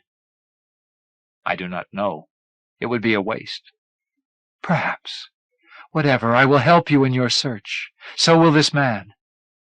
"How?" "Later, Dennis, later, all in good time. We had best get to your home now." "You are heading north, Quick?" she asked. "Denver, to spend a few days with some friends." "Let me know where I can get in touch with you, all right? There is an enterprise in which you may be useful." "Sure," he said, and he fished a piece of paper from his pocket, scrawled something on it, passed it to her. "I'll be at the first one till Tuesday, the next one afterward." "Very good, thank you. You may hear from me before too long. Have a nice trip." "Thanks. So long." "Goodbye." He headed back down toward the road. We went the other way. We walked back to where Lydia's car was parked on a side road. From there we drove on home, announcing that Lydia had encountered me on my morning hike. My mother prepared breakfast, and the morning was spent in conversation. After lunch, Lydia examined me at some length. I tried blocking in some areas just to see what the result would be. She caught me on all of them. "Excellent," she told me after a long while. "You have exceeded my expectations." "In what way?" "I mean that you have pulled through beautifully." "That is not what you mean. You are masking something." "You are good. Congratulations." "That is not an answer." "Let us say, then, that it was really a form of directive therapy in which we engaged." "There was not really that much of me to direct." "I did not say that it was easy." "Did you influence the development of my temporopathic ability?" "No, but I might have influenced the kinds of choices you would make if you did succeed in reaching back after other minds in times gone by." Why? I only said might. You did not come back just to play games with me, did you? No. You will have your answers in good time. Where does Quick figure in all this? He did some work for me once. Is there anything at all that you feel like telling me? Yes, but you are not letting me. You are asking all the wrong questions. What are the right ones? I said that I would help you in your search. You said that you want to find the Dark Man. Had you asked me, I could have told you that he is still living. Had you asked me where, I could have told you that you will find him in East Africa. You know him? Yes, I know him. I have searched, but I found no trace. You will not find him unless he chooses to be found. Why is this? His is a cautious way of life. Yes, I gathered that they seek him in particular. They may seek you now also. Why? You have been broadcasting your presence ever since your return. They are suspicious of concentrations of power in the hands of a single individual. They must convince themselves it is harmless, tame it, turn it, or destroy it. Then I am in danger, even now? It is possible. This is the reason I came so soon. You are firm in your decision? I am. Then we must leave as soon as possible. The longer we delay, the less your chance of reaching your goal. They have human agents as well as mechanical devices. Are the enemies TP also? That or something like it. They have their ways of knowing things. How shall we go about the whole business? I have already obtained travel papers in your name. This evening we shall discuss with your mother your desire to see more of the world now that you are adjusted to this much of it. I will second the idea as a therapeutically sound thing. I believe that I can persuade her. Supposing she wants to come along? This possibility has been considered. Fortunately, her contacts with your father since your return seem to be leading them toward a reconciliation. I believe they are going to discuss the matter this evening. Should this come to pass, they might well appreciate your absence on a short trip. How can you know all these things? As a TP and a personal friend? No, that is too much to ask me to believe. What then would you believe? The only alternative that presents itself. You are devious, Lydia. I know that now, from my own case, from your plans for handling these things, from your acquaintanceship with a COE troubleshooter. I am forced to entertain the possibility that you possess considerable means for manipulating people and situations, that you are somehow responsible for my parents' breakup and their coming reconciliation, for my transfer to the moon, for the entire course my condition has taken. I suddenly look upon you as the architect of my existence. Ridiculous. Call it whatever you want. That is how I feel about it. Then believe whatever you want. Does it affect your plans? No, I am still going. I have to. Good. Then the rest does not matter. But it does. You see, I am not going to forget. If I live a few more years, I am going to be even stronger than I am now. If I ever discover that you caused my parents needless pain, I want you to know that I am not going to forget. She lowered her head. So be it, then. And things worked out pretty much as Lydia had said. Dad called and wanted to come out. To see me, he said. Mother said okay, and he arrived the next day. I quickly saw that Lydia had been right. They hit things off and were talking friendly again right from the start. He was happy enough to see me, very happy. We had several long talks and even went walking together a few times. But it was plain that he had come back for more than that. It began to occur to me about then that perhaps I had been too hard on Lydia. Common decency forbade my trying to probe my parents' thoughts at that time, but I suddenly realized that the strain of my prolonged condition must have been pretty hard on them, particularly on Dad. I may well have contributed to the initial breakup, just as my recovery might have served as catalyst to the reconciliation. It had been insensitive of me not to have realized this earlier. It began to seem possible that, though I still felt Lydia to be a manipulator, She had in this one respect merely capitalized on something already present, rather than creating the entire situation. It left her no less culpable if she had somehow provided the necessary pushes at various points, but it softened the picture somewhat, if only through the mitigating agency of my own newfound guilt feelings. And these feelings made me anxious to be under way, as anxious perhaps as my parents were for some time alone together. At least they bought Lydia's endorsement of my request for a vacation, seeing that I would be accompanied by herself and a male nurse of her acquaintance. "It's good to have you back, son." It did not seem so ironic later that these were the last words my father said to me as Lydia and I boarded the flyer that was to take us to Albuquerque. After the talks we had had, I came to realize that my recovery was a source of pride to him, the fact that I had made it through a rough piece of existence, possibly even greater than his pleasure in knowing that my ability transcended any other on record.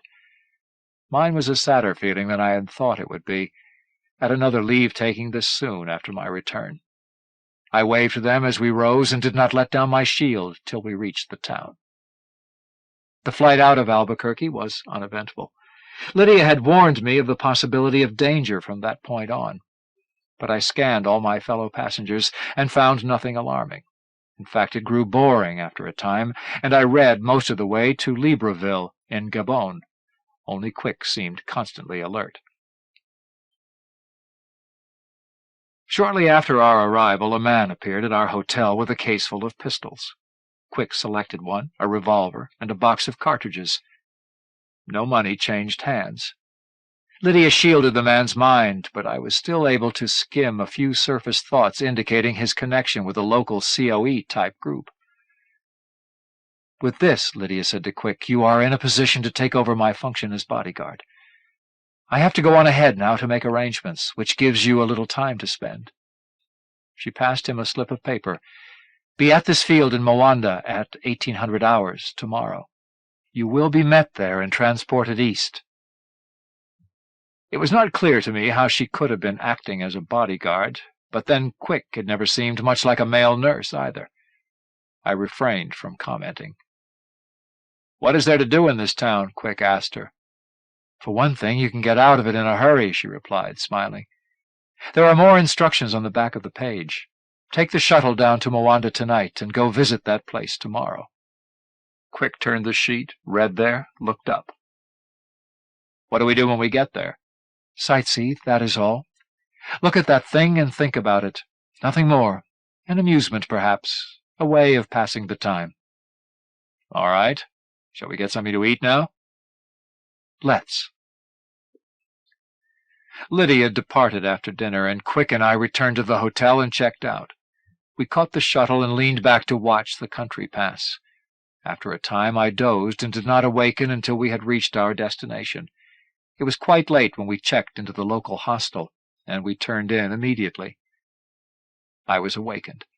I had come around suddenly from a very deep sleep, a strong feeling of pursuit filling my mind. For several moments I was Leishman again, wondering at the enemy's identity, assessing the unfamiliar surroundings, dim in the darkened room. Then I knew a sense of wrongness. This was someone else's game. "Look up, old man. We must answer. The blade comes out of the scabbard." I grew with a shudder which followed, and Leishman faded to something more than memory, less than controller. I was in a better position than Leishman to understand this situation. Some TP was attempting to scan us. I set up a partial block, covering my main thinking, leaving a jumble of reverie for his consideration. Moonlight, shadow, the texture of the bedclothes, a small thirst, bladder pressure, the various night sounds from beyond the window. Within this fortress I was troubled that he had already had a look at the Leishman persona. I slid out of bed, crossed to the window, stood beside it, and looked out. The night was warm, and a dank breeze was blowing from the direction of an irrigation ditch we had crossed earlier. The nearest street light was on a corner far to my right. Carefully, with thoughts and eyes, I sought the mental eavesdropper. I became aware of a figure in a shadowed doorway up the street. Still blocking, I retreated, moved to Quick's bedside. I placed a hand on his shoulder. He gave no physical sign of having come awake, but said softly, "What is it?" I moved to cover his thoughts also. I said, "There is a TP trying to read us. I am preventing it. He is across the street in a doorway to the right. What should we do?" He did not answer, but sat up, reached for his trousers, pulled them on. He stuck his feet into his boots and rose, running both hands through his hair. "Keep preventing him," he said, drawing on his shirt and crossing to the door, buttoning it as he went. "Lock the door after me." "The gun is still under your pillow." "That's a good place for it." I locked the door and followed him with my mind, holding a total shield about his thoughts. I found it easier than I thought it would be to maintain my own partial shield while doing this. Slow stream of consciousness, surface thoughts leaking. I returned to my bed and lay down. As the minutes passed, I realized that the observer was not merely observing. A gentle but definite pressure began to occur as he tried to influence my exposed train of reverie.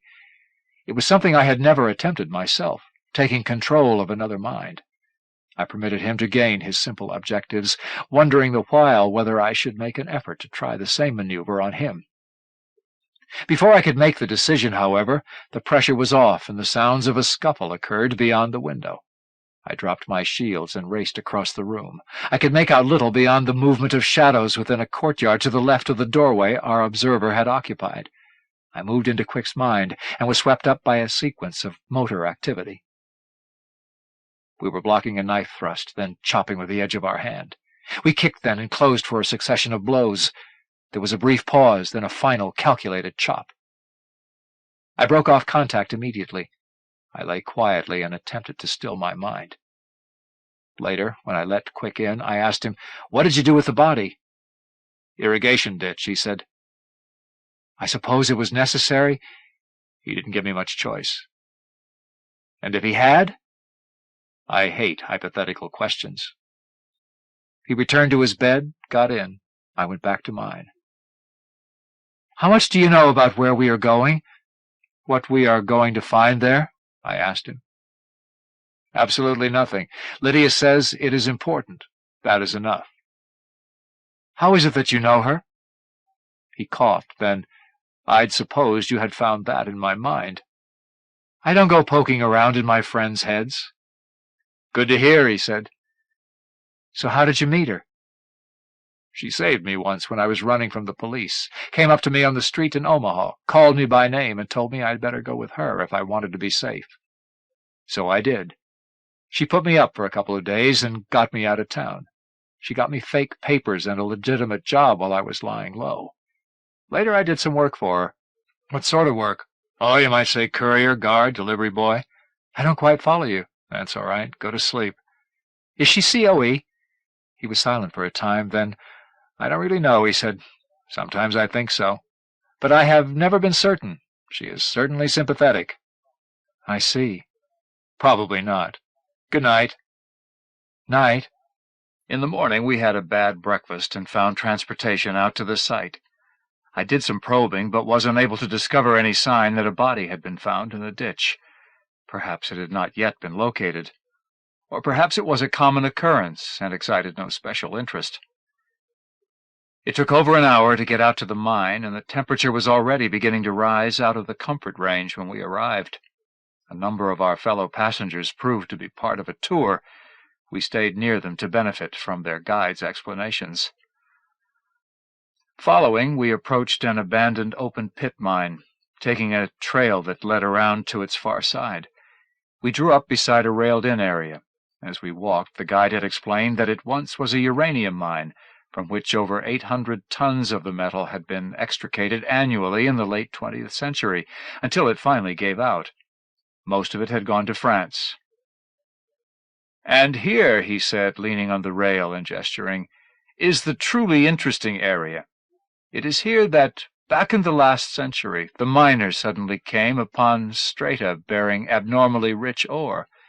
It was about 10% per weight of the soil, as opposed to 0.4% elsewhere in the area. The deposit was also unusual in that the uranium-235 isotope, which normally occurs in natural uranium, was almost entirely absent.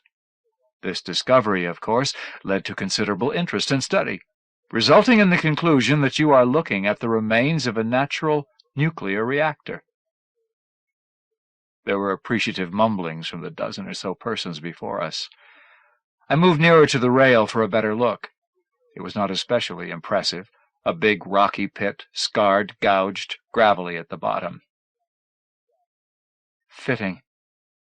A place like this, perhaps, where the Galilean went to be tempted. Is this irony necessary, new Lord? You have wrested the earth from its keepers to throw it away. It is another world you claim to lead them to. You care no more for the green, the brown, the gold, the glades, the glens, than this dry, hot place of rock and sand, and of death. What is death to you? A gateway? It was a spontaneous fission process which ran for over 1,000,000 years, the guide went on. We still have no idea as to what set it off in the first place, nor can we say what genetic effect it may have had on local life forms. It could well have been quite spectacular. The resultant mutants could have spread themselves throughout the world in those millions of years since it burned itself out. Who knows what plant or animal, common today, owes its origin to the atomic pile which once smoldered here? Makes you stop and think. He paused to grin. The world might be an entirely different place than it is today, were it not for the rocks from this strange hole in the ground, the only natural atomic pile of which we have ever found evidence. Didn't mankind originate in Africa? One of the tourists asked. Many researchers believe so, answered the guide. Then could it be possible that this place had something to do with it? The guide smiled again. I could see in his mind that he had heard the same question countless times before. He began a measured reply. Of course, no one can say for certain, but it is curious that— I tapped Quick's shoulder. I get the idea, I said. Let's go. He nodded, and we turned away and made our way back to the transportation stand. It was very interesting, he said, but I wonder why she wanted us to see it. My benefit, I said. I had never heard of it. Really? I thought everyone had. My education is still pretty limited. She wanted to prove something to me. What? That something I was already positive I had experienced was not just some sort of psychic plant from back when she was my therapist, and that the story I heard under those circumstances had something like a factual basis. All this in case I started to wonder.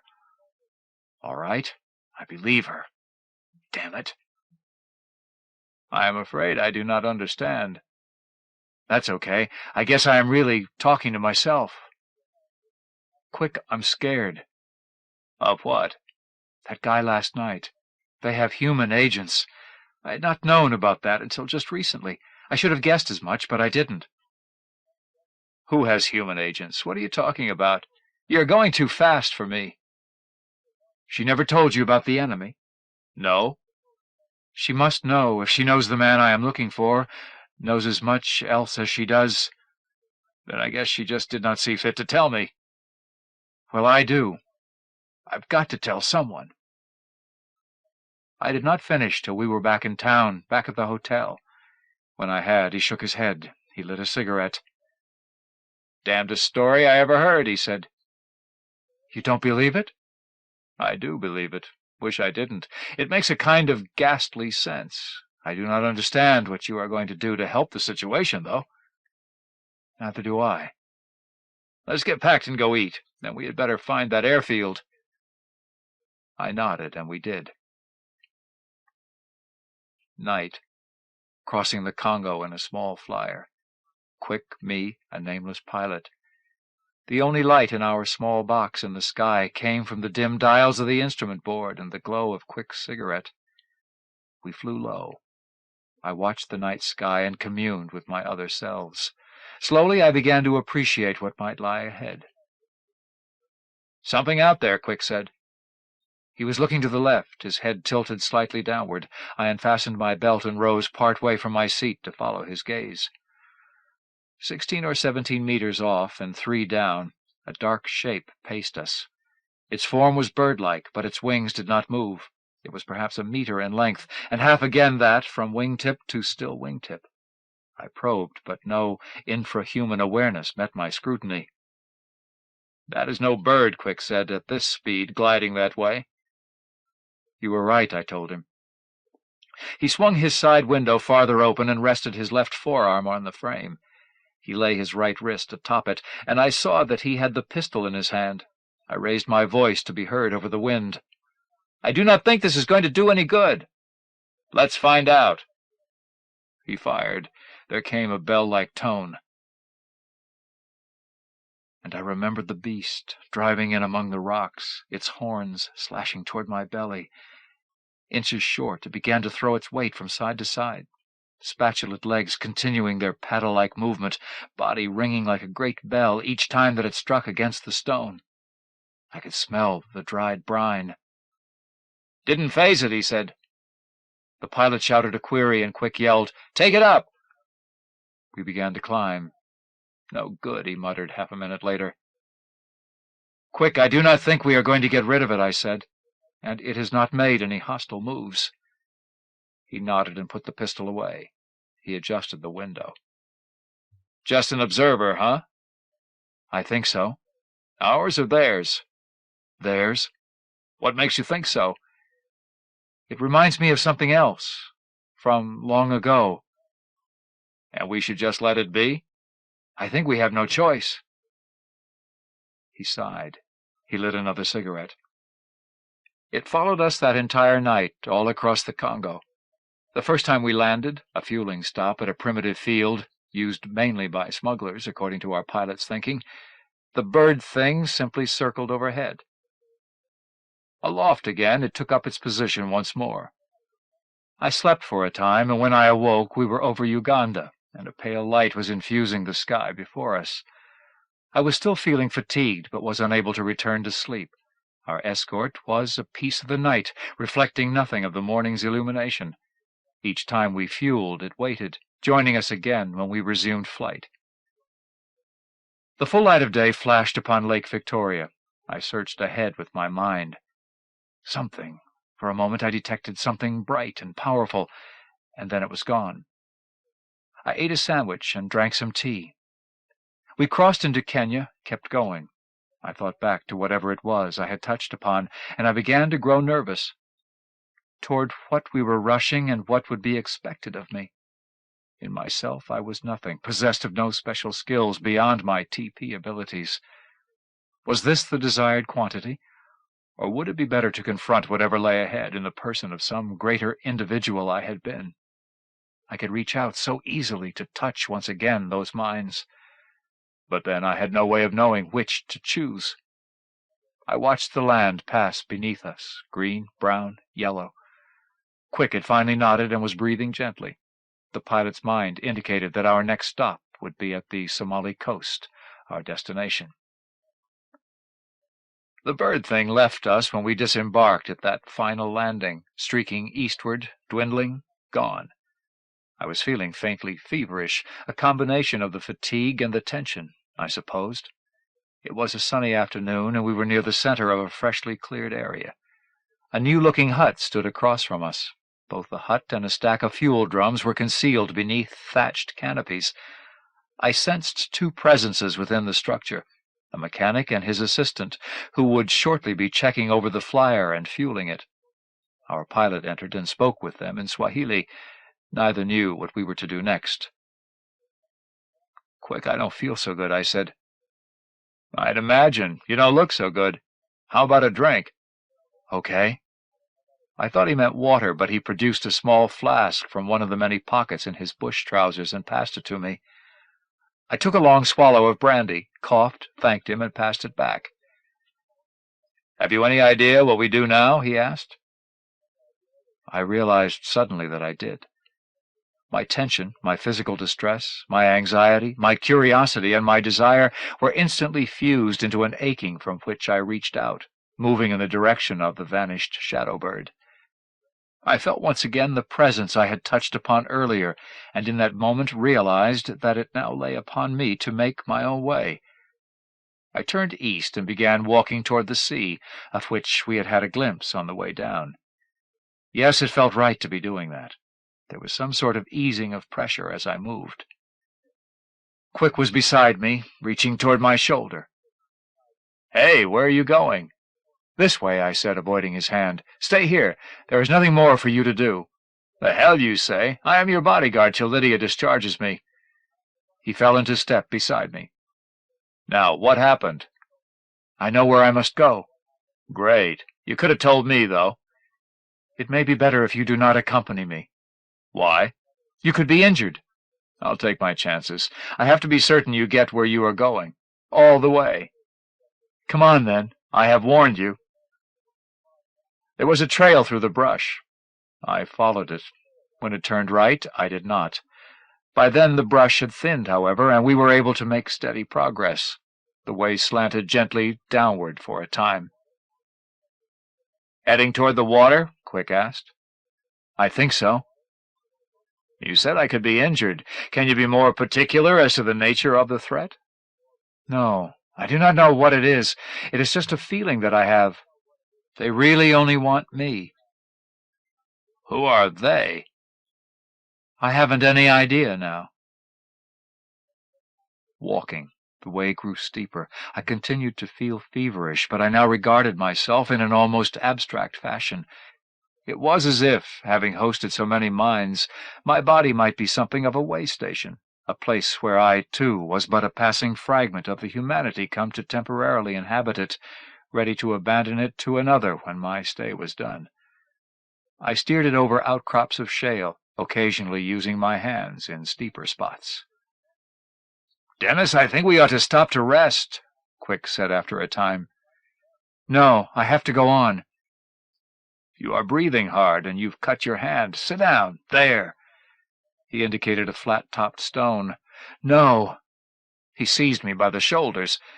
I found myself seated on the flat-topped stone. "Drink some water." He passed me a canteen. "Now let me see that hand."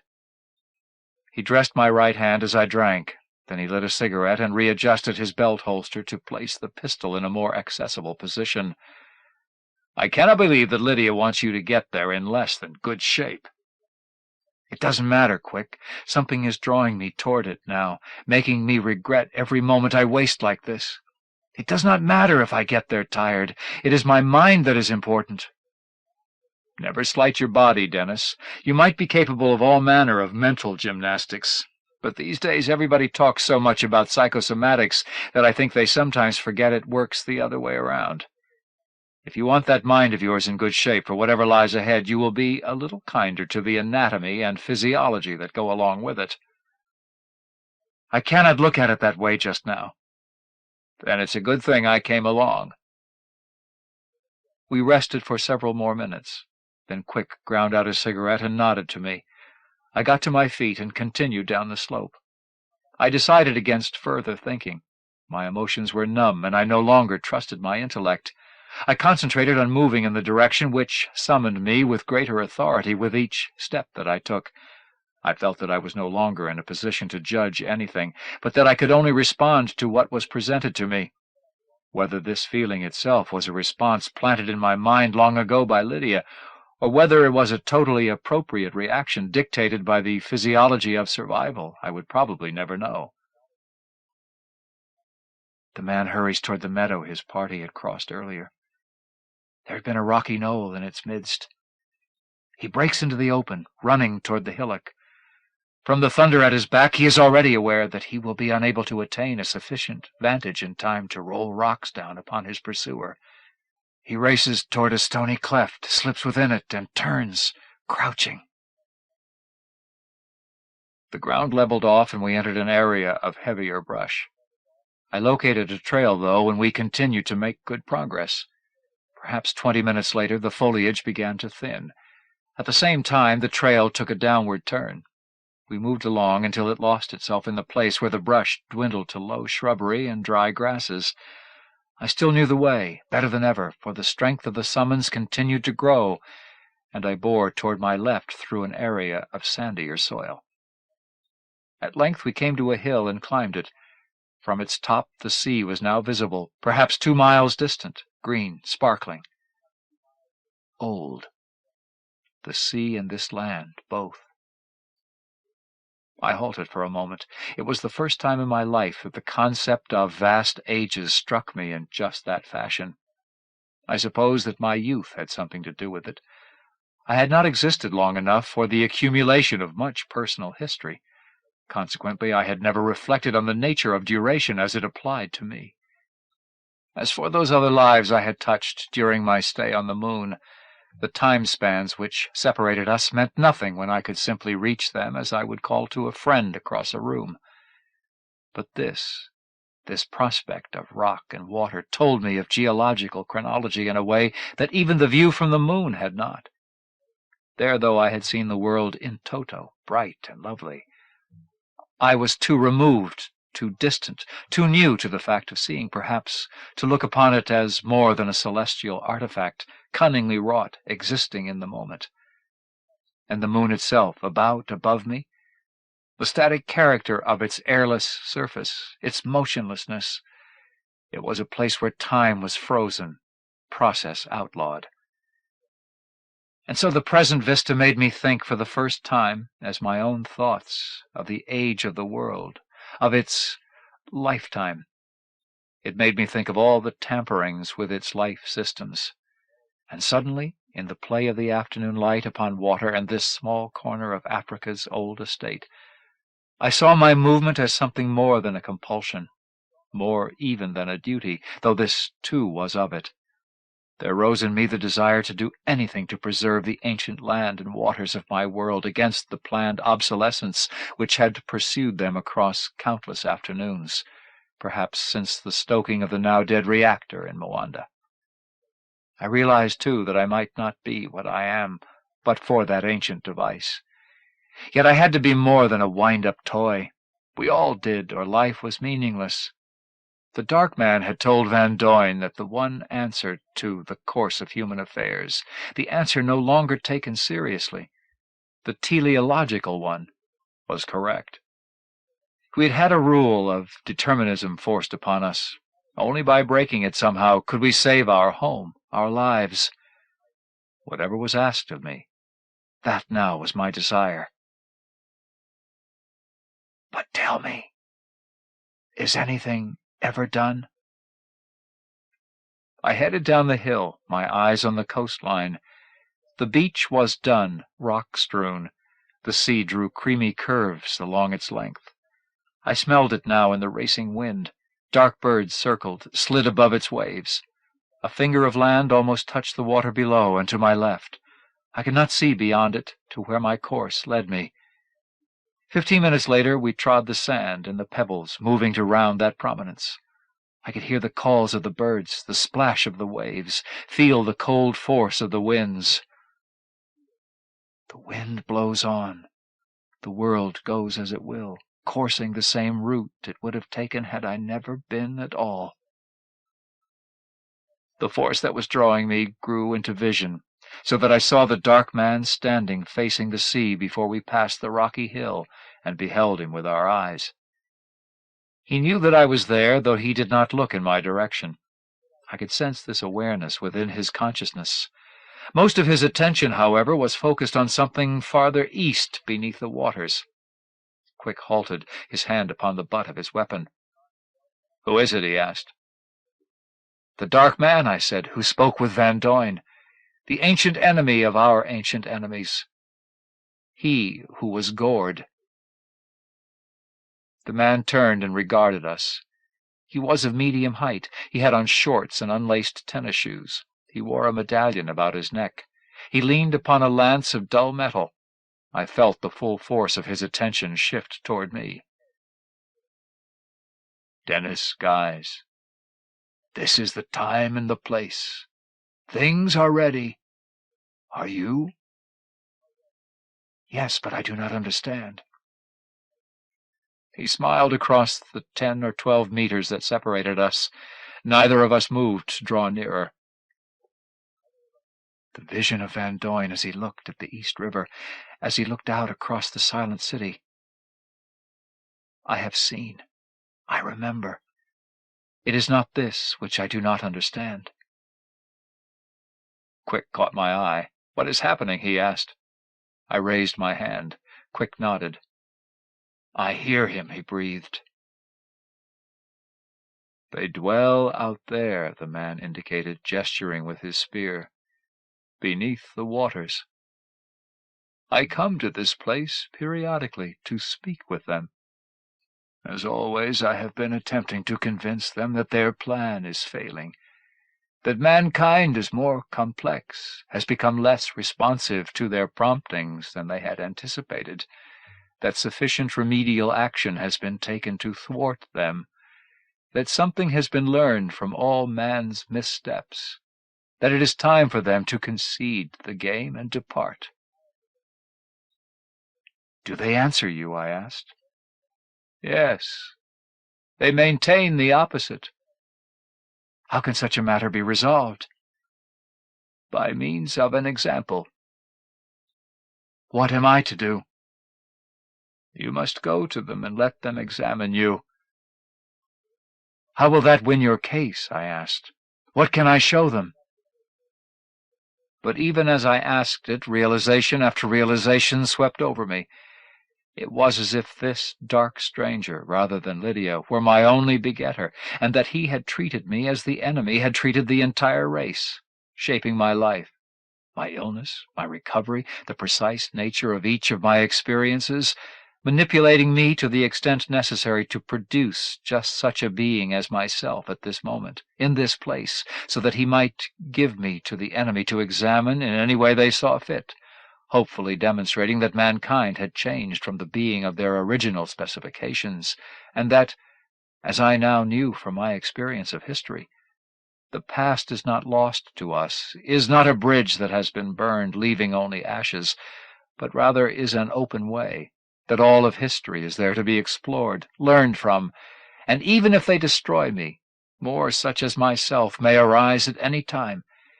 He would offer me as a symbol, an example, showing that the race has learned and continued to learn from its mistakes. "You gave Van Doyne a choice," I told him. "How can I do it for you when I already know your answer?" I lowered my head. The dice were loaded then, too.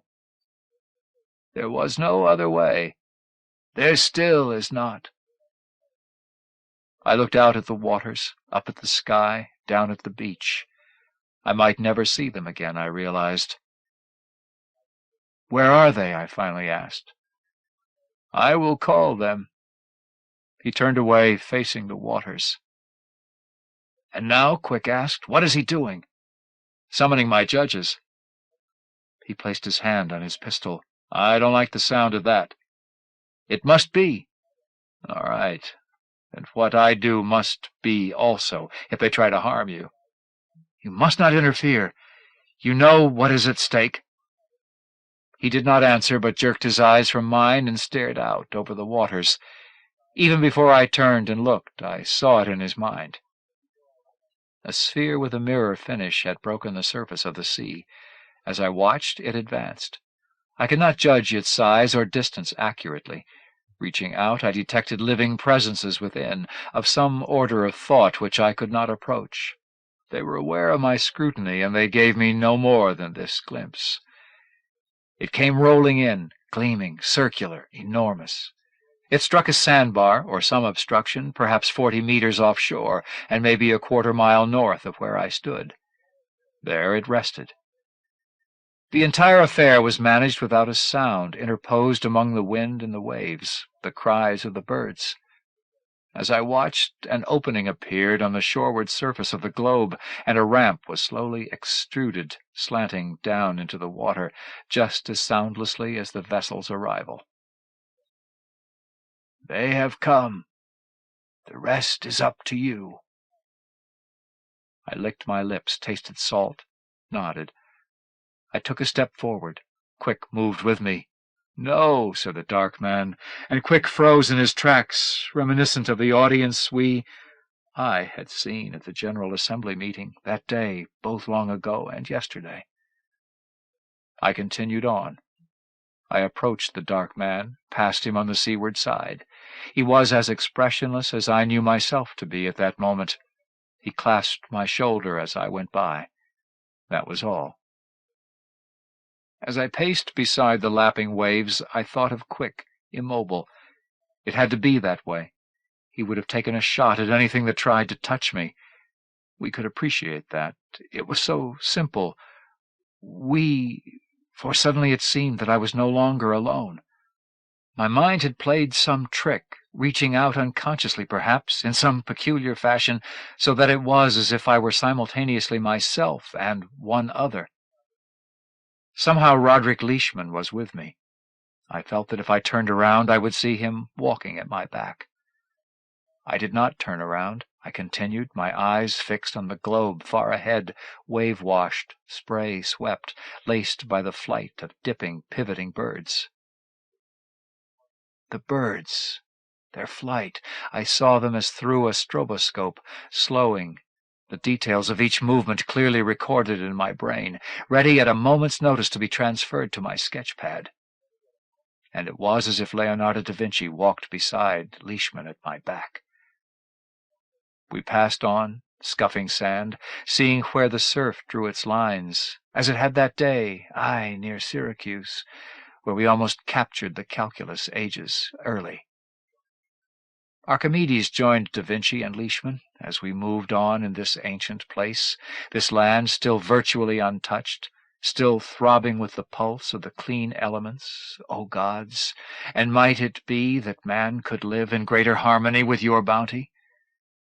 And Julian, Flavius Claudius Julianus, last of the old defenders, was with me, to be joined moments later by Jean-Jacques Rousseau, staggering. And as I walked, as at the head of an army, the others came, and I reached out across the bridge, no longer ashes, touching one by one, two by two, then dozens of the men I had been, filling myself with their presences, all of those who had been defeated in the name of man, great failures and small, suppressed men of learning, broken geniuses, talents cut short, twisted, destroyed.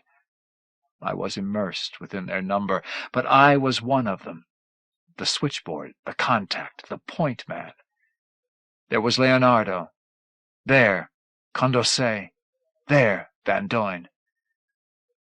As I waded out into the surf, approaching the downshot ramp, I made the final leap back to become the dying god-king who will be resurrected to a sweet-smelling springtime, he whose sons and sons' sons have hunted the land since before the hills were made, he who had spoken with the powers beneath the sea, he who had summoned them here, he who stood now upon the beach with his spear upraised.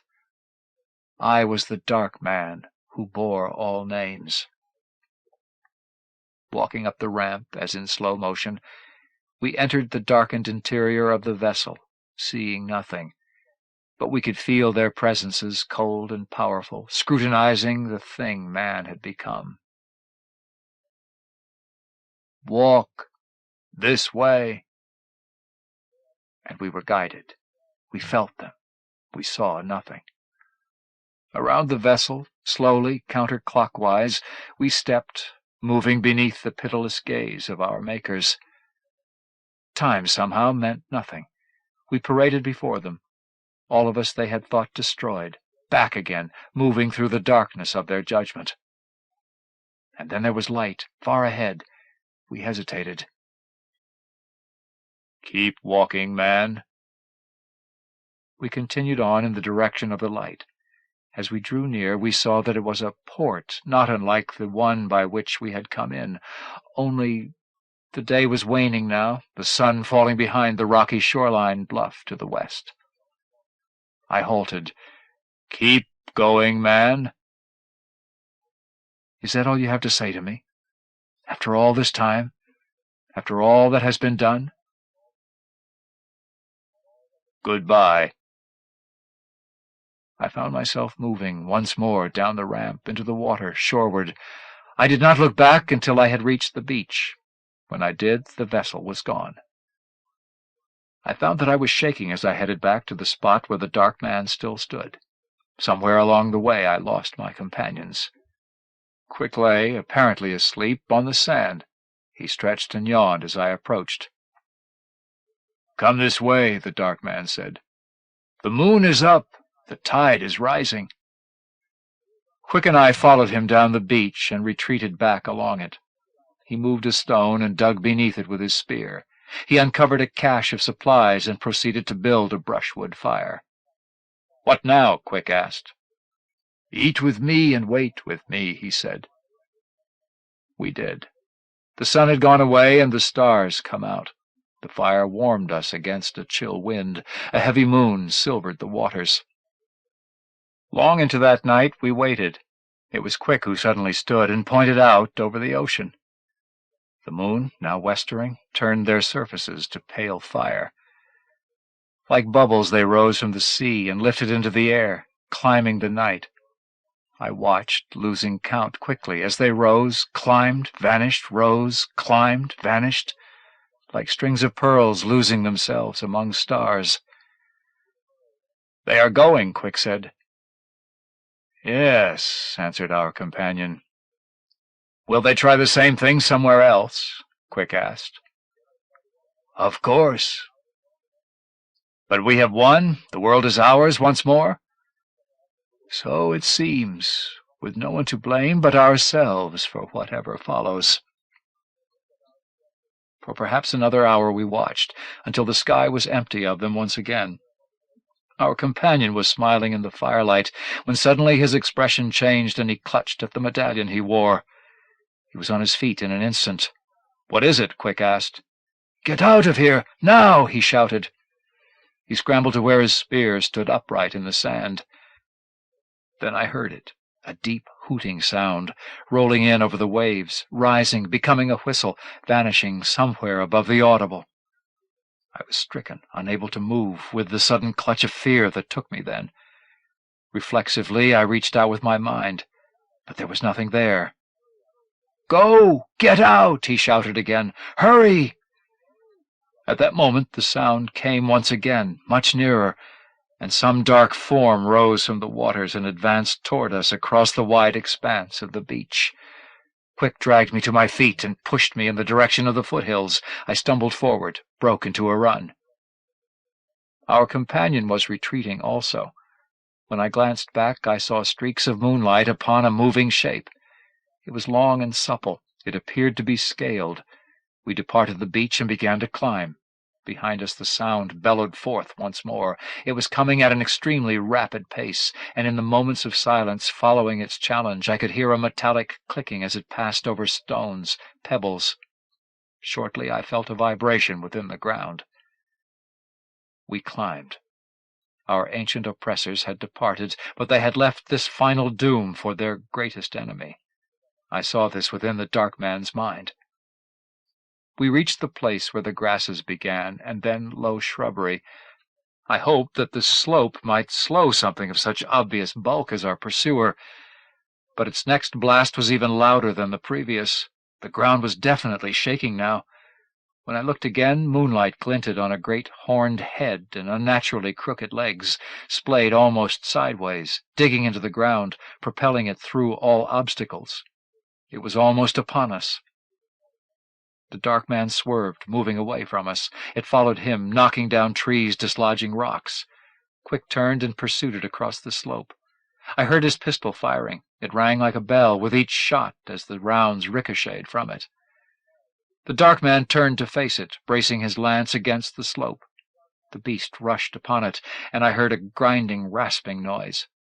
The entire scene was, for a moment, frozen in the moonlight, like some awful statue. The beast had halted, the lance half buried within it somewhere beneath the head, the dark man straining to hold it. Then the head swung once, and a horn caught the dark man somewhere low, throwing him far to the side. At that moment it rang once more as Quick struck the back of that head with a large rock. It slumped then and lay still. Whether Quick's blow had done it, or whether it was already finished, we would never know. I rushed to the dark man's side. Moments later, Quick joined me, breathing heavily. Our companion was still alive, but he was unconscious. His side was very wet. "Good God!" said Quick, tearing off his shirt, folding it, pressing it against the wound. "I think he's had it. There is no hospital anywhere near." "Leave him. Go. Get back to your flyer. Never speak of this." came a familiar voice, which I could not for the moment recognize. When I turned, I saw that it was Lydia coming down the slope. "Your job is finished," she said. "Take the boy home, quick." "Lydia," he said, "we can't just go." "There is nothing more for you to do here. Leave him to me. Go." I reached out with my mind. There was still life within the dark man, but it continued to wane. "But now!" She gestured up the slope, and something about the way she did it made us turn that way. "Come on, kid," Quick said. "Don't say anything else." I went with him. He was right about not saying anything else. I could not have, even if there had been something to say. We walked, and I wanted to look back, but I was unable to do that either. After a time, when we were higher and moving through heavier brush, passing among trees once more, I heard a sound like singing from far away. I could not fully hear nor understand the words, and I tried to listen with my mind. Trees and mountains, streams and plains. How can this thing be? I seemed to hear. Rend yourselves, hide yourselves, spill yourselves over. Weep. I staggered. For a moment I seemed to be lying there, bleeding, my head in her lap. Then the song was lost to me there among the trees. We hurried on through the faded remains of the night. End of Bridge of Ashes by Roger Zelazny. Narrated by John Stratton in the studios of American Foundation for the Blind, Incorporated, for the Library of Congress, December 1982. For special distribution as authorized by Act of Congress under Public Law 89-522, with the permission of the copyright holder and the publisher, Signet, New American Library, Incorporated, 1301 Avenue of the Americas, New York, New York, 10019. End of book.